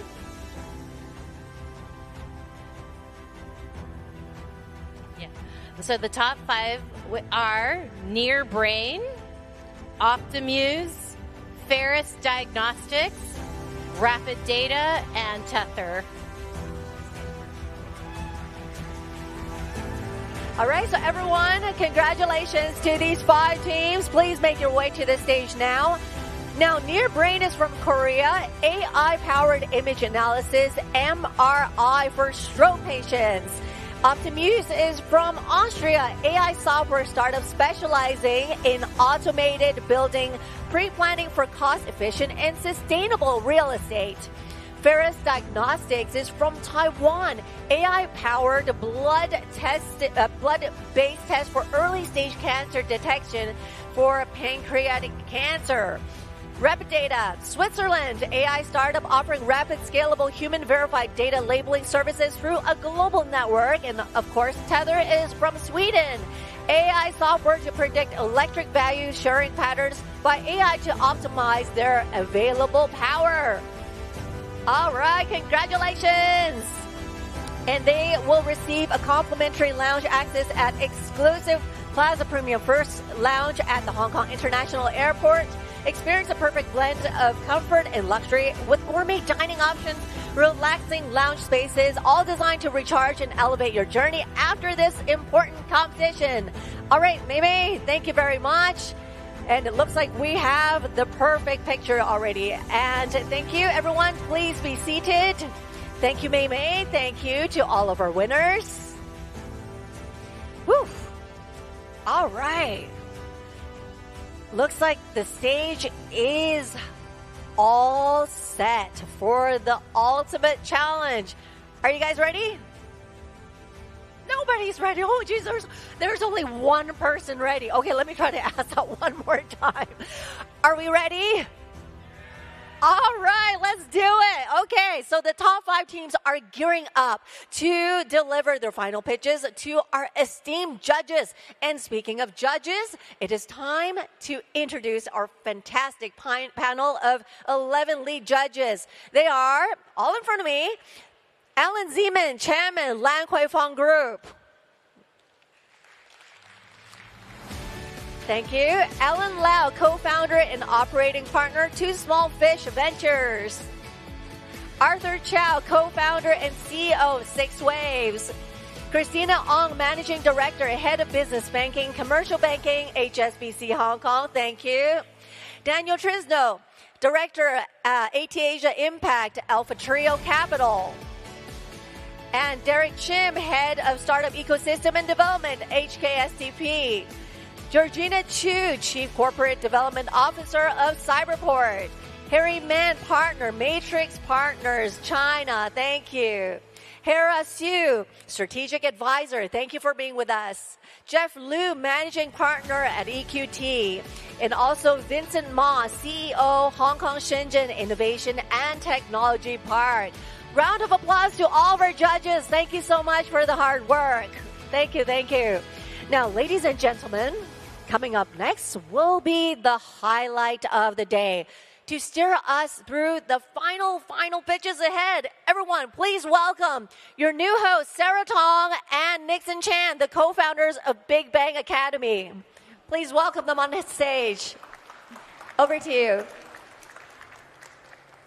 Hello, everyone, and welcome to the top 5 finalist pitching session.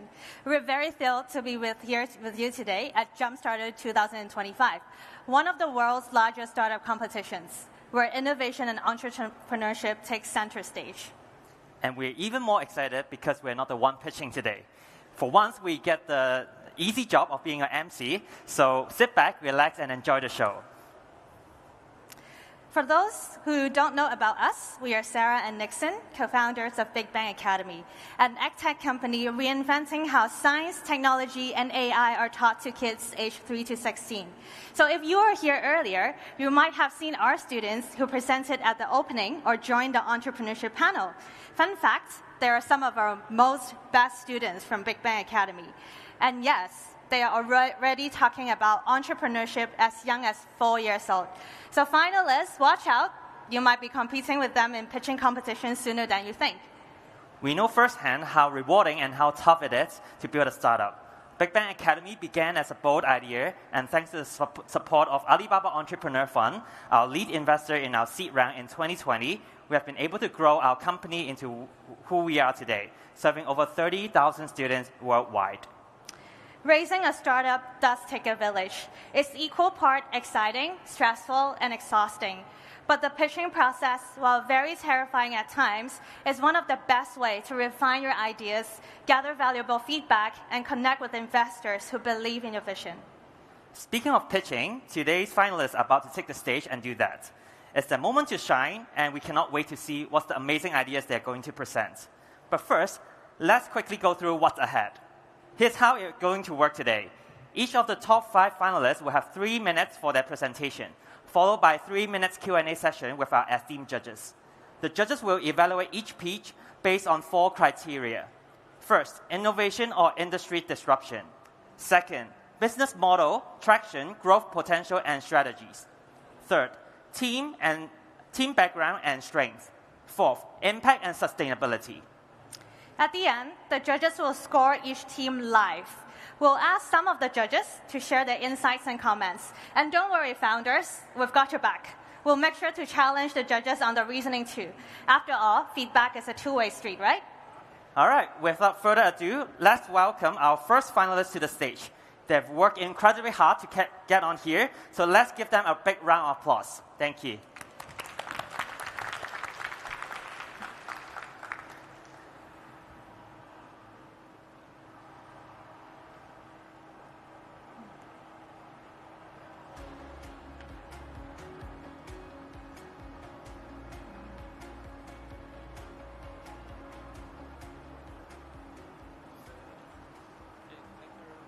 Please start. Is there any clicker or something?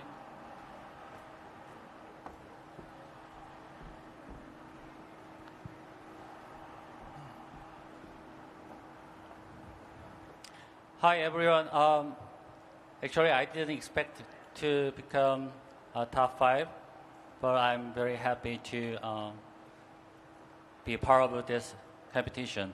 So my name is Terry Ni, the CEO of NeoBrain. NeoBrain is developing some software to predict blood flow in the brain. So when you think about vascular disease, especially in cerebral vascular disease, like stenosis or aneurysm, there are 2 important factors. One is the geometry, and the other one is the blood flow velocity. In terms of vascular system, MRI or CT angio can detect the region of disease. But the problem is when you think about the blood flow, there is only one way, TCD measurement. But the TCD measurement is very not clear. So that's why we think we can develop something to predict blood flow to measure something in the brain.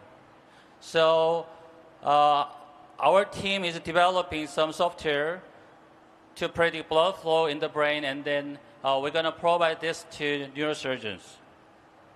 So this is our technology. We're going to start from MRI images or CT angio images. After that, we reconstruct 3D models. After that, we will combine them together to predict blood flow like this. So this is a typical example. So if you just take MRI images, and then you can see the geometry. After that, TCD measurement can give some information about blood flow, but the blood flow information is very ambiguous. So as you can see, our solution can predict blood flow like this, and then we can provide this to neurosurgeon to do diagnosis and treatment planning. So last year we started the clinical trials in Korea, and now we have around 500 cases. And the accuracy is around 85%. And with this solution, we wanted to improve the patient outcome. So we are now doing some regulatory process. And business model is simple. We just, patients just pay for the test. So next 5 years, we're going to provide the solution to 200 hospitals. And then this is our team, just 10 people, and 2 scientific advisors are coming from neurosurgeons in South Asian University Hospital. And last year, 3 years, we're going to do a lot of things. And then recently, we are accepted in Johnson & Johnson Innovation Program. Thank you very much. Thank you. Okay, now we'll move on to a 3-minute Q&A from the judges, please.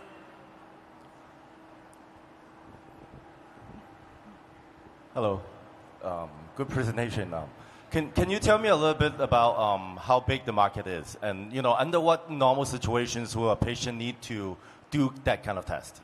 Basically, if you have cerebrovascular disease, basically they have to do 2 tests. One is neuroimaging, and the other one TCD. So it is related to whole market of stroke. So that's why we think it's around $2 billion. And then we are hoping to tap into around 10% of it.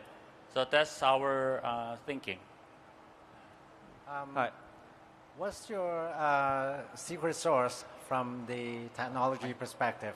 Is it the algorithm, or is it the data labeling that you collect? Can you comment on that? Basically, our team is developing this software because single techniques are ready.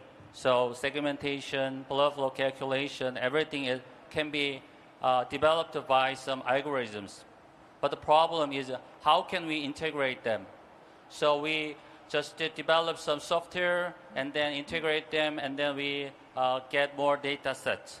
So based on the optimization of a whole process, and then we get the right process. Yeah, that's the secret of the solution. Yes. It's very interesting, of course. Do you need like FDA approval, or where do you plan to sell this product? Yeah, first of all, we started the regulatory process in Korea, and then we'll be done by this year. And then next year, we're going to start the FDA approval. Yep. I see. FDA approval is usually how many years? Takes a long time. Takes a long time, I know. So what happens in the meantime? So our solution is very close to the TCD measurement. So we're going to use that solution to compare with our solution. So I think we're going to get the regulatory approval very fast. And with AI now developing so quickly, will that kind of knock you out of the box, or? Basically, we developed this solution based on cloud platform, and we're going to connect a lot of hospitals first, and then we wanted to get more data set to do diagnosis in stroke management. I see. Just a quick question regarding the data sets. So do you have any proprietary sources of data, or are you leveraging the same data that other competing platforms might be able to also access? Number 2 is about the diversity of the data. Are you only testing this on Korean patients? And if so, how scalable is the insights that you're developing versus to like other markets like the US, and perhaps I saw a couple of other markets on there where there's a lot more diversity within the population? As we are running out of time, please wrap up your answer in 1 sentence. Thank you. Yeah, just we are developing many programs with other countries. So we just started the regulatory process in Korea, but the data set is very worldwide data set. So yeah. Okay, thank you very much. Thank you. Round of applause. All right. So next, we're going to invite the second team to the stage. Please give a round of applause to the second team.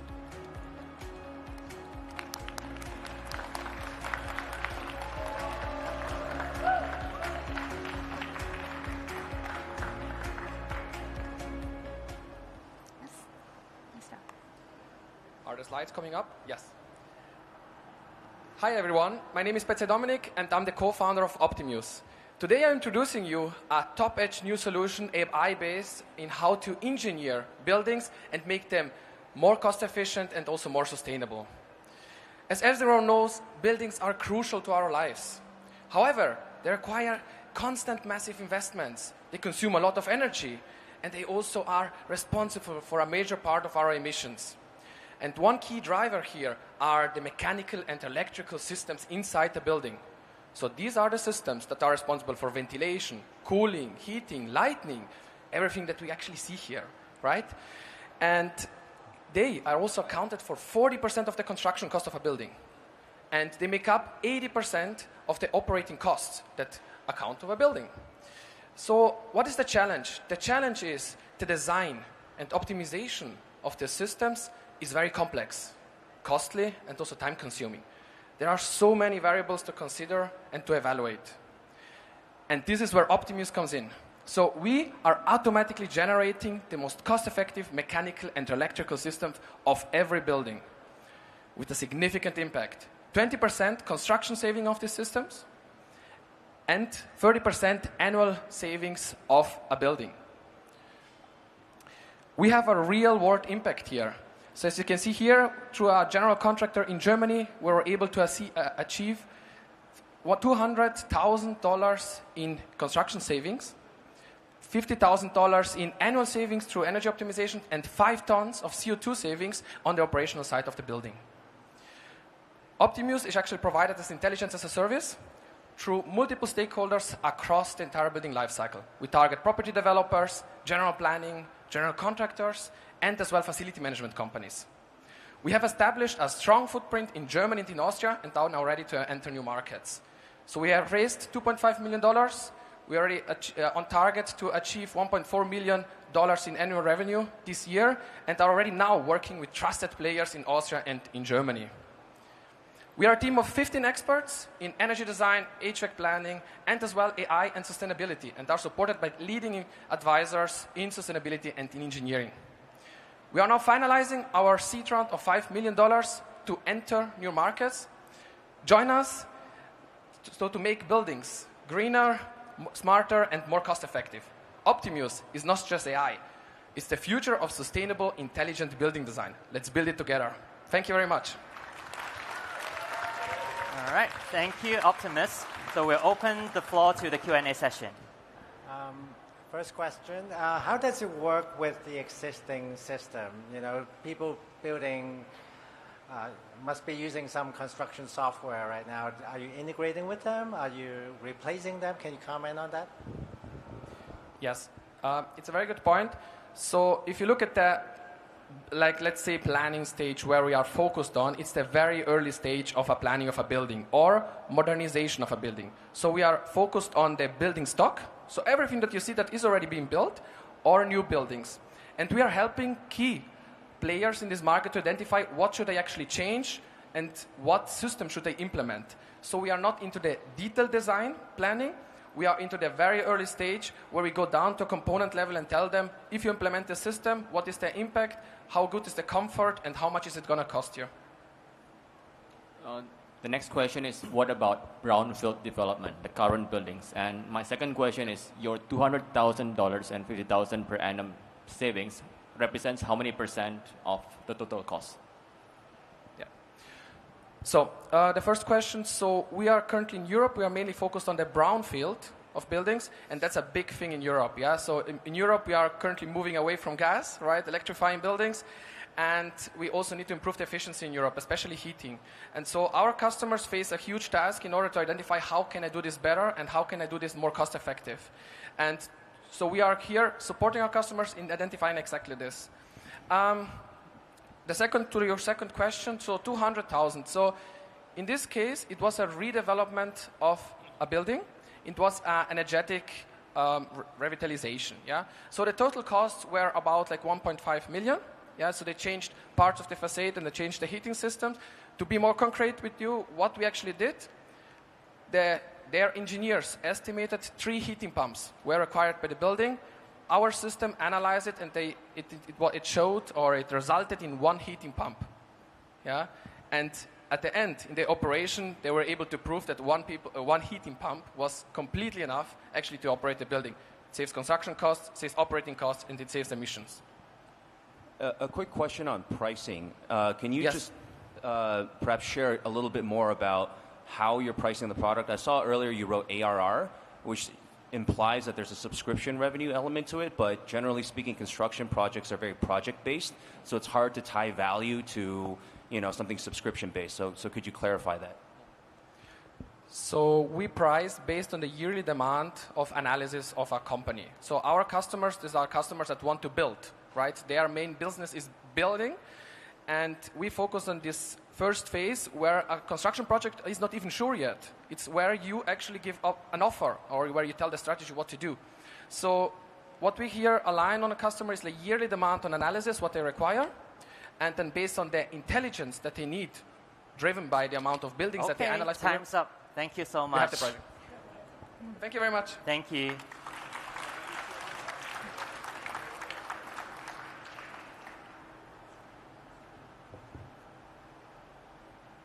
Okay, so next we're going to invite team number 3 to the stage, please.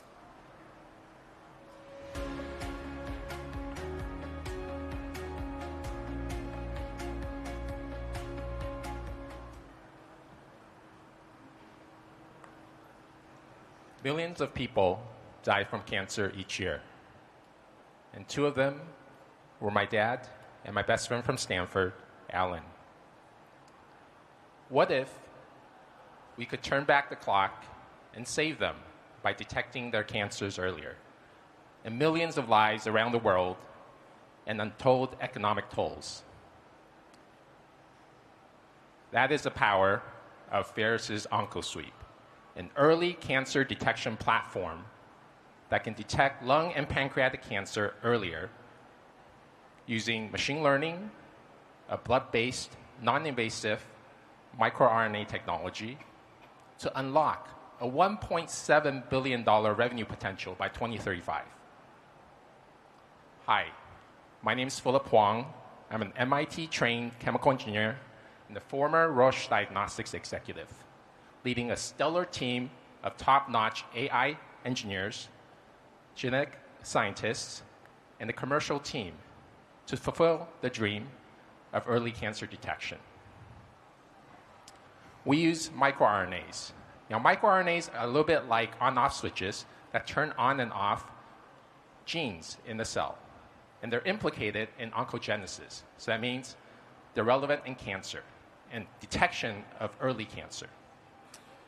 We've identified these biosignatures of microRNAs in our 2 products, the OncoSweep Lung and OncoSweep Pancreas. In OncoSweep Lung, we can reduce non-invasive, invasive biopsies by up to 40%, because a lot of times doctors actually see these nodules in the lung, in CTs, and they don't know what it is. It could be malignant, but 40% of the time it's not. So we can reduce these biopsies. We can also save the 500,000 people at risk due to pancreatic cancer because of genetic risk factors, family history, and late onset diabetes. We can catch them earlier and get them to treatment faster. Our products show superior performance relative to current standard of care. And doctors from the US, Kaiser Permanente, to Taiwan's Chang'an Memorial agree. We offer superior performance at a fraction of the cost of our competitors. And we have the potential to solve health inequity in minorities that currently don't secrete biomarkers that we use in current standard of care. We've achieved amazing milestones in the last year, from partnering with the City of Hope, a top-notch cancer institute in the US, to validating both of our tests in the US and Taiwan, as well as signing a partnership with the Mayo Clinic. Your time is up. Thank you. Let's move on to the Q&A session.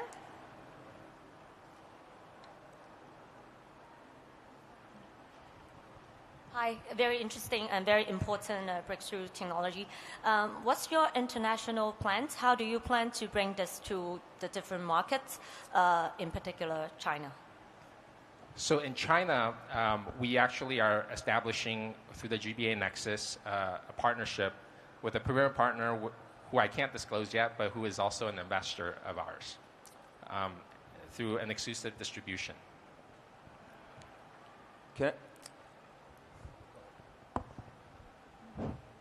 Of course, this is very innovative, and it would be great if we can roll it out. Obviously, it's cancer is a disease that kills millions around the world. How do you roll it out? I mean, how monetarily, how do you start it off in wherever it is, U.S. or get to China? So how do you get paid, and how does it work?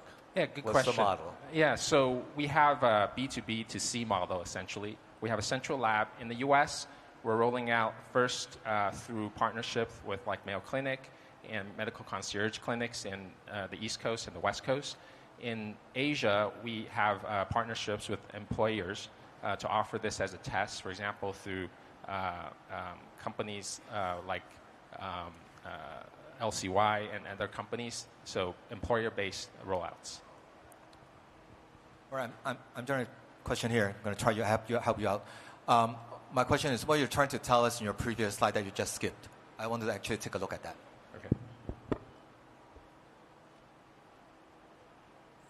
This one?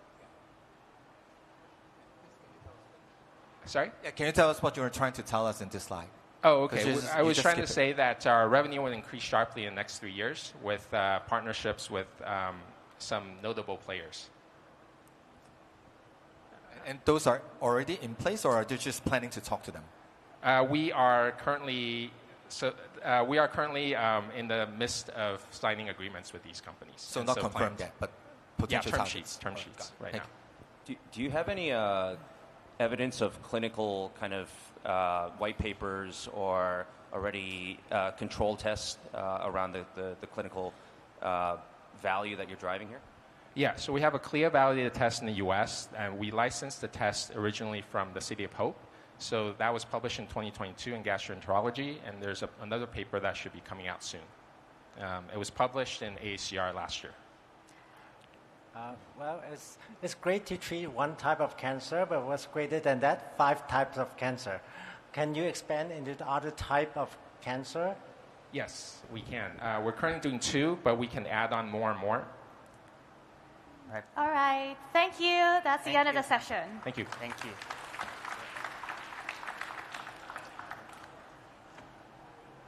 All right. So let's welcome the 4th team to the stage. Thank you.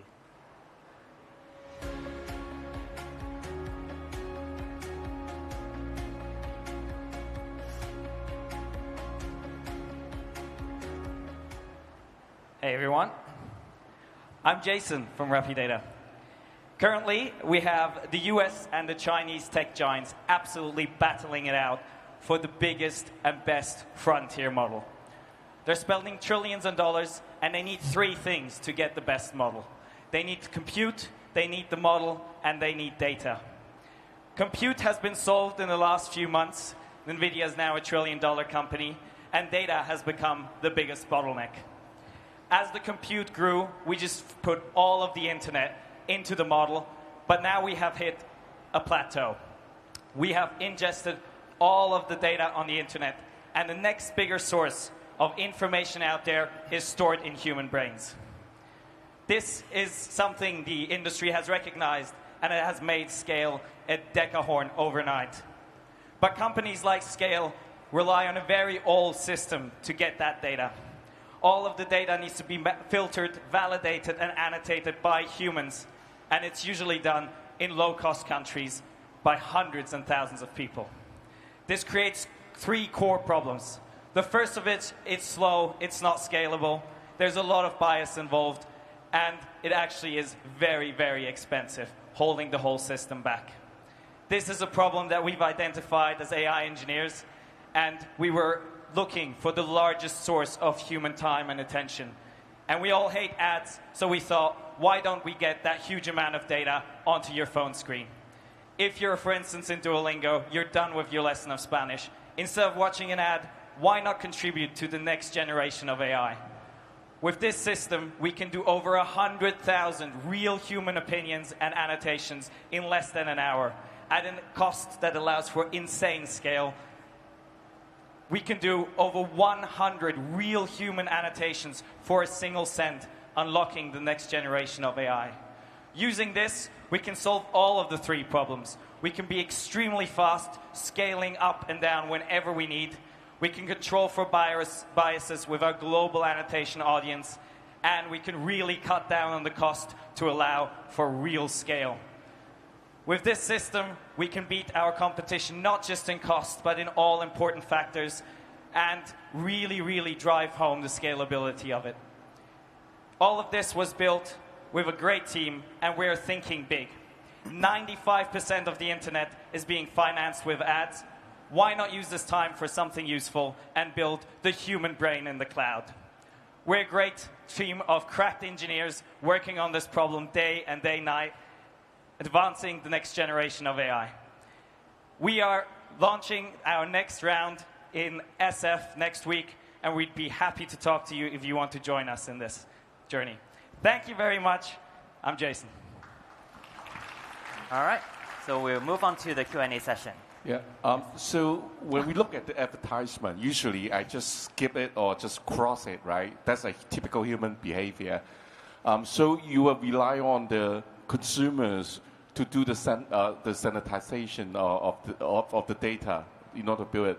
How do you actually identify the users? Just randomly click on the information so the data is not clean enough for you to build the AI? Absolutely. This is the problem we've been solving for the last 1.5 years. Basically, there's a carrot and a stick.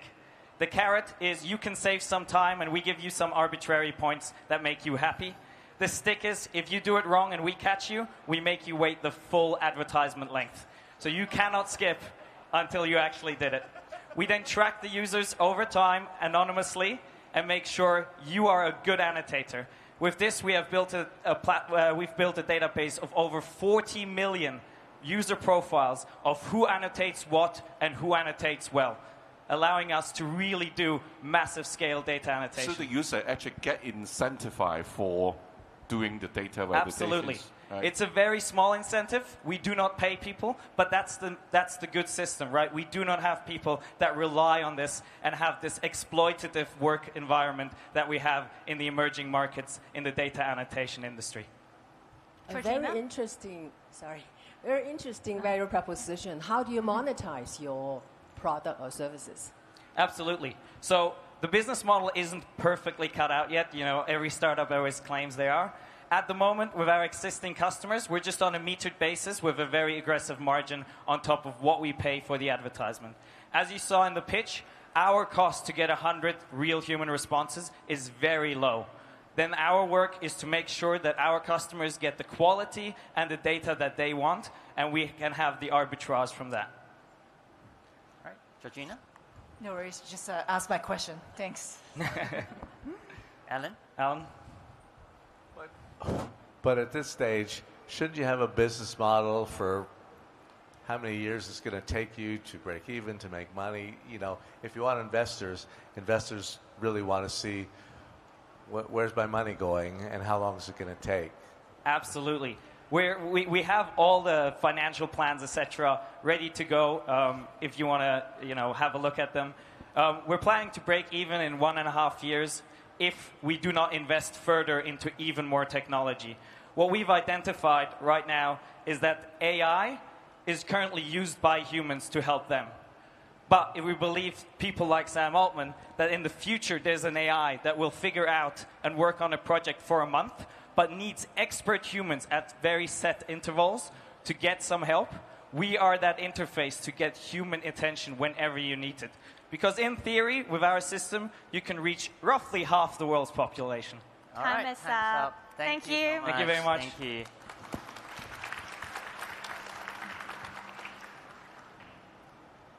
All right. Last but not least, we will have the final group to be on the stage. Thank you.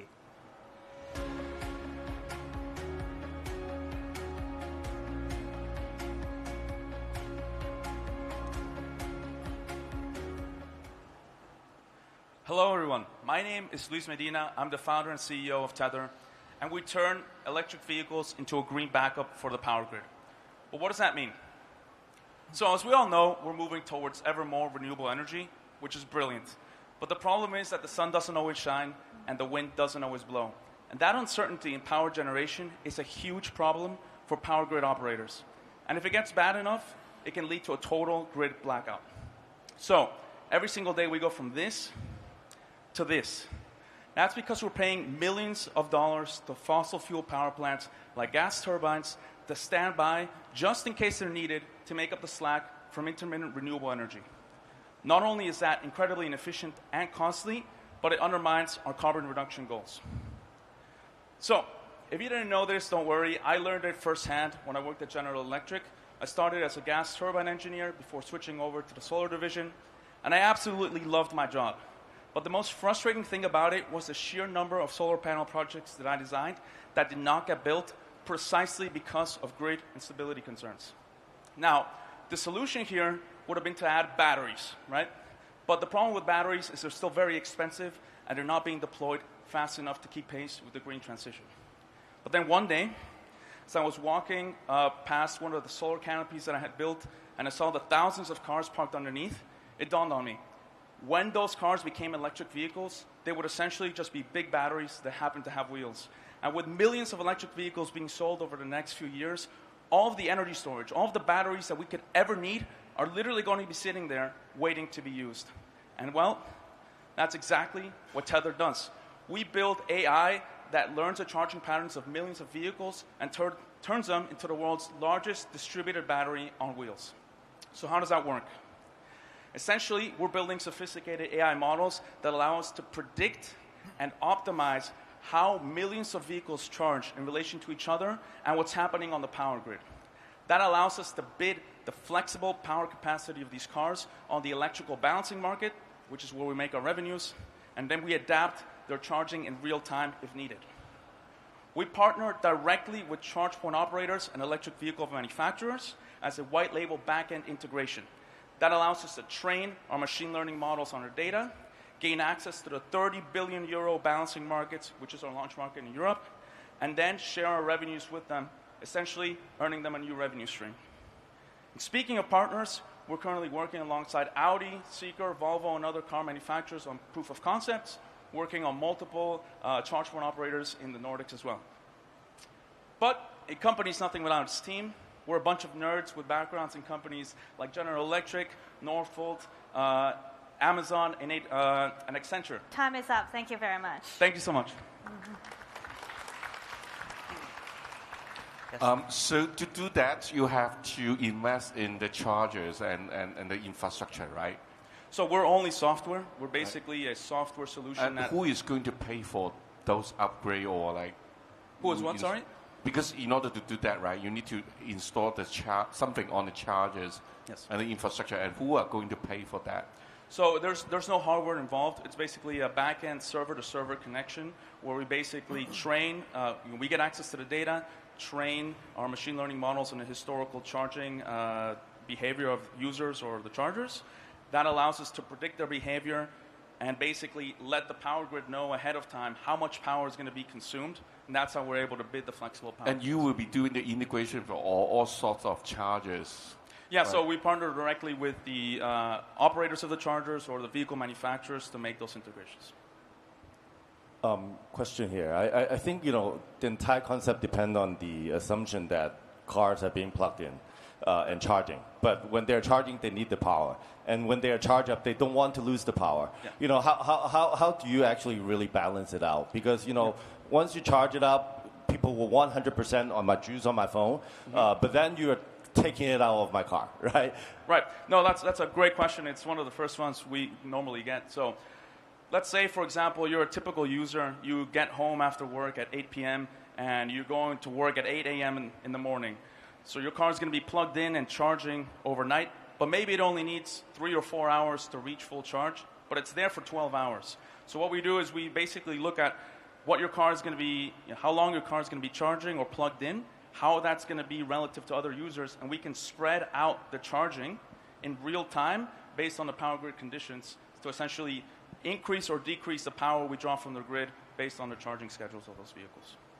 Quick question. Demand forecasting pricing for electricity is notoriously difficult. So until you get to the point where you have enough data to be able to do that, who takes the loss if there is a loss in your predictive algorithm? Yeah, so basically we are predicting the prices on the balancing markets, not the spot markets. And the balancing markets are capacity markets. What that means is you basically get paid to have that capacity standing by. So that's how we're earning our revenue. For every hour that a vehicle is plugged in, that's money that we are earning, even if we don't do anything at all.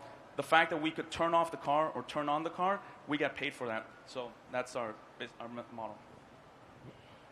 Is the consumer also financially incentivized to use it? That 100% depends on our partners. So we are not a customer-facing company. We work with Audi, for example, and it's up to them to incentivize the users or pass on the money if they want to. We've talked. Well, we're about to run out of time here, but there's different models that have been proposed by the partners. Time is up. Thank you very much. Big round of applause for everyone. Wow, it's such a great show for the top 5 finalists flying over to Hong Kong and pitching their hearts out. So here comes the very brutal bit right now. It's time for the judges to weigh in. Next, judges will have to raise your card to indicate the best startup for each of the 4 categories as we go through them one by one. The team with the highest cumulative score will be declared the winner. In the event of a tie between teams having the same score, there will be 2 winners. So to remind everyone, there are 4 criteria. The first one is innovation or industry disruption. The second one is business model, traction, growth potential, and strategies. The third one is team background and strength. And the fourth one is impact and sustainability. Right now, we'll be inviting our finalists to the stage. Right, may we invite all finalists to stand below your alphabet. A will be near brain, B will be Optimus, C will be Ferris, D will be rapid data, E will be tether. Please stand next to your alphabet. Thank you.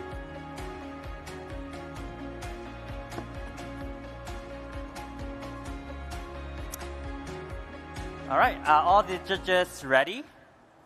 All right, so now we'll be moving on to the first criteria, which is innovation and industry disruption. All right, so we'll count till 3, and all the judges, you guys can raise your scorecard together. All right, 3, 2, 1. Please raise. Innovations and industry disruption.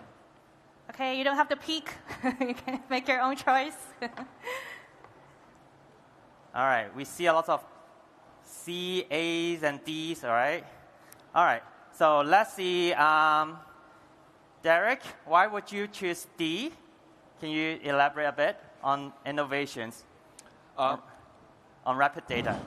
I think the idea is great. The next level of innovation in AI is actually the quality of data. So even though I have reservations in how you actually get those like crazy users and notorious users to actually help you, but the idea itself is actually very innovative. And if you can actually make it work, I think it will be very helpful. Oh, okay. Thank you, Derek. So, well, I realized that no one chose Team Boy. I want to give you guys a chance and tell us why people should choose you in terms of innovation or industry disruption. So, is it on? Ah, yeah. So perfect. I mean, I understand that like the industry that we are in is not as sexy as a lot of other industries, right? Like we are in the technical stuff of buildings. However, I think nobody in the last 20 years, nothing has changed there. And that's the thing. we are talking here about the comfort level of buildings. We are talking here about a huge part of the emissions that are going through buildings. 90% of the electricity in Hong Kong is from buildings. So our innovation is here to really go into the real world, solve a real problem that we have here, and that will impact us, how we live, and how we also actually are in buildings. And through this, making sustainability economically feasible in the real world and in the built environment. And that's, I would say, is the innovation that we bring to the world. All right, Christina, you have been seeing so many different creative business ideas before. Can you let us know why you choose, is it C? Yes, can you let us know your reason behind? No, I was absolutely impressed by the impact it's going to create. And this innovative idea is not just an idea. Through the presentation, I have seen that you have given us some suggestions and proofs that it's going to happen. Even though you cannot disclose a lot of information, but apparently it's coming up pretty soon and it's going to create a lot of impact to the entire mankind. So I look forward to this idea to come true and benefit a lot of the people. Thank you. Okay, let's move on to the next criteria. I hope our judges are ready. To remind you, our next criteria is business model, traction, growth potential, and strategies. Okay, so if you have made up your mind, I'll count down 3, 2, 1. Please put up the best startup you think in this criteria. Right, let me see. There's some C, D, B, and E. Only Georgina chose B. Okay. Maybe, Georgina, you can let us know why you chose B. I chose B because I think, although they didn't get much B at the first round, I do think the idea is practical. It's something that actually the buildings need. That's why I chose them. Thank you, Georgina.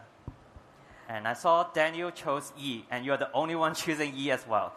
So maybe, Daniel, you can let us know your thoughts.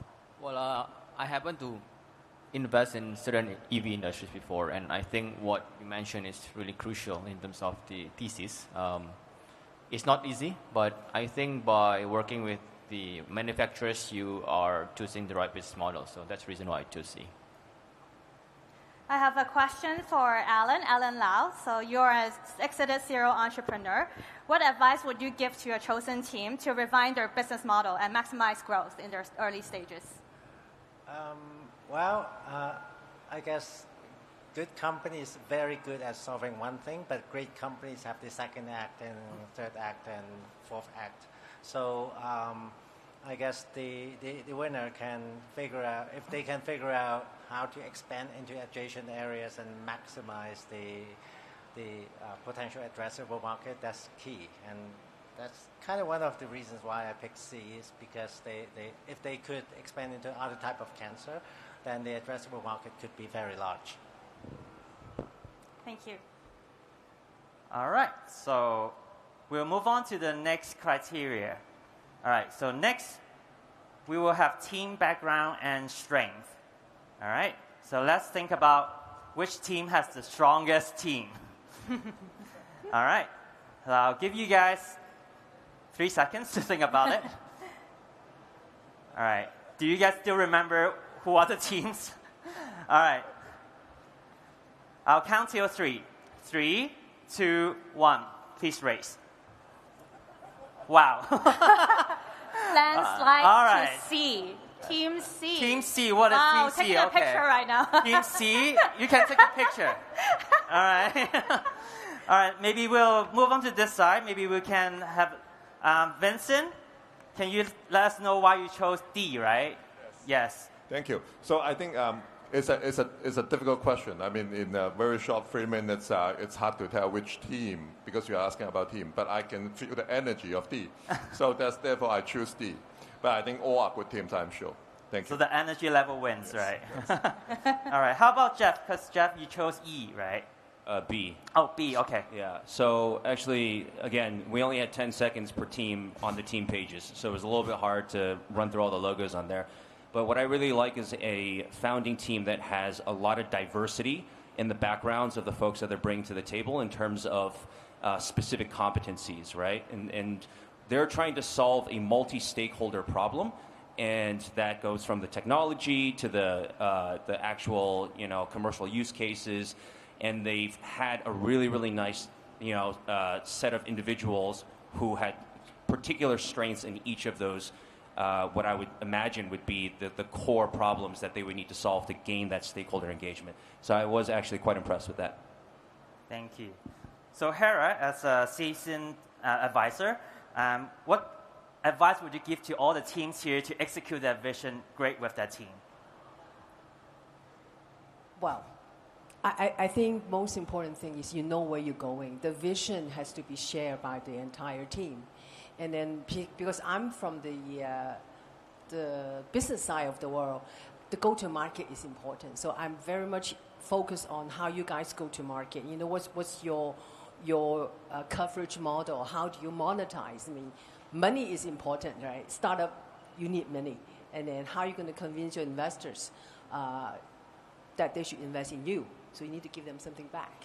So that's what I'll be looking at. You know, be clear on your vision, know your go-to-market model, and then definitely gung-ho on everything that you do. Thank you, Hera, for the advice. As Team C has won this criteria by landslide, other teams want to take this chance to pitch your team, especially the ones with co-founders. Of course, if I get an opportunity to talk about how amazing my team is, I'm going to take it. So all of us, I'm going to be honest, the diversity thing, not our strength. We're all like AI engineers hacking away in computers all day. But I think that's the real strength of us too. There are very, very short innovation cycles within our team that allow us to be so fast and have such cool demos that we can just pump out at any given day. Thank you. Thank you. And then time flies. Now we're moving on to our fourth and final criteria. So judges, if you want your team to win, remember who have you voted and who have others voted, okay? Let's be strategic about it, okay? So the fourth criteria is impact and sustainability. How does the business contribute to a better world? Ready? Okay? 3, 2, 1. Let's raise your answer. Okay, let's look at this. Oh, okay. C again. A lot of C, mostly C, 90% C, and then 1 D and 1 E. Okay, very, very interesting. All right. Okay. Maybe we'll go to Alan Seaman. Can you tell us more about why you chose C? Well, I think all the candidates have very, very good projections and very, very good business. Each one is different. C represents a very important subject, actually, for mankind, is really to solve the problem of cancer in a way that is novel, new, and really, and they seem to be further ahead than some of the other teams because of the people they're working with that they showed up on the screen. So, and these are Mayo Clinic, and a lot of these are very, very professional. I've been in medical business. Well, I'm on the board of Santorum Hospital for 16 years, so I know a bit about medical. And so I really think that they really have demonstrated that if they handle it right, they can really make a lot of money with this and really scale it to every country in the world, because this is really a problem that affects, there's no country that doesn't have this problem. And so I think that's really something that, and that's the reason I really was drawn to what they do. But all the teams really should be congratulated. Everyone is good, but at the end of the day, in my world, they should all be business models. And it's also about how much money you can make and how fast and how scalable it is. And that's just my criteria for businesses. Thank you, Alan. So how about... We have judges who chose D and E, right? Can someone remind me, or some AI remind me who chose D and E? Yes, Georgina, you chose E. Could you please explain your choice? I think it's quite obvious that the business model they have, the idea they have really helped us, not just Hong Kong, the world in general, to be more sustainable, because basically they could help you to save the energy on the EVs. And obviously, in the next decade or two, you will see the EVs everywhere, and their solution will be able to help us to have more sustainable future, and hence the impact to us. Thank you. How about Derek? You have another answer as well, right? Yeah. So I like all the teams. I think the impact for each team, we have significant impact. But I'm actually looking into a longer term impact as AI is going to be really instrumental to everything. So the gap is actually how do we improve the quality of the data. So for example, imagine if we have all these cancer specialists or doctors who are annotating the good quality data that can improve the AI models. In that ways, it can also improve the medical as well. Speaking of energy, again, it's the same. If you have the right people annotating the right data, it can actually create a lot of impact. So I'm thinking of the breadth of the impact, not just the vertical impact. So that's why I choose D. Team D is smiling to you. So I have one final question for the judges. Would you like to, as an investor, would you like to pitch one of your favorite startup and say why you should be the investor of that startup? Anyone?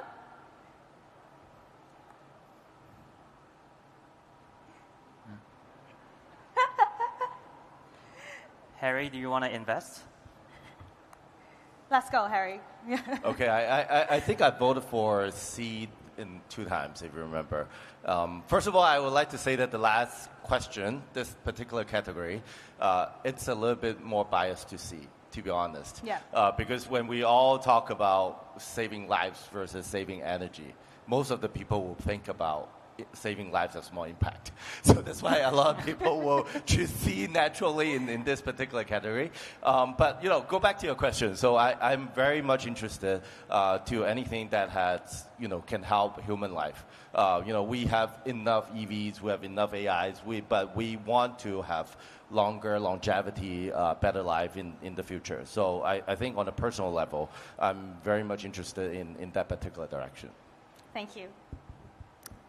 All right, so what an incredible session. A big thank you to all the esteemed judges and all our teams here for their amazing presentation. All right, so now we're waiting for the moment. We're just around the corner. So we'll hand it back to our MCs to announce the winner of JumpStarter 2025. Thank you. Not yet, but I will be sending everyone off stage right now. And everyone, let's put our hands together to our 2 MCs, Sarah and Nixon. Everyone, please take a seat. Yes, the reason why I say not yet is because we have a very special someone who will be doing a closing remark for us. So everyone, I know we got to keep our eyes and our ears peeled as the excitement builds up. So right now, just hold on. Ladies and gentlemen, we are preparing for this exhilarating journey that has not come to an end yet, of course. But before we crown the ultimate champion of the Alibaba Entrepreneurs Fund HSBC JumpStarter 2025 Global Pitch Competition, everyone, let's take a moment to reflect on the spirit of innovation that brought us here. It is my honor to invite Ms. Lillian Chong, JP, Undersecretary for Innovation, Technology and Industry of the Government of the Hong Kong Special Administrative Region, to board the stage and deliver the closing remarks. Everyone, let's give her a big round of applause. Please.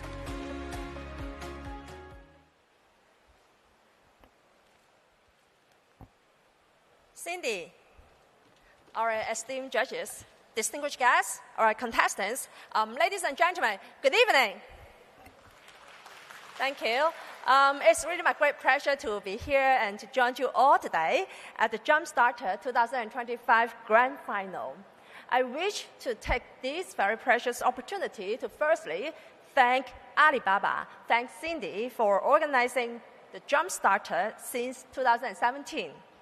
Which provides a platform for entrepreneurs and young people worldwide to pitch their business ideas, network with potential investors, and seek advice from top-notch industry experts in this tiny yet remarkable piece of land called Hong Kong, or simply put, to jumpstart their dreams here in Hong Kong, as we can just now see from the grand final that really a very precious platform for our entrepreneurs to chase for their dreams. It also reflects Hong Kong's unique position as a hub for innovation and entrepreneurship that leverages our global and China advantages. As you know, Hong Kong is renowned for its business-friendly environment with numerous notable institutional strengths, such as a robust legal system, a simple tax system with low tax rates, and world-class professional services. In last October, Hong Kong topped the list among 165 economies as the world's freest economy in the annual report published by the Fraser Institute. Under one country, two systems, Hong Kong has well played our roles and aptly performed the function as a superconductor and a super value adder over the years. And I believe that this is why Hong Kong is probably the best two-way platform for overseas enterprises, including our startups here today, to tap into the mainland market. In terms of innovation and technology investments over the past 2 years, I'm happy to share with you that we have launched a number of proactive initiatives to boost Hong Kong's I&T development, including infrastructure, R&D support, and talent attraction. All these efforts have attracted a record high of nearly 4,700 startups and over 130 high-potential I&T enterprises to set up or expand their businesses in the city. The results are certainly impressive, and definitely we'll work very hard, and hopefully that we can have such a robust I&T ecosystem, and that to support our startups to thrive and grow here. With AI and sustainability spotlighted as the theme of the JUMPSTARTER this year, it reflects the need to deploy AI for solving current challenges and problems. More importantly, every one of us is aware that AI is indispensable in working towards a sustainable future, as just mentioned by our judges.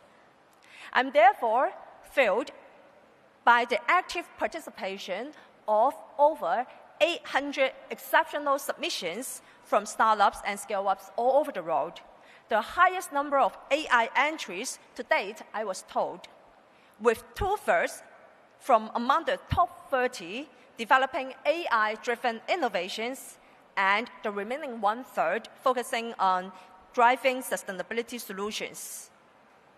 The entries deal with a broad spectrum of industries, as I was told, from art and entertainment to building technology and healthcare, from consumer retail to fintech, representing the contestants' strong desire to reshape the future across the different industry sectors through AI innovations to tackle real-world problems. The Hong Kong government is very much committed to building a dynamic AI ecosystem locally. Hence, I would like to highlight two important resources that appeal to our startups here and also our enterprises here that engaged in AI, and which one is computing power and the other one is R&D. As for computing power, Cyberport's AI Supercomputing Center has commenced its first phase operation since last December, and we have our representative, Georgina, here. Upon full operation later this year, it will be one of the large-scale supercomputing facilities in the region. And I sincerely encourage our startups and enterprises here to make good use of these very precious resources. Additionally, we introduced a 3-year, $3 billion AI subsidy scheme in October last year to encourage local universities, R&D institutions, and enterprises to leverage the AISC's computing resources in driving AI innovation and applications. In terms of R&D, apart from the AI at Inno Hong Kong research cluster that gathers collectively a total of 16 research centers and laboratories with a focus on AI and robotic technology, the government has further set aside 1 billion to establish the Hong Kong AI R&D Institute. And this institute will facilitate upstream R&D, transform research outcomes into practical applications in the midstream and downstream stages, and expand the scope of application scenarios. And so with all these new investments, Hong Kong is poised to develop AI as a core industry and empower traditional sectors to upgrade and transform. So our dear guests and also our contestants here, back to the final pitching that I just witnessed, your remarkable performances and innovation behind the solutions have really, truly impressed me. And I believe that this competition is not an end, but rather the beginning of the journey to chase your dream, a dream to grow locally and to scale globally. For contestants who have come this far, you have done an excellent job. And really, I think that the competition is really a very tough one. And so you have already done a very excellent job. No matter who is the final winner, pursue your passion for the next challenge to solve real-world problems. And for our overseas friends who have traveled afar to Hong Kong to explore partnership or investment opportunities, I hope that you really find this trip rewarding in any ways. And so really very happy to join you all. And I'm very much also looking forward to the result announcement. Thank you very much. Thank you very much, Ms. Chong. Can I please ask that you remain on stage with me for this next moment? And thank you very much for the kind words and the unwavering support for our global innovators. Now, it is the moment that we've all been anticipating, and I see that you have the paper in your hand, the unveiling of the JUMPSTARTER 2025 winner. But before we do that, oh, wow, no, not yet, just hold on. Okay, joining Ms. Chong for this historic moment are Mr. Alan Zeman, Chairman of Lan Kwai Fong Group, please join us. And also Ms. Christina Ong, Managing Director, Head of Business Banking, Commercial Banking, HSBC Hong Kong. Please join us. Yes, with anticipation. We can't wait. I know, I kind of want to take a sneak peek. Welcome, welcome. Thank you so much. All right, audience, the teams are final, and I will hand the microphone to you to announce this. So, which team will you vote for? Very excited. Very excited. Yeah, I would let our dear judge to announce the result instead. The winner is Barnes Diagnostics. Yeah, so it's Team C, right? Congratulations. Please join us on stage. Well deserved. Please come on for this beautiful group photo. Congratulations. All right, now let's take a photo together, everybody, with the prop in your hand.